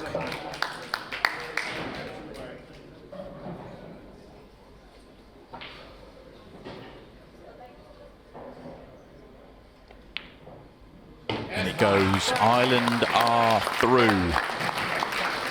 They complete an 8-3 victory over the Scotland team, who just went flat at the wrong time, missed the chances in the middle of the match, and Ireland did the rest. Ben Doyle, very much the star player for Ireland, was very, very good to get them going, and they have got over the line. They move on. They will take on either Wales or Northern Ireland, who will be battling it out in our final match here of the afternoon session. They'll be up next.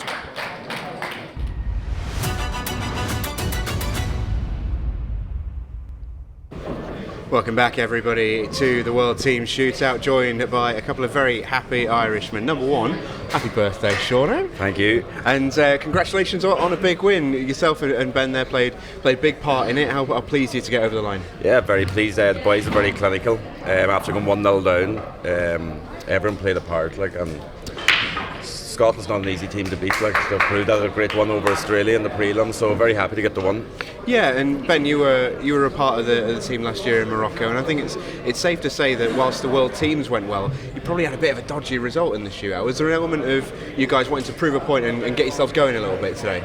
Yeah, we were very disappointed with that game last year against Mauritius, like, to be honest. So this year we're kind of going to try give this proper rattle this year. Like, we're not going to we're going proper.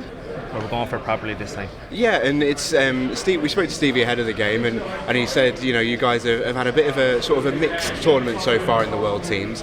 But he did also allude to, had a bit of a hoodoo with the main arena. How nice is it to get in there and get a win and sort of get that monkey off the back, if you like? Yeah, without a doubt. It wasn't looking great there, but it was third time lucky for us, so long may it continue now. Yeah, and you've got a fantastic semi-final, whoever it may be, coming up, either Wales or of course the North, and it'd be a great semi either way. But what happens now? Are you gonna tune in and do some heckling, or are you gonna stake yourself away? Well, I'm going straight onto the double, so I won't get a chance. But the boys, I'm sure, will have a look at it, and hopefully they can sweat it out.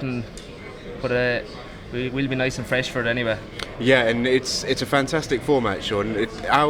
How important was it for the likes of yourself, for Ben, for Stevie, the sort of the gun players, if you like, to sort of set the tone a little bit? But it was a team effort in the end, but it's required to start well, isn't it? Yeah, without a doubt. That's why I slowed things down, just to make sure these boys would be under pressure at the 15 seconds, so I made sure that I wasn't going to be playing under it anyway. The tactics of the captain, that's what it's all about. Well, look, lads, congratulations on the win. We will see you later on in the semi-final, and we'll find out in a moment who they will be playing. It's Wales versus Northern Ireland when we return.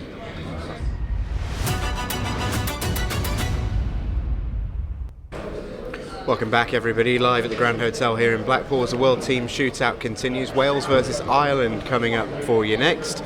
And we do have a fine Welshman sat on the sofa, but Si, I'm going to ask you about this Welsh team. Yeah. A great team. They ran to the World Team Final last year. Didn't go great in the shootout, but a really, really decent squad. Yeah, there's some really, really good players in there. When I saw the extra players they've added in this year compared to last year, I thought, this Welsh side might be making a leap forward. I don't think it's gone particularly well for them so far in the team championships, but in this format, I really think they're a real chance here to cause an upset. No doubt Northern Ireland will be favourites, but obviously they've got the best player in the world, which is a great start for them. Tom Cousins, he won the Masters last night. The titles just keep rolling for him. He really is the best player. But there's some players that have been added in that are perfect fits for the shootout, the likes of your Cole Bedfords and Oli Bales, that have play at such a quick speed and play at such a good level. I wouldn't mind a Jordan Shepherd in the team as well. I've got to throw that one in there because he would add to this squad definitely. But they're definitely a squad that could cause an upset. Yeah, 100%. And as for their opponents, Northern Ireland, what a super team they are, Sheppy. Everywhere you look in that particular lineup with Northern Ireland, it's just star-studded, isn't it? Just super solid. Leads perfectly to one frame pool, really, their team. They'll all be able to rely on each other. They'll not be fretting, thinking the next play going on. They're hoping on, they're not hoping, they're knowing what's to come, so I think that's a massive thing in team pool. Yeah, absolutely. In Northern Ireland, despite being the two-time reigning and defending champions of the shootout, have definitely got their work cut out with this Welsh squad. As Simon mentioned, they are led by the best player in the world in Tom Cousins, but he's got himself plenty of help this year. The likes of Cole Bedford and Oli Bale have been great additions to this Welsh side, so he decided to put TC together with the Chaos Cole himself for a quick chat before this one gets underway. TC, I want to start with yourself. It's been such a different vibe, the team side of things, to everything you've been doing individually in the last couple of weeks. What's been the vibe in the Welsh camp so far? Yeah, we're lucky. We've got 10 great players, and we all get on nice. And we've got good team spirit, to be fair, and we've got some really good players. So yeah, we're doing all right. Yeah, Cole, your nickname is Chaos. Has it been a bit more controlled in a team environment, or has it still been good fun? No, I've never controlled in anything I do in life. But I've really enjoyed it. It's been a pleasure playing with the luckiest player in the world, and I've really enjoyed that. Yeah, learned a lot from how to bash balls about.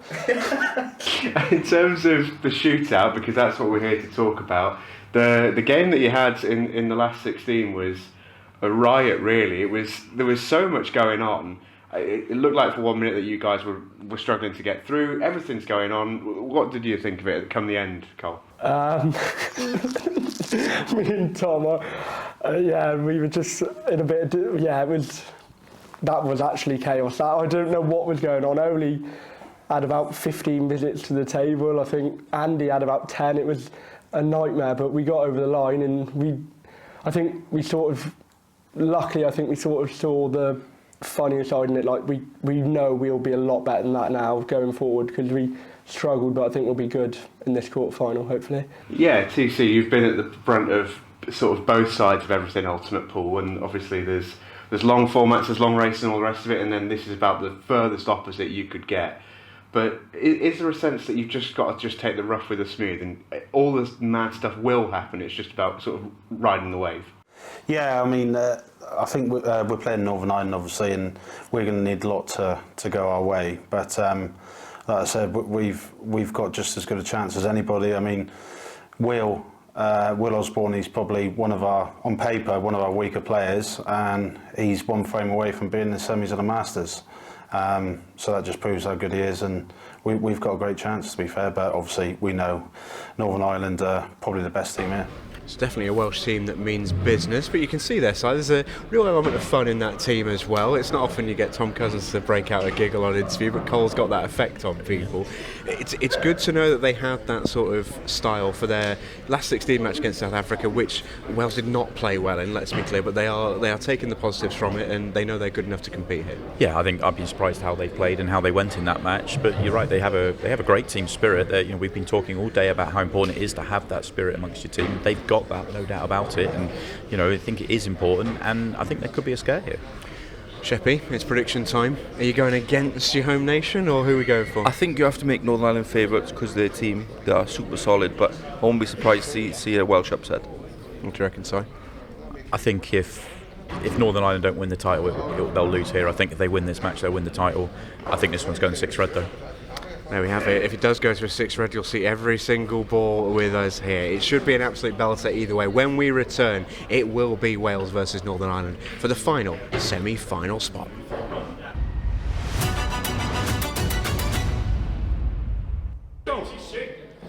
Welcome back to the action at the World Team Shootout as we get our 2 times champions in play. Northern Ireland have won the only 2 stagings of this event in 2022 and 2023. In their way today is Wales. Mark Shepherd and Jordan Shepherd with you for this one. We've seen some quite one-sided matches so far today, Jordan, but this one looks like it could be a bit closer. Yeah, especially the break decks hit them perfect, but the Cousins effect is real. Dry break from the off.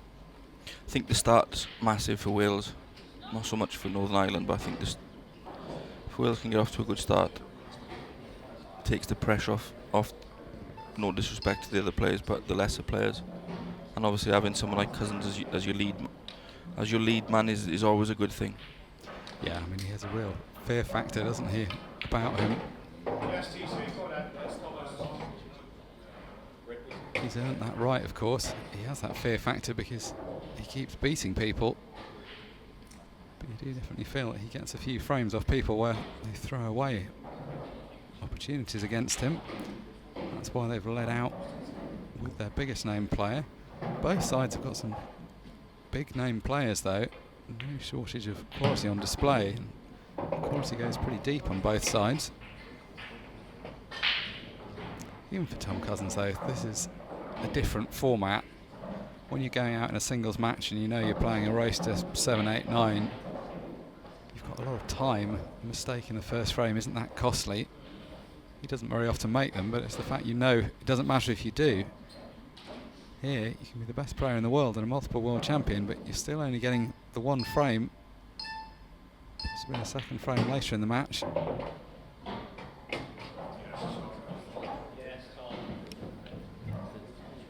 June from the way he's playing that, he feels he can get the red past the yellow top right. Assuming he can, then he's in great shape here. Just draw the cue ball back to the centre of the table.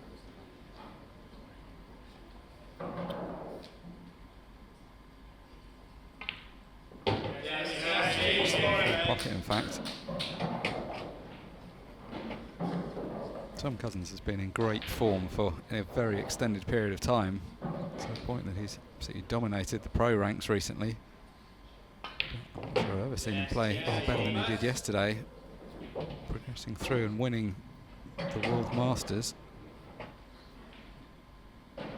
Pretty much close to unplayable in several of his matches in that event. What he's added to his game lately seems to be really tight cue ball control. A season or two ago you described him as being a good shot maker and being happy to leave himself at distance, but it seems like now he just never leaves himself at any kind of distance. Flawless patterns, flawless cue ball control. And the first frame goes to the Welsh. Both teams sent out big name players. Declan Brennan though unable to do anything for the Northern Irish because he never had a shot in anger. Tom Cousins doing what Tom Cousins does. It's only the first frame, but it does help to get the first frame on the board. Settles you down. McCarthy there, vastly experienced player. He's lifted this title twice. Also world champion 2 years ago. A memorable couple of weeks he had in Killarney. Won the world title and the world team shootout. So after all the control and finesse of Tom Cousins, next for Wales, Oli Bale. And opposite him, Callum Singleton. It's Oli with the break. You never quite know what you're going to get from Oli. He's a good player for this format. Yeah, I don't think really one frame would be as kind of. Some players are more lean towards more being a lot more solid under the one frame, but Oli likes to have a go at him, doesn't he? Which I can't blame him. I agree with the way he plays, but you either look like a hero or a zero. So yeah, that sums Oli up perfectly. It either looks amazing or it looks a bit reckless. Nice little shot there, though. Good touch.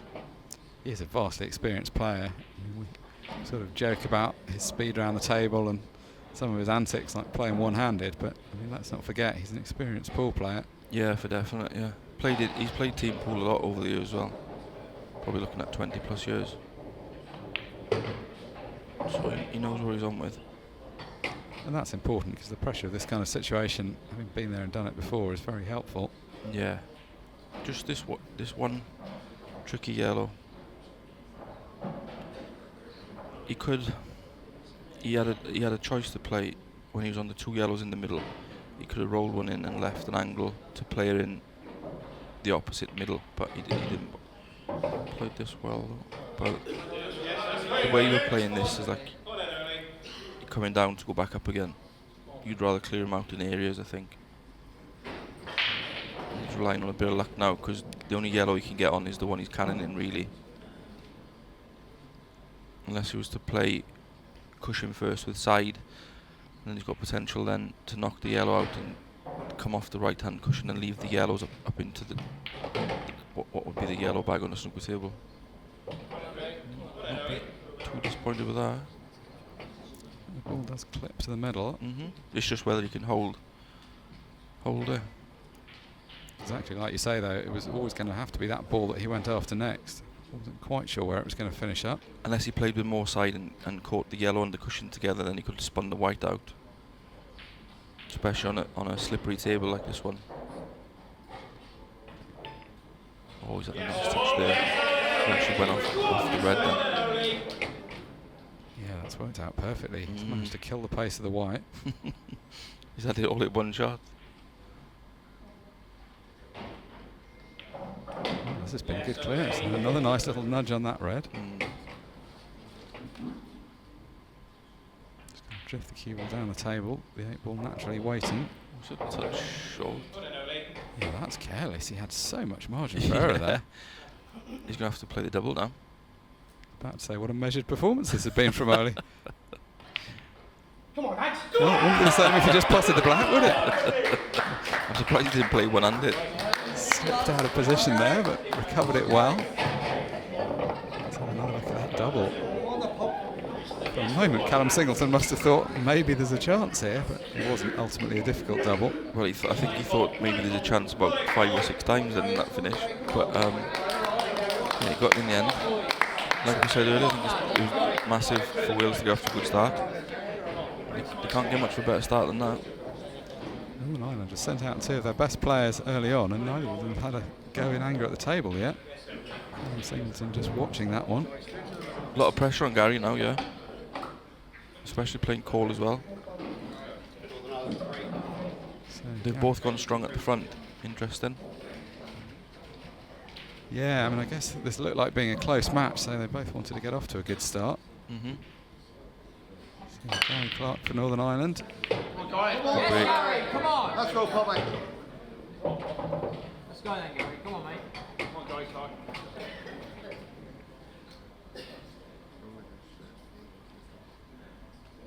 You always desperately want to ball off the break, obviously in any form of pool, but it's Yeah. one frame pool where you only get one chance. Yeah. It's a brutal format, team pool. Well, especially this shootout, because it's a short format, but it's also your one moment in the limelight, so you feel like you want to give a good account of yourself. Yeah, for definite.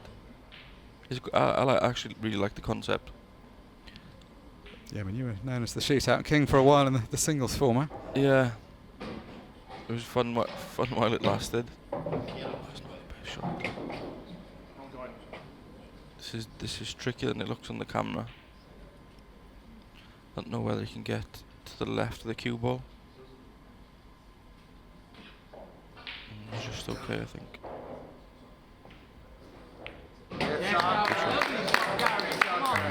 Cute angle than it looked. Do you risk playing the little drop cannon, yellow in the middle, to play on that? The yellow that's covered slightly by the 8 ball. It's got a natural line, isn't it? Touch too much. It just comes off the cushion and flicks the 8 ball. That would have been perfect. I don't know if he lands flat on the bottom rail. Can he? Obviously, he's going to take a great shot to get there, but yeah, I think it would be quite tight. We've got the benefit of the overhead view as well in the commentary box. Or he can swerve one in now the side. No, not enough side. Couldn't really see enough of that. He had to flick a lot of side on it. Yeah, I don't think maybe the shot wasn't on. I think he wanted it to be on more than what the shot was on. Yeah, it's more hope than expectation of that one. Yeah, for definite. Yeah, you see that quite a lot. Yeah, you will obviously with that much commentary you do, but you almost like trick yourself into playing it because that basically that shot was the 8 ball, wasn't it? So Cole Bedford for Wales, a man known as Chaos. Definitely Chaos. You saw from that interview, brings something a bit different to the party. Very talented lad though. Yeah, well that's the thing, although like he's a lot of fun to be around and there's a lot of jokes about his personality, but I mean ultimately he's a good player, that's why he's in this team. He's rapidly improving as well. Had a lot of big wins. He's been going with the second nickname of the Giant Killer for the last season or so, due to his performances in the pro ranks where he's beaten a lot of big name players. Seemed like for a while at Ultimate Pool events he was beating one of the top pros pretty much every weekend. Every time, yeah. Didn't he beat Potts, Mellon and Mick 3 events in a row or something? Yeah. It's much more than that. Played that lovely. Just the 8 ball to negotiate now. Is he really interested in lifting the ball off the left rail, or is he just going to screw I just up? think that's fraught with danger because pushing the red up, you're not guaranteed to leave yourself a shot after.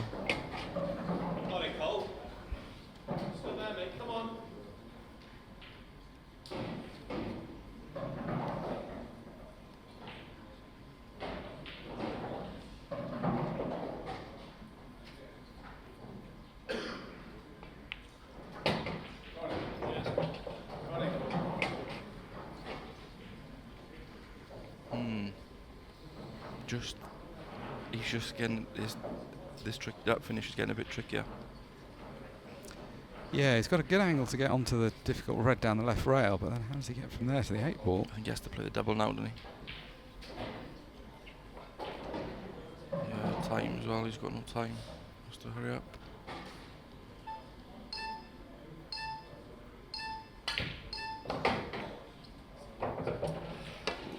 Well, he's looking annoyed, but he was chance to luck a bit playing it like that. You see the way Cole was aiming up there? Like he was at the right of the cue ball, and then on delivery comes really wide left. Oh, white. How's that? Oh! Oh my! Wow, everything's happened there. What a shot! And the 8 ball goes past the yellow as well. Well, we said he was called Chaos. He's called Chaos for a reason. Oh. This is what he usually plays like against me. It's going to be to no avail if he doesn't put this 8 ball out.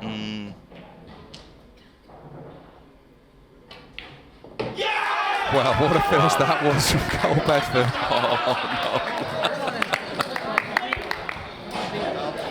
no. Saying he played that. I mean, isn't he the perfect person for this format? Players like him and Oli Bale, there's something happening. Look at that shot. Could have potted the whites, hit both jaws. And sprung out perfectly onto the 8 ball. Straight onto the 8.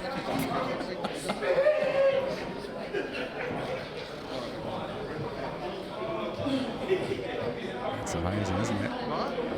If they've ever had their metal tested, this is now. Another Ultimate Pro coming on, Andy Williams. Experienced player. Did he win a Challenger last year? Good run, didn't he? Yeah, I think he won one, Dylan. Coming out from Northern Ireland. Yeah, Northern Ireland have had a lot of quality on display, but we haven't had a chance to see much of it so far. Yeah, Gary missed his chance there, so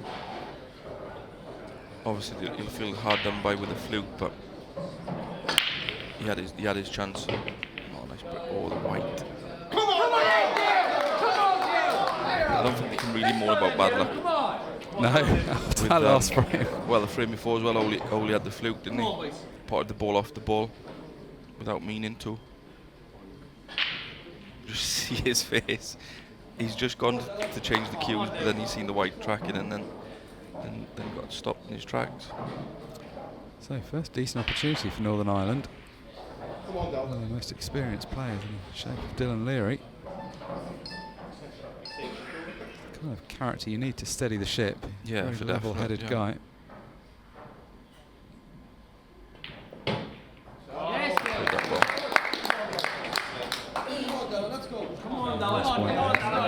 Too hard, just a gentle cannon. This is a massive frame because obviously I think we're getting into the weaker part of the Welsh team, whereas I think Northern Ireland are a bit steadier all the way through. Obviously Wales are going to be blessed with that firepower at the beginning. Yeah, a lot of strength and depth in Northern Ireland. You've still got former world champion Ronan McCarthy to come. Yeah. They just need to get this frame on the board. It doesn't matter how they do it. Yeah. Just need to steady this ship. Yeah, for definite. The fact they've won this event twice obviously gives them a ton of confidence, but nonetheless it is a short form format. To have the game taken away from you without really, as this happened here, without really doing anything. Well, it's a format that's kind of designed to make things random, which, yeah, I mean, as you know, that's why your record was so impressive to win so consistently. Yeah. Kept getting the key. Well, it's a bit like the Tom Cousins effect, isn't it? Because you started off well, then people start playing badly sometimes. Yeah, that was it. And I think some of the fields weren't exactly as tough as you may think. No disrespect to obviously anyone, but some of the plays at the end were obviously never looking any trouble. You this finish, Dylan. Come on, Dylan.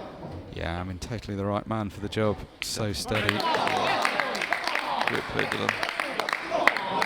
3-1. That sets things up nicely. If it had gone 4-0 behind, it would have been hard to see a way back. Yeah, rolling that next as well. As we look ahead at the Welsh lineup, Zach Shepherd next, then Richard Gifford and Will Osborne. Interesting omission from the lineup. Ross Dunn, who's currently top of the averages, he's won 22 from 27 in the group stages and has been dropped. That's a tough score. Interesting decision. I complain about the decision so far, given the fact they're 3-1 up, but interesting choice.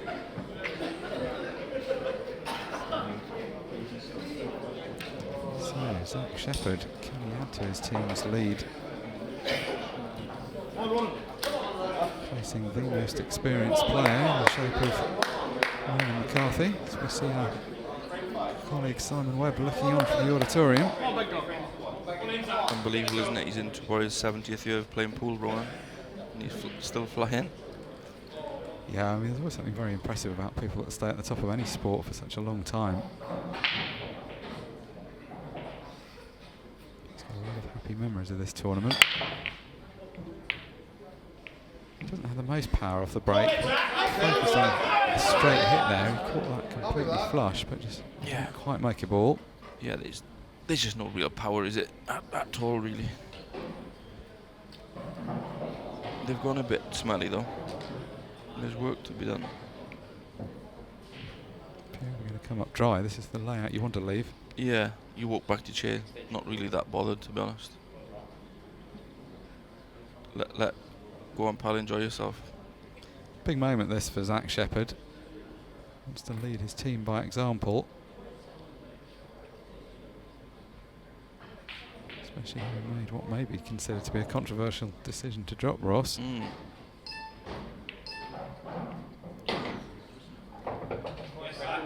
The two of them actually played each other, didn't they? Will Osborne and Zach played each other in the last 16 of the Masters. So maybe that's had some of his reasoning. Both had a deep run in the Masters. Yeah, Will Osborne's had a good tournament. I mean, it's a good team. It's not like there's an obvious decision either way. So lots of turn for Zach. Reds go favourite now. Good shot. That loss of turn is such a powerful shot in international rules. Yeah, great rules. Yeah, you must have been delighted. And the formats that are coming in, it all plays to your advantage. It doesn't help now because everyone else is so good at the format as well. Everybody's caught up. I had an edge, but I think now everybody plays brilliantly with the clock. No one really struggles anymore, I don't think. Some people struggle a little bit with the table. Obviously the conditions are different to what we play on the outside tables. But yeah, is it 3 years now? It's been, or 4 years or whatever it is, of playing under the clock conditions. I think everyone's caught up now. So you're advocating for a 10-second shot clock now? Yeah, just make it as little as possible. Infinitely quick. Yeah, makes the game. I think everyone's standards rising with it because obviously the slower you play, I think it stops you from playing as well. But now with everyone playing at a proper speed, I feel like the standards get better. Yeah, and I think that goes down to grassroots pool as well. If you watch the league and county matches these days being played to international rules and sometimes now with timers, you see everyone's just having to play a more attacking game, and yeah, a lot of them look the better for it. In this day and age, I think that's massively important because everyone wants everything so quick, and no one really wants to be watching pool for 20-30 minutes of frame or whatever it is. No, I mean this format is made for television, quite literally, because these timed matches allow you to plan a schedule. Ronan's such a canny player. If anyone's going to get involved in a tactical frame here, it's going to be him. Yeah. Typical, we're talking about tactics and 20-minute frames, and then this could end up going the same way. But with the rules the way they are, they're so attacking, and there's not really any time for delaying stuff. No, and it's not right really in either player's interest. 3-1 is no kind of lead to be sitting on, so both sides want to get on with it. Yeah. There's always natural progression, which is what I really like about these rules. I don't think you can get bogged down, whereas in other sets you can get bored, I think. There's a lot more nuance to the tactics than people realise, but as you say, it's all sort of positive stuff. You're just trying to your player safety, but also promote something. Yeah, constantly trying to better your set of balls. We've seen a lot of quality pool today. What we haven't yet seen is a really close match. I think he's left to finish here. I think Zach should get out, really. Pot the red in the corner. Try and get just past the blue spot, so you can pot the red in the middle and push the yellow away, and then all the work's done. Yeah, I think he's going to want to get on with this. He doesn't want to get drawn into a tactical game with Ronan. No. He's played this perfect.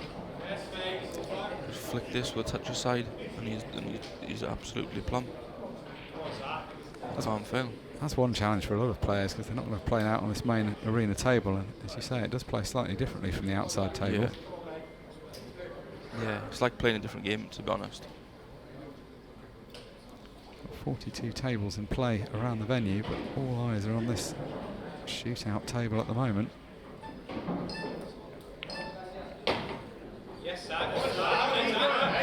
Played that a touch better. If he had played the left hand side there, he could have manipulated the angle a bit more and made sure of pushing the yellow out the way. So that's not Zach's greatest shot. I can't really tell if he's okay, but I'm assuming he will be. Just hurry up here. Yeah, 30 seconds fairly relaxed, but it can still catch you out.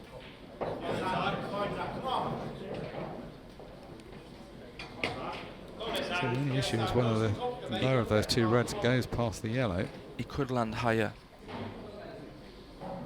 Obviously roll through on this red, land a touch high, and then just bump off, just hold off the yellow. I know you're going to be a little bit close to your work, but you're guaranteed to be straight if you just hold off the yellow.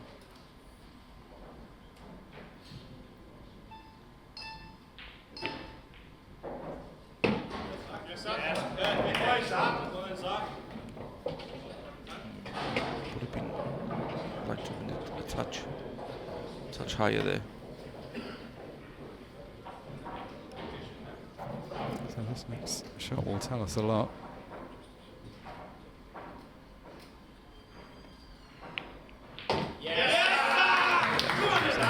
Slight cannon, played these well.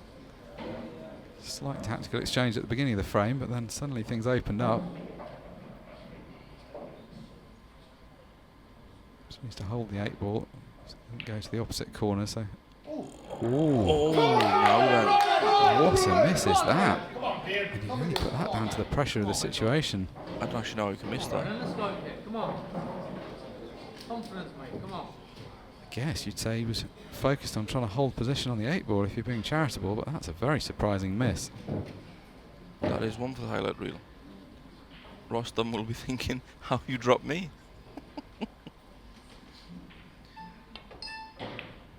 Well, I don't like the costly. shot.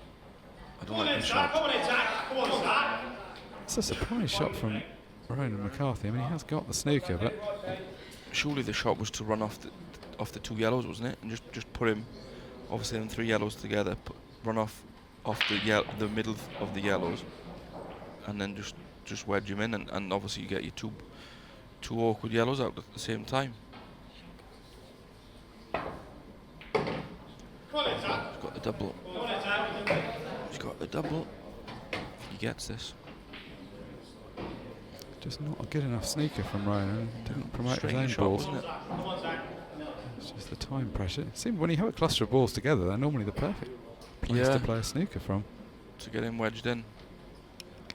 But after he's missed that red, I'm not too confident of. Come on, Ronan. Come on, Ronan. Come on. Table's sitting in there. That's a free. Come on. Not being used to. Come on, boys. Let's go. Like we said earlier, the conditions are tough. And this is a perfect position. No one more experienced in the field for a counter clearance than Ronan McCarthy. Mm-hmm. You might not even go for the clearance.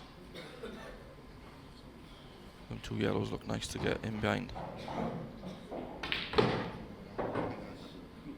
Great shot, Ronan.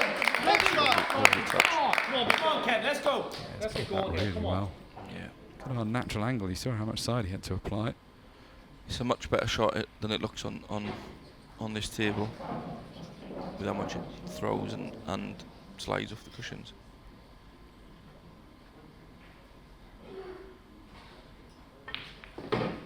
Very good.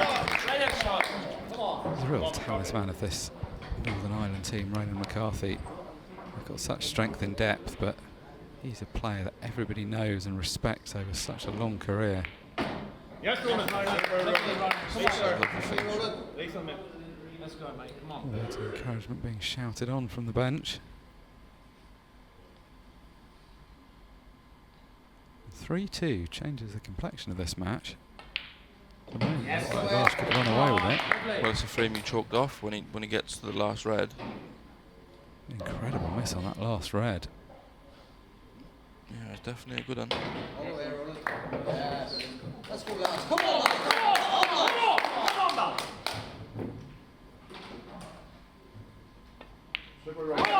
Steady performance when it was needed from Ronan McCarthy. A chance he should never have had, but does what it takes. It's back to 3-2 now, so Northern Ireland right back in this match. Come on, let's go, lads. Let's go, Robbie. Come on. Always vociferous support from the Northern Ireland bench. You can see they're all up for it.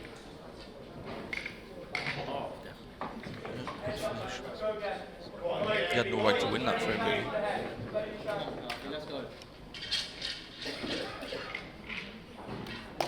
Richard Giffen out now for Wales. Come on in, Giff. Come on, Rob. Rob McCulloch out for Northern Ireland.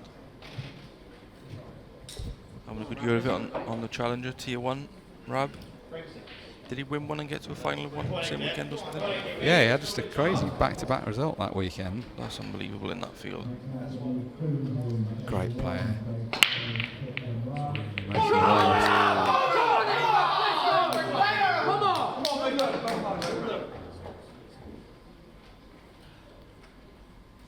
If Zach wins that frame, Richard probably breaks, gets the ball, clears up, but he loses the frame, bump gets kicked off, and then before you know it, it's probably going to be 3-all. I know there's obviously plenty of work to do here, but I think these are gone. It's only a good week already, Rab McCulloch. It's played 30 frames for the Northern Irish team in the team competition, won 19 of those. Got some good runs in singles events as well. Yeah, he give Dom a good scene too the other day, didn't he? 7-1. Yeah, he's a great player. Everyone knows how good he is. Oh, that's a good shot. It's going a bit awkward now because he's got no easy route back to that red. Do you hold fire here or keep going? You can see the bottom of the cue ball. He can maybe do something off this shot, but from where he's going to have to play it, it feels quite risky to carry on from here. Yeah, I just feel like the more balls you pot here, the worse off you're going to be. I think there's something about this format that kind of encourages you into a clearance. You almost feel obliged. Yeah, to push the board out a bit. I think the rules do that as well. End up fighting fire with fire, which is obviously perfect, really. But yeah, I think a lot of people, when they don't quite know what safety shot to play, conclude that attack is probably better than defence. Yeah, for definite. Richard Gifford is maybe not seen as one of the big sort of names of the Welsh team, but he's had an excellent record at the World Championships. Very experienced player. He was on the table next to me yesterday in the.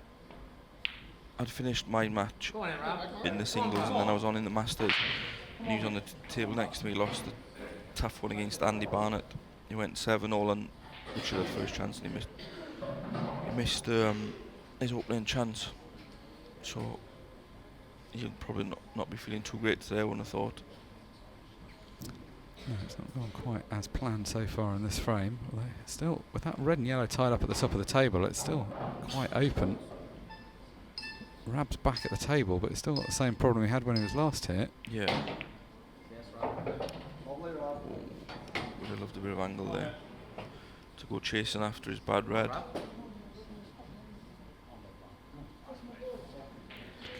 To look at the options. You can see he desperately wants to go after that ball. Yeah.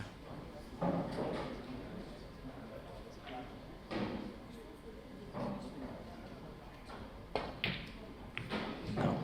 Well, that was an attacking option, wasn't it? A little bit of a touch though. A little bit.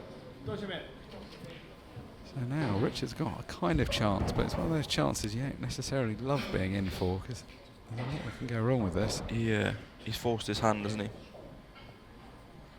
It's not the worst thing in this format. Obviously you're playing with fire sometimes, but let the other guy have a go.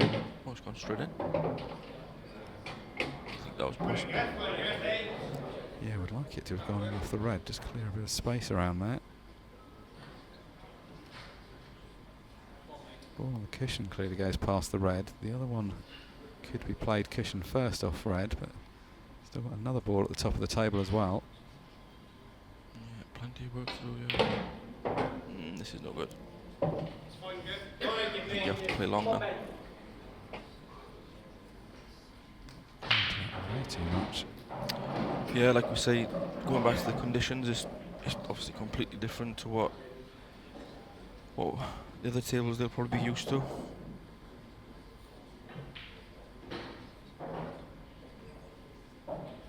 It's not a bad option. If you reroute the long ball up the left rail in off that red. It's just no shot now though. The reassurance being shouted by his teammates. I'm not sure how confident they are with the it'll be okay. Yeah, I know what you're saying. He has to play this long and just try and chase after the yellow. Play this in the bottom right corner. Come on, Let's go. Miles away. Nicely on the other one. Come on, lay her up, Bell. That was a tricky shot there. Yeah, very. That's what having it. High tariff. Both players have had a few chances here. Yeah. I think this should be it now though.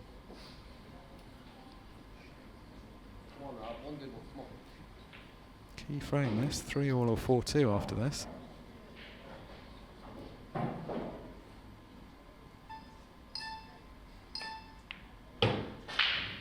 And we are playing with match clock, so 50 minutes on the match clock. If the scores are tied at that point, it will go to a 6-red shootout. Played a lovely shot there, Rob. Them two reds were a little bit difficult to manoeuvre, but played a great shot there. Yeah, he's needed a few chances in this frame, but now he's nicely in amongst them. That's the shot, Rob. Come on, Rob. Again, words of encouragement. That seemed to be what was lacking this morning. I know you were watching the England-Malta game. It seemed like very flat, the England supporters, or the rest of the players. It's like they almost didn't want to be there. Obviously, they always want to win, but with team pool, I think it's imperative that you get behind your get behind your mates and give them your full support. Yeah, I mean, it's meant to be a team competition. You're in it together. You win and lose together. Yeah. Rab's come up way short of his intended position. It's actually mad. Obviously, he was anxious of going. He didn't want to land straight, but very short. So now left himself a way more difficult shot. Yeah, he was tracking there though. It's a great bit of queuing to pot the ball, but as you say, it's never guaranteed any kind of position. No. It's going to feel a bit hard done by. When you pot a ball that cleanly from distance, you feel like you should be on the next one. Yeah. That was always the problem there though. Oh, what a shot! What a recovery Potty's pulled out there. I think the 8's touching the yellow though. I don't think this 8's on. Needs to come up with another moment of magic. Must be some finish, isn't it? This is what the shootout's all about, coming out with a shot that shouldn't be on. Craziness.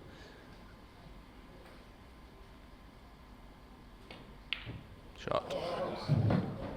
Oh, how close was that?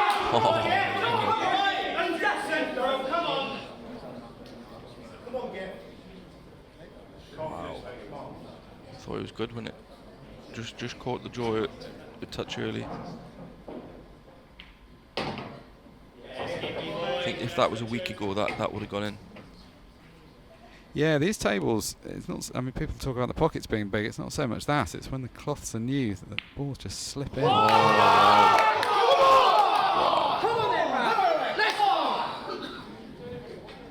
Amazing end to this frame. I don't actually know what I'm watching. Wow, that's extraordinary. It's a bit like questioner's board, isn't it? 4 legs and a cut. Yeah, you may as well have tossed a coin for that one. That could have gone either way. He put a quick one in then, didn't he? No pause then on his backswing. Come on, son. What a surprise miss there from Richard Gifford. So now another one of the talismans of the Northern Ireland team, Ronan Fay. Big character, big player. A great record in these kind of competitions. Well-respected player of the team, always seems to deliver when it's required. His record so far in the group stages of the World Championships has been insane. He's played 30 frames, he's won 28. Wow, that takes him to win. And against the kind of opposition that you have in this tournament. So you're saying he can't lose this frame then? And all of that form counts for absolutely nothing as he comes into this shootout. Playing as Will Osborne. Like I said, he lost against Jake yesterday in the quarters. 8-7, I think. Northern Ireland well behind at one stage, but I've got it back on level terms now. Come on, big man. Come on. Come on. Come on, big man. Not as big a break as some we've seen, but he's made a ball.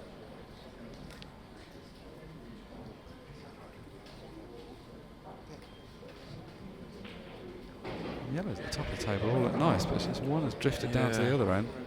And I'm not 100% whether you can pot a red either. I don't know if that red above the 8 ball goes in the bottom left corner. If it does, I think that's the shot.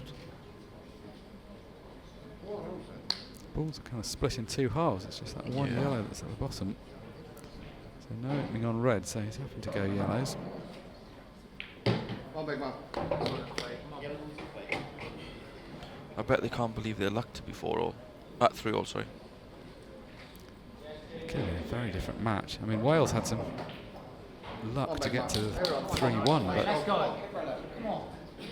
this is very different. Could have been, well, should have been 5-1 really.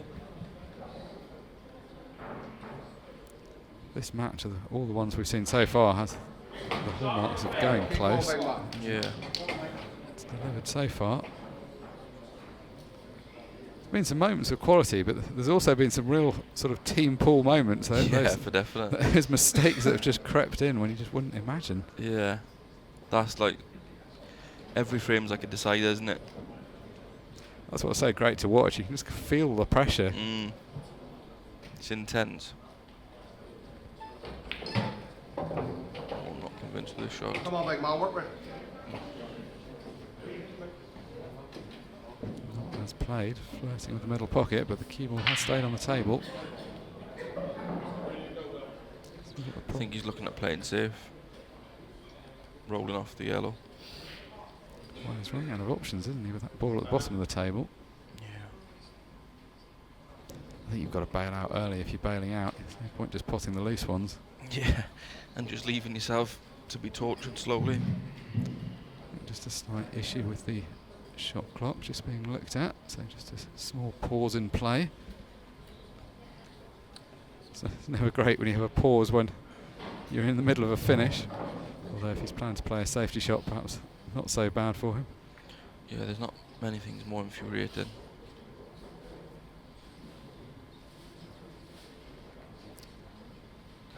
Just working at getting the clock back, because obviously a pretty key part of the format here. We can't manage without the shot clock, so that's been resolved now. Referee Mark Goff confirms that we're good to go. I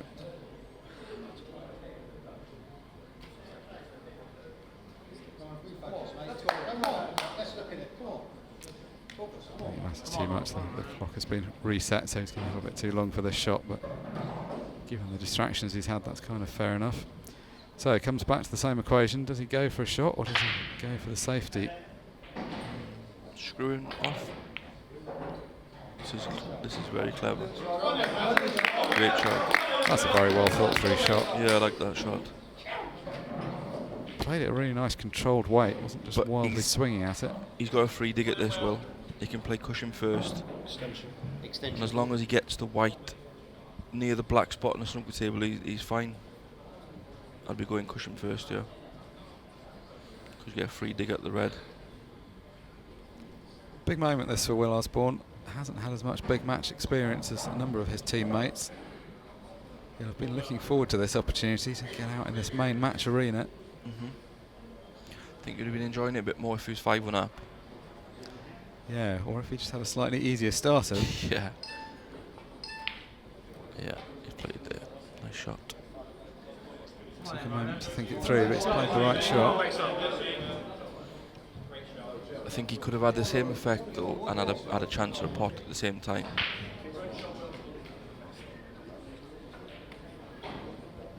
Quite helpful from Will's point of view, having that red at the top of the table, because it makes it harder for Ronan to play a safety shot at that end.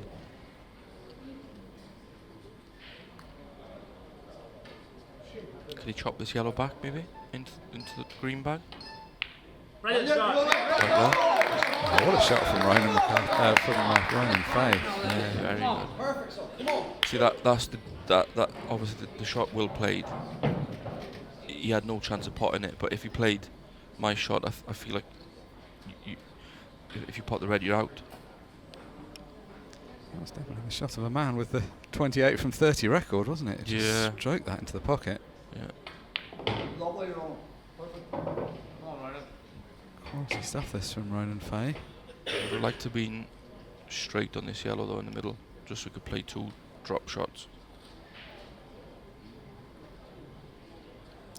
Yeah, he's going to leave himself quite a low angle on the last ball. Don't think he can risk getting too close. The way he's played so far, you feel like he's just going to settle for what's there. He's played a very measured pool. This is a bit tricky there, looks though. Yeah, not a lot of room to play with here. Could play a cannon onto the red, but that could go wrong as well. Yeah. Oh, he's looking at playing. But I don't know about the shot. I was thinking about a cannon on the red below that. Yeah. But Not sure if you what catch that thin, the white's dangerously close to the corner. If he cannons the one above, he's got to make sure he hits it hard enough to get it out, and he's played that really well. Oh, he's okay, isn't he? I think he can just slice this in. How well has he judged that, by the way? Yeah, I mean, Good shot. the reason why that was such a difficult shot was that you were knocking the black away from the pocket, so you had to play it at a weight that it came on and off the cushion. And you have to catch it plumb as well. I think he's going to erupt if he pots this. Nope. Come on, then, play on, Will! Come on, Will! Didn't expect that. Yeah, I'll be disappointed with that. He'd done all the hard work in that frame. This is literally typical of team pool though. Like they're following a textbook or something. You can see from Rowan's reaction. I'm not sure if he missed that pot or not. Big moment this for Will Osborne. Play it off the 8 ball. Try and push. No, straight. I think playing it off the 8 ball there, you can buy yourself a little bit of insurance. Especially if he's feeling a bit of pressure, which probably he is. You might even chop this red in the middle and play the red off.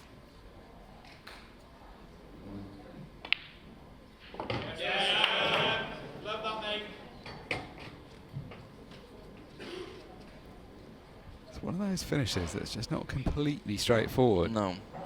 Ball is just come around to look at on the left rail. If you're right behind it, it's all right, but it's missable from any kind of distance. That's why I thought he might have been tempted to play that well. Come on, then, let's go! Played that well. Come on, Will. This is a big chance for him. He's forced his way into a very talented team here through his own good play. Now he Wants to show everyone what he can do. Yeah, keep himself in that team.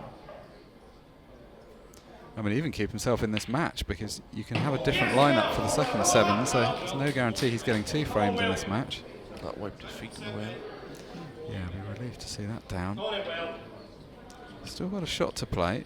Yeah, you can trace this out, I think, beside.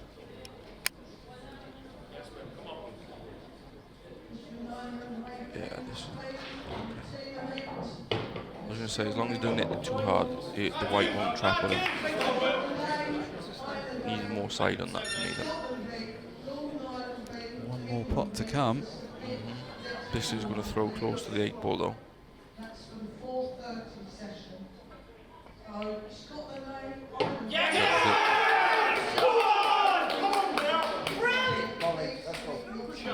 Well, this frame has had everything, as has the last couple. There's been a lot of drama in this match. Will Osborne does get the frame on the board for Wales, though. So loud shouts in the background. His team were 3-1 up. They could easily have gone 4 or 5-1 up. Looks for a moment like they were going to go 4-3 down. Big moment for Tom. 9 minutes and 45 is it, I think, on the clock? Yeah, and all the excitement there, the 15-second shot clock announcement came on in the background, so the rest of the match will be played with that short shot clock. I don't know who that favours really. I think give the edge to Wales slightly, with the lead as well. Yeah, I mean, a lead of any size is valuable at this point, but 1 frame obviously isn't going to be enough of a lead to sit on. They're going to need to win some more. So Tom Cousins up first for the second set of play. Lee Hull, stalwart, Northern Ireland pool. You just know these going on the pockets, don't you?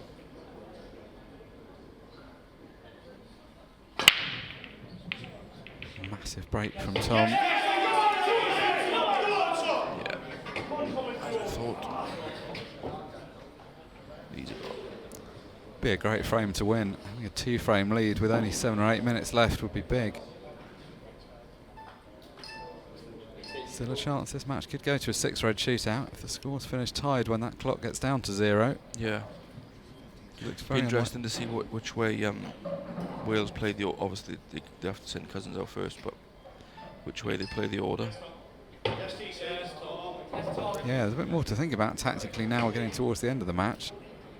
No guarantee, obviously, that all the frames will be played. Yeah, it's highly unlikely that they will be. If he wins this frame now, Tom, which is obviously is more than likely to, you won't mind sticking someone out to kill the clock for 5 minutes, even if they lose the frame, just complete it. Obviously, Tom's going to take, what will he take off the clock? Yeah, if he gets it down to like 7 minutes, he'd be over the moon, I think. Yeah, it's going to be around 7 minutes when he finishes this clearance. The shot clock can seriously catch you out at 15 seconds. You sort of forget how little time you've got. Yeah, you've literally got no one look or a shot, and that's your lot. Shot.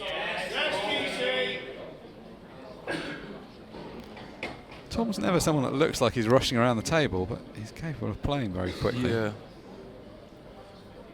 With the amount of tournaments he's won under these conditions, obviously probably no one better in the world at the minute than at controlling. Being under control, sorry, with the time restraints. It's not someone normally you would put together with being good under like this short clock, but. Well, the other thing he's been doing is winning the matches so quickly that he doesn't get to that shorter clock portion. Even 30s before would have been probably quite quick for Tom, but now obviously it's water off a duck's back. He just keeps winning every tournament he plays, basically. Once again, this has been a really steady finish. Very close to time fouling there, but just hit the ball in time. So kill the time here, yeah. He knows the script. Just taking a few seconds to compose himself. And Tom Cousins does what Tom Cousins does. Gets Wales ahead by 2 frames again. Those Welsh faces are looking a bit more relaxed than they were a moment ago. So Another big player out, Declan Brennan for Northern Ireland. He's got a job to do here. His team are 2 frames down. He needs to get back on it quickly. Plenty of time to get back into this. 2 frames in the time remaining is no problem at all. His opponent, Oli Bale, who produced some dramatic moments, it's fair to say, in his first frame. Yeah, there was a few bits of drama, just didn't want to finish on it with it, probably. There was are. Declan would love to get a ball off this break. I think he goes dry. Just with the way the game's gone, I think he's going to go dry.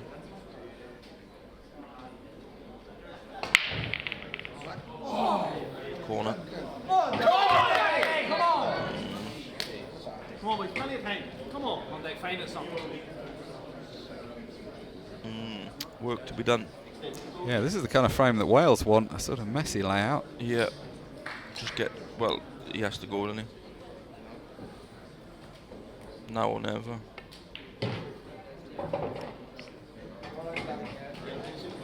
If he's in that gap. Because if he's in the gap, he can. If he's in the gap, I think he's out. Yeah.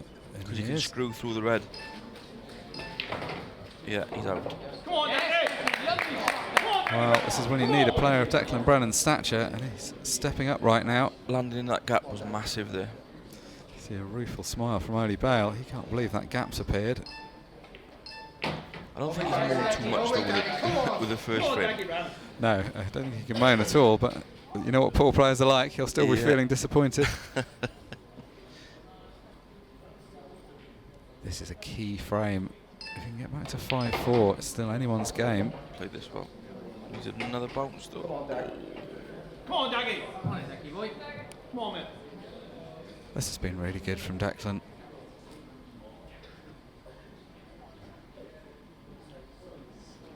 Just looks so composed. This has been a delicate finish. Shot. Great shot that is. Come on, Daggy. Purposely played off the yellow so he could hold the white.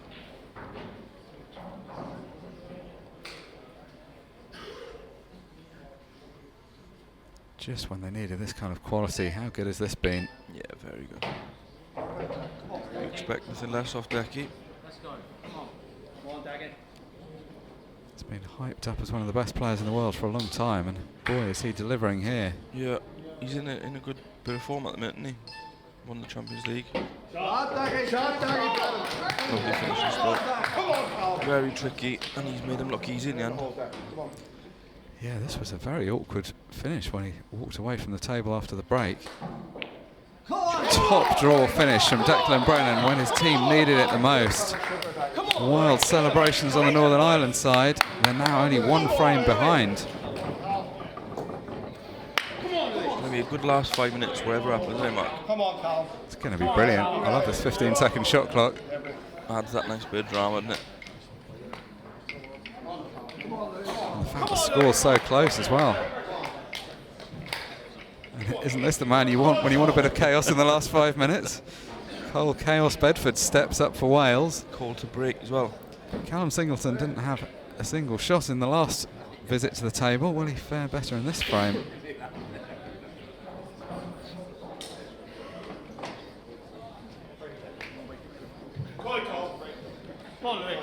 Side break. He puts his hand on the table and side breaks, and he really gets through him. Yes, Cole! Come on, Cole! Come on in, Cole! Come on, Cole! Come on, mate! Come on, Cole! You know the score, mate. Well, he's got the balls moving, but there's a few clusters on the table. He's put them all up the top half. This is the perfect frame for being in the lead. Roll the yellow, roll the red onto the yellow. And tell Callum, enjoy yourself. Northern Ireland have got the right player though in the chair. Callum's a good tactical player, but there's no time. He's got more time than he thinks, in the sense that he doesn't have to go for a finish now, but what he can't do is get into a long tactical battle. He can play 1 or 2 safety shots. That's a good shot.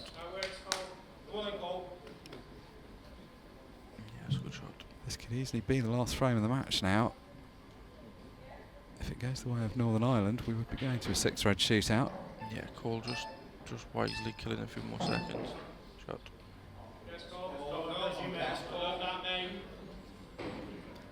Shouts if that does you, and that pretty much sums it up, because right now Wales are ahead. They just need to maintain that lead. Play thin off the red and try and pot one of the reds.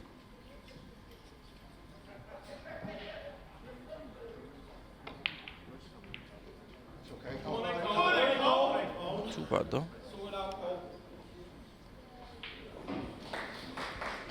This feels like it's going to be a tense finish to this match. Yeah, very. If Callum gets in for a good chance here, it could be all bets off.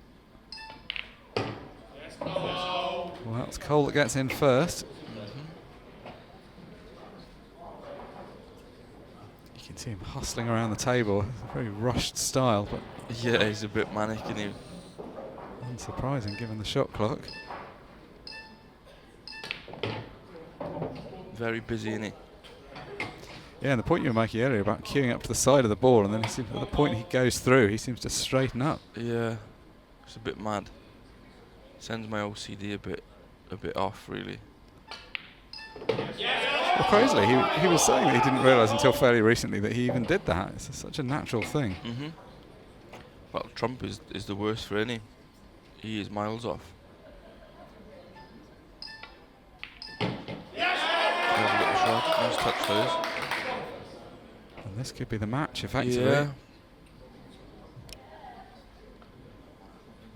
Yeah, very good. This has been a great finish from Cole Bedford. Little smelly 8-ball to win. See nerves on the face of Andy Williams there. He couldn't have left this much trickier, could he? He's going to go mad if he puts this. Oh, what a shot from Cole Bedford. That was a great clearance. That was never there. Somehow manufactured it when he needed it the most. And Wales open up a 2-frame lead with only 2 minutes remaining on the match clock. He's giving it some the boy. Right, you saw as well, you could finish that. Picked them off lovely. 1 minute 36 remaining on the match clock.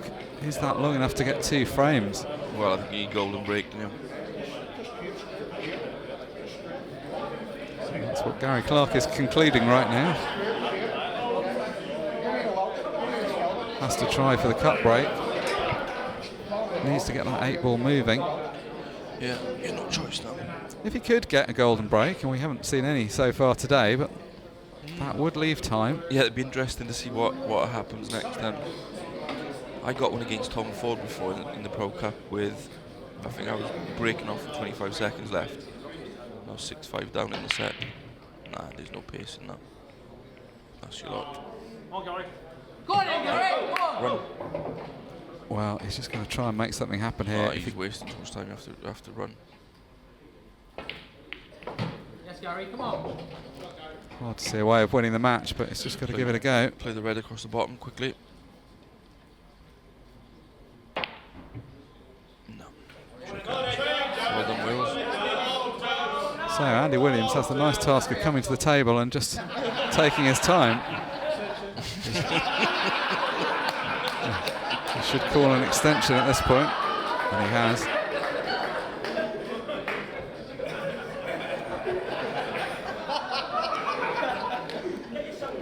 The Northern Irish boys see the funny side, but yeah, at least they've taken it well.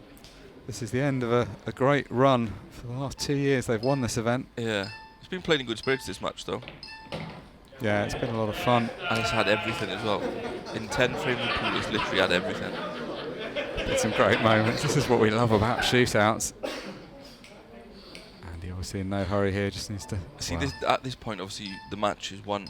For me, I think you should just try your best to clear up. Time foul?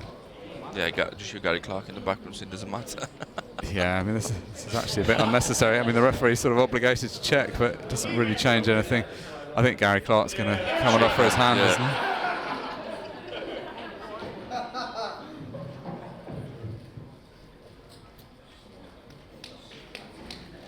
Well, looks like they're going to review this decision.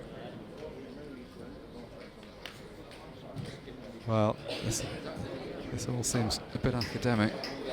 If it was only one frame in it, you'd say it mattered because... Even then, I think it doesn't really matter. But yeah, I know what you're saying. At this point, there's absolutely no route. It's not like there's a foul on the 8 ball or something that could lead to the frame being awarded.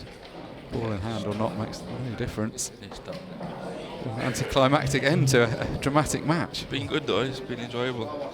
Yeah, it's been a lot of fun, hasn't it? This is what people want to see of this kind of shootout. As you rightly say, it's been played in the right spirit. Both sides look to be enjoying themselves. Yeah, for definite. Even in defeat, the Northern Irish lads still able to offer a smile. Yeah, with the run they've had though, it's obviously be disappointed to lose, but it's a bit different if you've won it for the previous 2 years. They never, like Wales obviously, they all want to win as much as they want as each other, but I mean it's just a bit different when you have won something before. Yeah, and it's a lot of the same team that have won it. Gary Clark looks on in amusement. It makes no difference. I mean, he's getting a ball in hand, but still not enough time to clear the table. I think, as it turns out, it wasn't a foul anyway, so Andy's going to carry on. So match clock resumed. He's only going to need to play one more shot. He's just going to roll into the yellow at the bottom of the table, and then there will be the handshake. So slowly walking around the table, warm handshake in the end between Andy Williams and Gary Clark. Wales rode their luck for moments in that match. They got off to a very good start through some lucky nudges. Then it looked like Northern Ireland could get back into it. There were some tense moments there. It was by no means a foregone conclusion, but just pulled away by far enough at the end. Northern Ireland's run is complete. Wales march on. Let's take a quick break. We'll be back with more shortly. Cheers, Mark.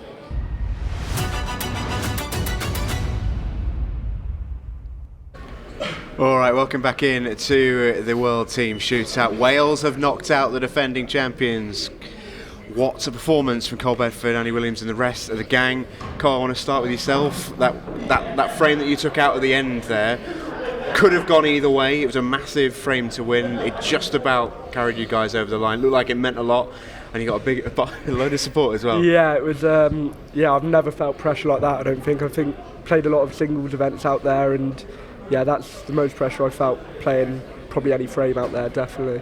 How big a frame was that for the team, Andy? I mean, you could hear by the volume in you guys, you knew it was a big one, but how well did you have to take it out? It wasn't easy. Yeah, no, it was a big match for us because we obviously lost him in the final last year in the World Champs, so it's nice to get one over on him, and the boys played well, which is all we can ask for, and I think something to build on for the rest of the week now. Yeah, absolutely. We can't let you go though without showing you your first frame that you won in the match. Let's take a look at the bit that made Cole Bedford a viral sensation. This is some shot, mate. Sometimes you've just got to have vision like that to see to fluke it, to get the double kiss. I think I always knew it was going to spin off the two jaws and land straight on the black as well. So it was just the standard, side that really. made it work. It was a bit, just a bit of me. Well, it was a super performance either way, boys, and we look forward to welcoming you back later on. Should be a fantastic semi-final. Can't wait to see you there as well. We're back at 6 o'clock UK time, where we'll see Wales in the semi-finals with the rest of the WEPF World Team Shootout. Until then, bye for now.